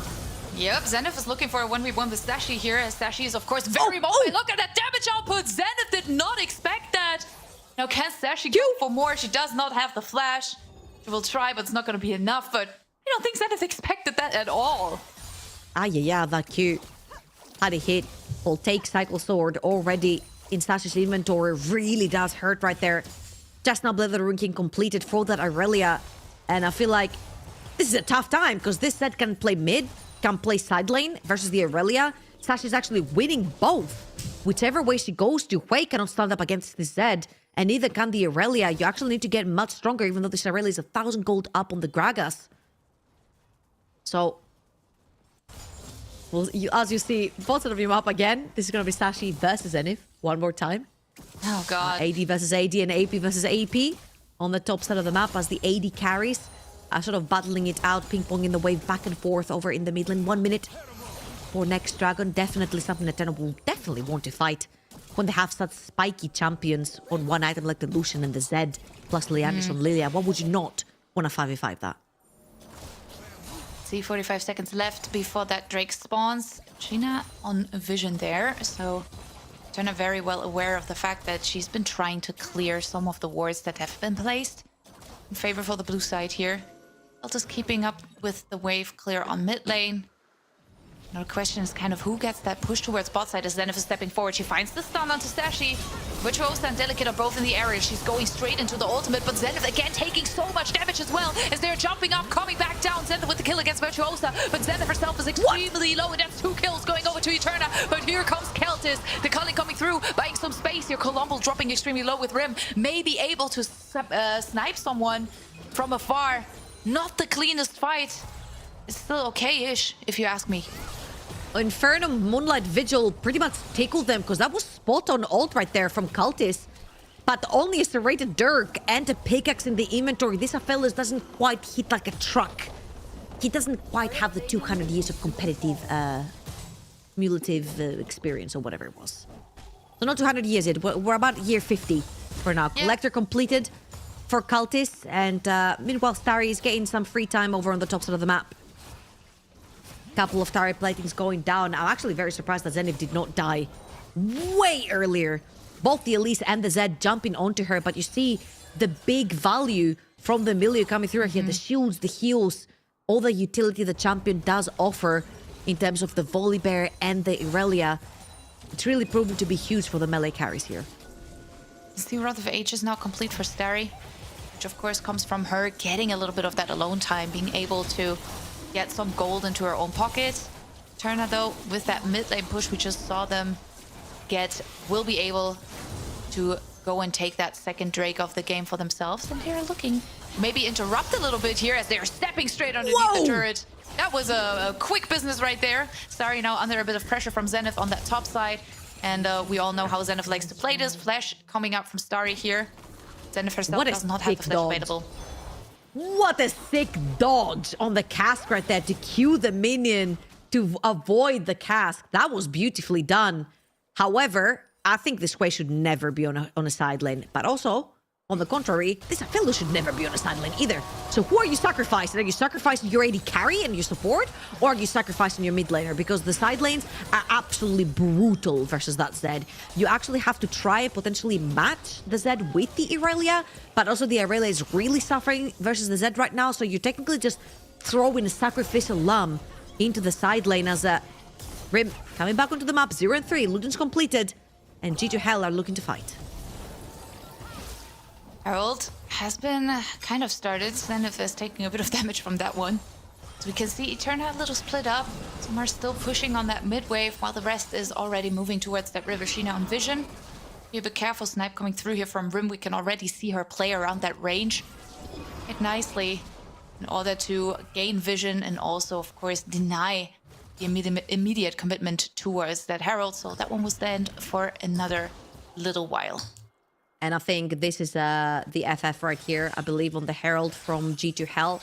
They put the strongest member down bot lane, the TP coming through, which means Delicate instantly starts the Rift Herald right here, of course. But you really, TP's bot doesn't touch the wave, heads towards the top side of the map. That's 5 members deep from G2H right here. They are looking to contest. Yeah, they're definitely looking for some sort of engage. Delicate has to respect it. She's moving a bit further away, dragging that Herald, who's now going to reset. That buys G2H some time to maybe go for it themselves. Turna, though, need to reposition. Graga's still a little bit away from the rest of the team as Delicate is now going back into the Herald pit, trying to recommit as Zenith is stepping forward. She really wants to get onto C, who's now underneath the turret. Stun coming through. I think Zenith maybe have overcommitted here a little bit. It's a 1-for-1 trade as she's now dropping low as well. She ends up going down on the side. Starry and Colombo are trying to face off against each other, but that's a numbers advantage now for G2H. Herald still on the map, still out for the taking, and that's where they will set their sights up next. They take 2 though. That's pretty big for G2H. They've been on the back foot this entire time. Ooh, it looks like Eterna looking for more. Ooh, that was a nice ignite. Virtuosa picking up that kill. And now with the spiraling despair coming through, Starry goes down. And that turret as well is dropping low extremely fast due to the 3 Void Grubs coming in as well. Keltis now, again, another kill for Virtuosa. She is really putting on the carry support pants here. 4 kills for that Elise as she now jumps up and down in order to dodge whatever Rim is throwing at her. But the range is just the outplay button. And suddenly this game is unleashed. It's a huge fight. Coming through, Delicate still trying to deal some damage. Rim with the shield will not end up going down in this situation, but barely makes it. In the end, it's another kill going through. But wow, what a fight on Knife's Edge. 4-0 and 4 for Delicate. You don't shut her down. She takes over the game. Didn't die a single time on the Zyra last game. Hasn't died yet. Full on carry pants mode. Virtuosa as well. But what can I say about Elise, man? Like, this is kind of a Cassandra moment, but for supports. Elise is a support, everyone. with Rocket Belt and Double Tome and one-shots every single carry in enemy team, even though they're 2 or 3 levels up. Like, I have nothing to say about this. It is what it is. Meanwhile, Skullcrab is going to go down. Next Dragon's going to spawn in about 1 minute's time. Very, very close to Infinity Edge, actually, right here. For Cultist has been able to pick up a couple of tower platings, a couple of kills, chipping away those creeps. Managed to accumulate herself a 1,000 golden right here. It's almost a 2,000 golden on the top side generated for Zenith on this Aurelia. So we're expecting these two to be the really big carries for the set of G2H as the Herald has been taken away by Eterna. Cannot believe that the gold is dead even at this point. After everything we've already seen, you would expect one team to be in the clear lead here. But with that last sequence, G2H have really managed to, you know, gain back some control. As we can see, Zenith back again in split push with the 3 Void Grubs. These turrets will melt relatively easy. Starry, though, cross-map playing that very nicely, picking up a turret of her own. Now G2 first to the objective in this bot side river, looking to pick up the dragon. And I like this from Eterna. They decide to go for the trade. Absolutely, they're using here the Rift Herald. G2H absolutely desperately need this neutral objective right here. Mid lane tower is going to go down, but G2H are looking for any strugglers, anyone who's overextended. The only one who's overextended is that Gragas on the top lane, and they're nowhere near that. Starry is going to try to take the tower down. I think that Rim is going to get there right in time together with Sheena. But the tower's going to go down nevertheless. Looking to go for the kill here. Spiraling Despair coming through. Starry will sacrifice herself, but she will be able to pick up the turret. And we saw in the meantime on bot lane, Sashi was able to pick up the turret for her own. And with that push, they are now moving towards the Atakan. And we know this can be a make or break moment. G2H are looking to commit. They really want to fight. This Culling coming out relatively early. It only tickles Keltis, not giving her too much damage because Colombo is able to heal her back up. And now Sashi has to be a little bit of a defense maker here as Zenith is now going in. And Eterna immediately decide at the numbers disadvantage, we cannot fight this, we're giving over the Atakan. Yeah, that was huge right here from G2H. Sashi had a fantastic flank angle. Not even seen on that side of the wall. Could have absolutely assassinated Cultist right there. As Virtuosa limping away with super low HP. It's do or die. Dead even game. The winner, a ticket to Paris. A LAN event, the first finals. As Zenith, you've got 3 not-so-friendly figures around you. Yeah, she might be caught out here a little bit, but she also, of course, has to be a bit careful because she dropped relatively low. She's going straight into the ultimate, ends up going down, but on mid lane, the fight is unleashed as well as they were looking to find a catch onto Keltis here. Nicely done. However, Eterna have to be careful now. Health bars are blinking. They're dropping very, very low. They cannot overstep here, and you said it. This game counts. This is for finals. Big picks right there onto both top and bot. Cultist, play safe mid. I mean, you can't play safer. She was underneath her tower. Yeah. That's what happens. It's kind of the meme. Play safe mid. I am. What can I do? Classic. That is underneath the tower. Sashi onto this Zed. Extremely lethal. I mean, technically, the only champion she can truly jump on is going to be that Aphelios. And by looking at Zenith's inventory, I don't think this Aurelia is actually grouping anymore. You know, you're kind of toxic Tryndamere in solo queue where he's gone 0-5 and he's like, okay, yeah, I'm only split pushing Sia at the end of the game. This is what this item signifies to me, Hulk Crusher right here. This is what this item signifies for me. Obviously, this is going to be able to also group because it has pretty good stats in terms of AD and defenses. However, it is primarily built for side lane pressure, and she is eventually going to outscale the Zed in terms of side lane pressure. So we'll see if Zenith can actually get that side lane pushing to come into fruition. This Hullbreaker always gives me very disgusting flashbacks to Jinx Hullbreaker build at the beginning of the year. Because that one, no, I cannot. If I remember that, I feel sick. But let's see how sick Sashi feels, knowing that she might be under a bit of pressure here. I'm not sure she's aware of Sheena's existence in the Tribush. She'll stay safe, moving down through the river, not really taking any chances. The game has slowed down just a little bit. Again, nerves might start cracking through. One mistake, the game is super close. Talking about mistakes, Zenith. 1 versus 2. What you got? Yeah, it's a 1 versus 2 situation. She's going straight into the ultimate redemption coming through, but here 1v3. Rosa. They want to make it a 3 versus 1 situation. They want to pick up their kill, and they will in the end. Starry manages to take down Zenith. But how much more can Eterna get from this? What is on the map to gain?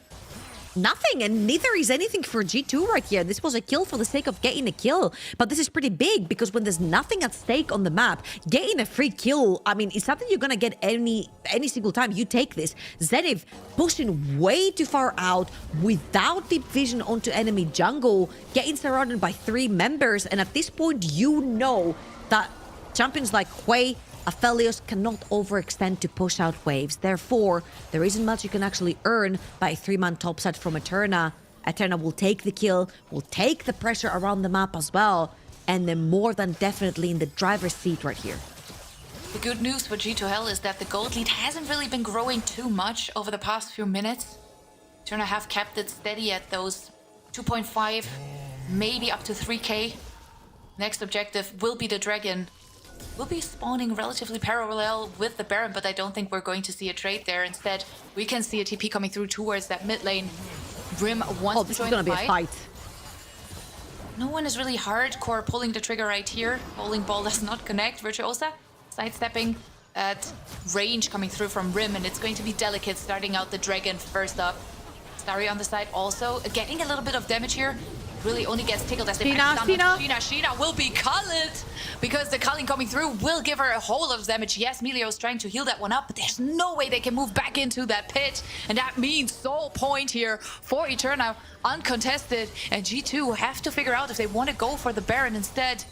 They don't really have the chance to. It's just really impossible to face check Fog of War when all you have is the Squishy champions. They're just gonna send it on the Baron instead. Make Eterna face check them. This could be completely dangerous. This is a flip. You could lose the game right here, right now, G2. This is a 50-50 play. If they make it work, it can be the comeback arc of the century. If they don't, this could lose them the game. You said it as they're stepping in. Virtuosa is immediately shut down, and that's not what you want on the side of Eterna. This gives G2 Sorry. They're trying to stop Starry straight into the back lane. They pick up a kill against Rim, and now they're stepping further forward. How much work can be done? Keltis is down, and it's the Eterna show. Eterna have come to slay the monster truck that has been G2H for the entirety of the year. No one was able to stay on their level, but this could be it, as Zenith is now 1v1 by Sashi one more time, but she has to stay back, and this is the Baron for Eterna on top of the Drake. G2H with the OG Dignitas Desperation Baron play. They bunch up under Baron, Delicate hits them with the orb, and then they absolutely get decimated. Super squishy, no backline, no one buying time for the Aphelios or the way to do the damage. Eterna, such great early game play. The champions just straight up outplay. You don't have to play through that front line from G2H. There is no front line for G2H. You step up, you get one shot. That's a 7k gold lead now for Eterna. They're putting themselves in the best position to get that golden ticket to Paris. G2H, with their backs against the wall, they have to find a way to come back. And they are known to be resilient, especially in a series like this. They have been here before. They've played best of 5s before, and they managed to win those and make it to Liga Nexo. However, here, they're having a really, really hard time. And now with the Baron buff, Eterna are looking to push further. But maybe C stepped a little too far forward as Zenith finds her on that mid lane. Completely left by her alone, so big shutdown going into the backs for Zenith here. Let's see if G2H can find some more. Yeah, kind of a big mistake right here, just to have your Lucian all alone down the mid lane. I would expect maybe Gragas or Zed, a little bit more of elusive champions that if you get caught, you can actually get away with the dash, with the flash, with the shadow. But Lucian, once he dashes, no flash as well for C overextends her welcome. That is a Baron buff siege that G2H are more than happy to take. Wasting that Baron buff is something that they definitely need to start, I'm gonna say the word, turtling the game to potentially a third Aphelios item, a third item for that Hui, who's actually forced to build towards that hourglass with assassins. Like that said, dive in the backline, you need the defensive items. Now Irelia looking for the third item, very, very close to completion. Let's see. if Zenith actually has it back in base. And this is it. That's best case scenario for that from that Baron siege. No inhibitor towers lost. Yep. That is not ideal for what Eterna actually planned to do here. However, there's a dragon in 2 more minutes. It would be the soul for Eterna. And I think G2H, with just having survived that first little Baron siege, maybe they can find the power. They can find what they need in order to contest that dragon, buying themselves a little more time in this game, because the air is starting to get really, really thin for them. I mean, I don't know. Getting that far into the jungle just to squeeze in a couple more camps could be very, very scary. But you somehow have to establish some control. I think the easiest way for G2H to get inside this river, stop the soul from going over to Eterna, is primarily playing through mid. That's your only way. But again, playing through the Gragas, the Zed, and the Lilia, that can actually get incredible flanks through walls because they all have those displacement abilities, plus the orb from Lilia is actually kind of scary. Your carries overextend, they don't have flash, such as Kaltis right now. Very easy target. Third items coming through for both of these ADCs. The LDR for Kaltis, the Mortal Reminder on the other hand for C. We can see Zenith and Sheena going for the split push here, and they have objective bounties active, which of course helps them to mitigate that lead that Eterna have gotten for themselves. Will be spotted on their way out here. However, I'm not sure if Eterna should go for a chase. They're definitely looking. Slowed down here a little bit. Nicely done by Sheena. Will secure them their way out into their own jungle for the moment. Oh, they caught Kaltis. Does have the cleanse. Does have the cleanse. Instant cleanses. Loltal Lullaby right there from Delicate, but that's a cleanse gone. And there's a Cocoon around. There's an Elisa around that's constantly looking. G2H don't necessarily have any easy means to engage. So unfortunately for them, they have to wait for Eterna to make a play. And then they're playing the responsive side of things. Dragon has come up, but I don't think G2H are walking anywhere near that river. Yep, it looks as if they were just going to give over that soul. Maybe looking to pick up that mid lane tier 2 turret. That would be an okay trade. But Eterna are definitely going to get that soul. And G2 have to see what else they can get on the map. Maybe step a little further forward, but that could be an overstep. Nice way of Steri trying to zone them away a little bit. And that's all G2 is going to get in this very moment. Actually, though, ooh, caught behind enemy lines. Manages to make it out. Should be fine here with the rest of Eterna now moving in as well. But G2, they are in the bushes. They are waiting for someone to step up. Maybe face check. Maybe they can set a little bit of a trap here. And see the damage coming through from Sheena. And stepping forward. Everyone is very much respectful and afraid to pull that trigger as the stun is now coming through. Culling immediately loosed onto Zenith, who has to step back. Respect the damage output. XBO dropping extremely low. Beautiful going golden there, but I'm not sure it's going to buy enough time as she jumps up, comes back down, manages to stay alive. That's a little bit of damage gone here on the side, but Zenith is now stepping in. She wants to pick up the kill. She's going straight into the ultimate, and this is the comeback arc here for G2H. They're looking to find the picks that they need. Rim is going to fall asleep, but it's not going to be enough to get more here for Eterna. They have to respect the numbers disadvantage. Rim, of course, also playing beautifully around that range that they have with the way. There's a Baron in 14 seconds, and I'm not sure Eterna are in the position to play for that one.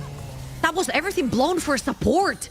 Yes, Virtuosa loses her flash, but that was everything for the Elise, and it took so long to take her down. Ooh, Colombo. G2H, Colombo! She's stepping forward. There she goes. That's the next kill coming through. Keltis also half-life. They have to be a little bit more careful. She's stepping back in, but that's a huge shutdown. But in the end, it is Sari actually able to pick up a kill for herself. Maybe they can buy some time as C is now in the 1v1 instead if she's not going to win that one. As Delicate, Virtuosa respawns. They're looking to play this on the back of the field. We can see Sheena and Rim also moving back in, jumping up and down. This Virtuosa has to do so much work as they are now looking to face against Starry, but she's going to be a bit of a wall that is hard to break for G2H. Oh my god, Zenith playing literally on the knife's edge right there. Fantastic flash on the body slam as well. Getting away from Starry right there, and every summoner has been blown. Only Cultist has flash. Baron live. It's the next objective. It's been the bane of G2's existence to enter themselves into Fog of War, into a Lilia, into a Gragas, into a Zed, into the Culling from the Lucian, into an Elise even. A support that's 4 levels down. Or 5 in some cases from G2 Hell. Anything that's a shadow, you can't go there. This is Lion King all over again. Everyone back on the map.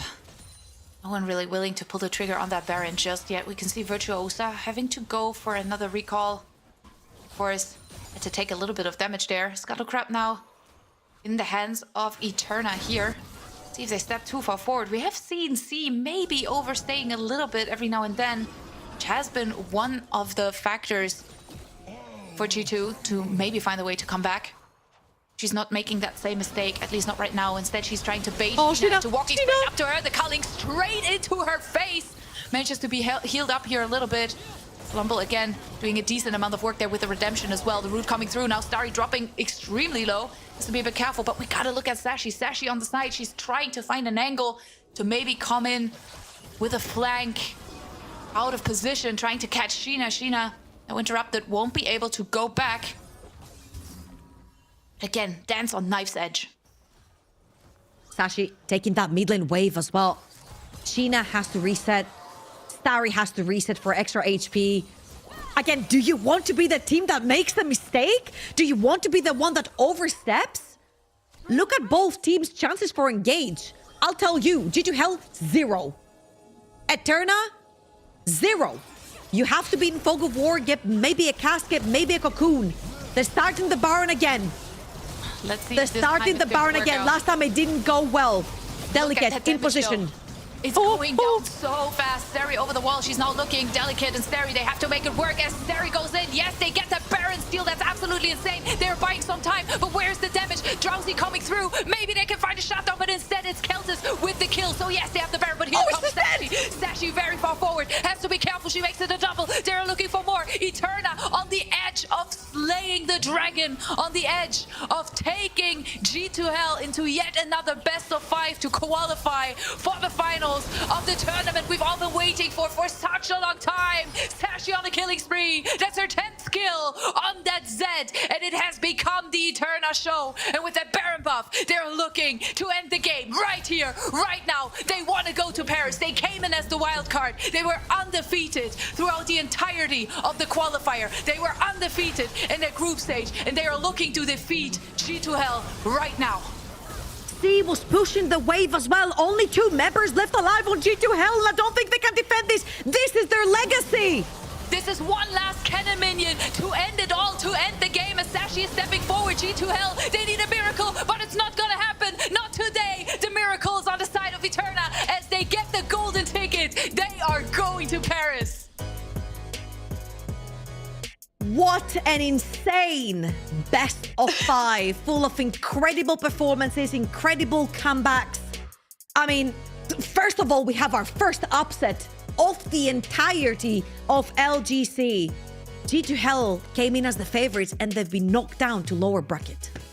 They have never lost a series in this season in this year. And now for their golden ticket, for the chance to make it directly into finals, they struggle, and Eterna is our victor in this scenario.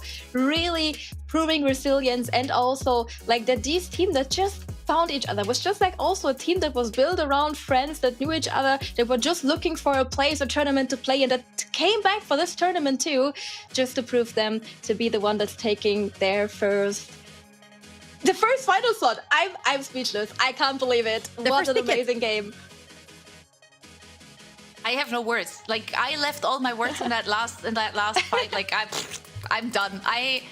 Honestly, I'm so excited for whatever else we're going to get, because this tournament so far has been so much fun. But what a best of 5. Like, this is everything I wished for it to be. Honestly, like, I'm just so happy. Wait, that's crazy. Girlies are flying from America. Yeah. Like, we're gonna tell them welcome to Paris. That's incredible. We're talking 100+ ping. They're playing from America, 100+ ping.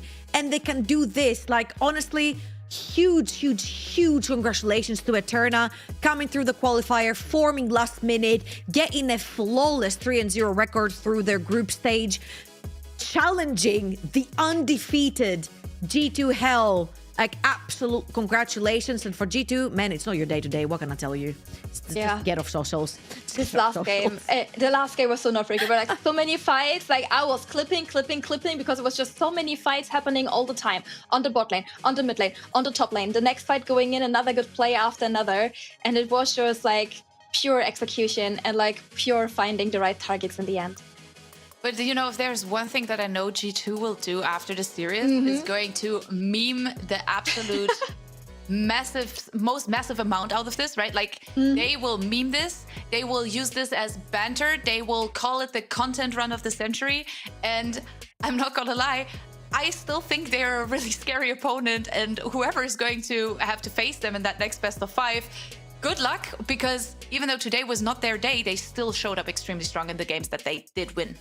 Oh god, they're gonna be fuming. They're gonna be fuming. Whoever has like the audacity to face them in like the next bracket, they're gonna have an absolute furious G2 against them. That is probably very disappointed that they didn't make it today. But here are some more replays. And I just loved watching this game because it was like in the beginning, okay, maybe we're gonna see Zenith pop off. Maybe we're gonna see Sashi pop off on the Z. And every fight, it was everybody pop offing. And for me especially, it was like Virtuosa in these early games, finding the right stunts with the elites and bringing in the damage that was needed.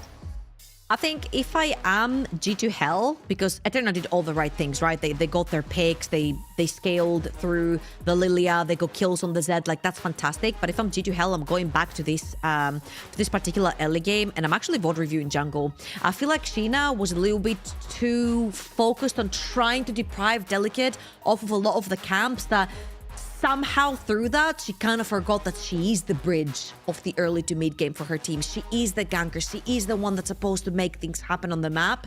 And I feel like that kind of got lost through translation. Then they kind of scaled into the late game, but didn't really have the tools. They didn't really have the front line. And I feel like Eterna's composition, again, it was BLG-esque. It was built to outhand you and outskill you. And definitely Eterna has both the hands and the skill to do that. Also, they have performed way better than BLG, if I remember it correctly from Worlds today. So, hey, slay, there we go.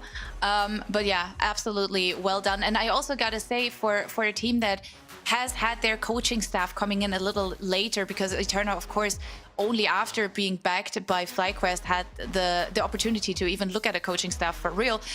They have been reading G2H extremely well.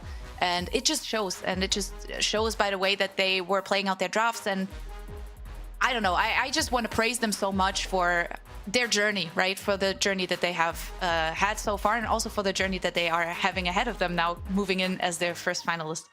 Yeah, I mean, I think you couldn't like write a better underdog story from all of these players coming into this tournament, now making it against G2H. And like during this fight, it goes on and on and on. Jack, it doesn't end because both of these teams know that this will probably be the last fight, their last chance to get like this golden ticket onto Paris finals. So both of them were like clinging onto the hope of winning this team fight in some regards, trying to get the kills out and getting maybe the objective that would secure the game. But I was sitting on the edge of my seat for like these whole 2 minutes just because it was so close the whole time.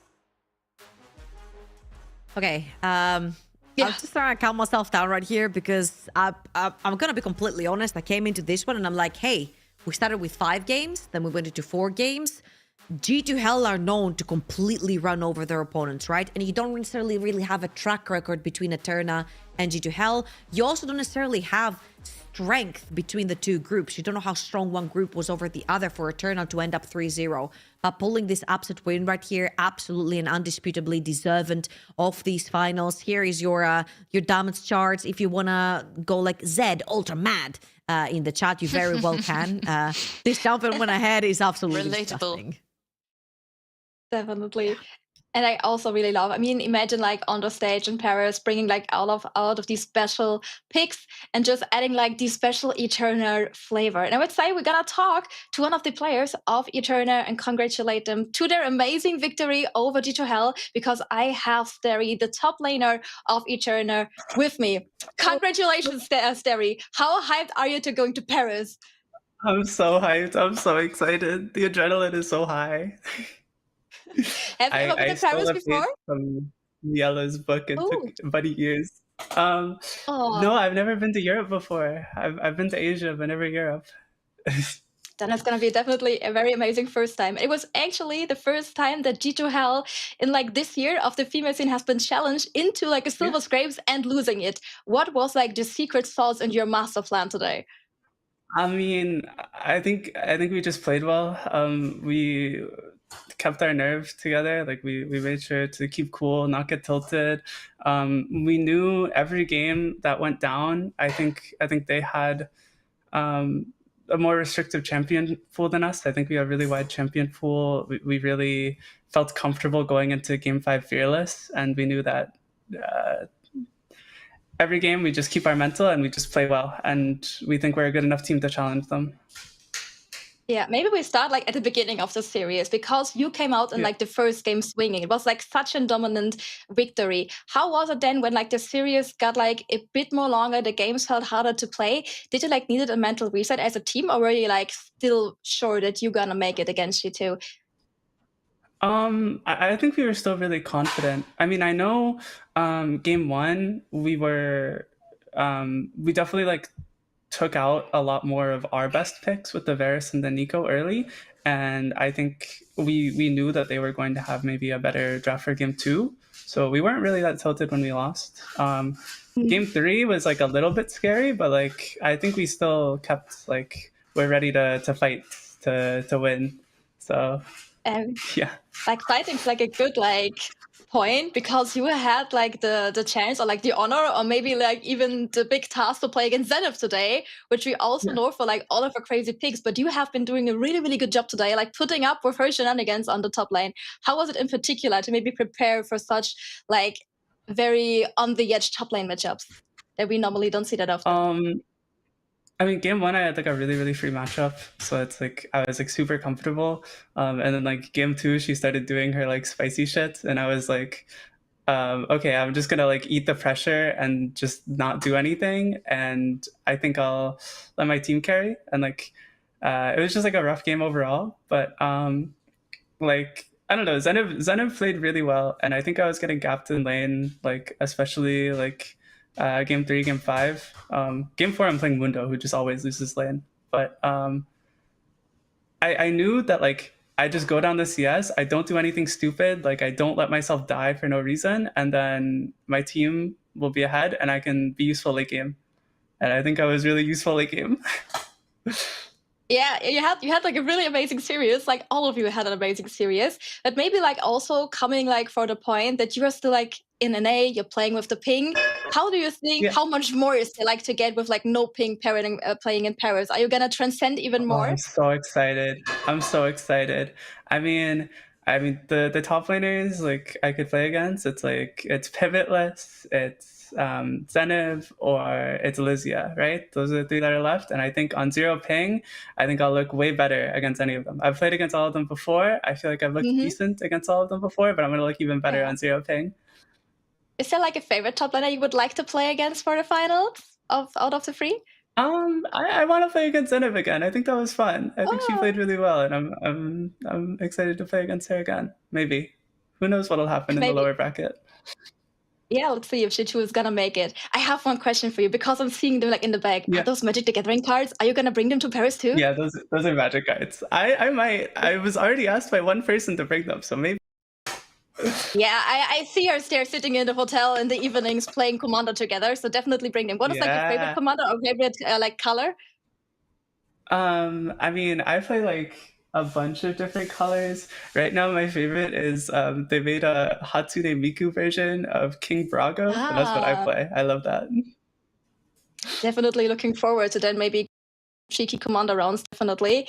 Like maybe what is like the thing that you are most excited about coming to Paris?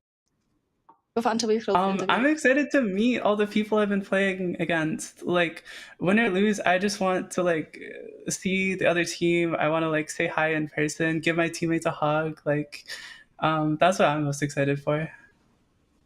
It's definitely really heartwarming because I think there's like the big opportunity with this tournament that we can finally all come together and do like a big like class meeting, basically Paris all together. So I'm really looking forward to meet you and the rest of ETR in Paris, and wish you a nice week, because you now have a great option to just sit there and see the other teams battle it out. Yeah.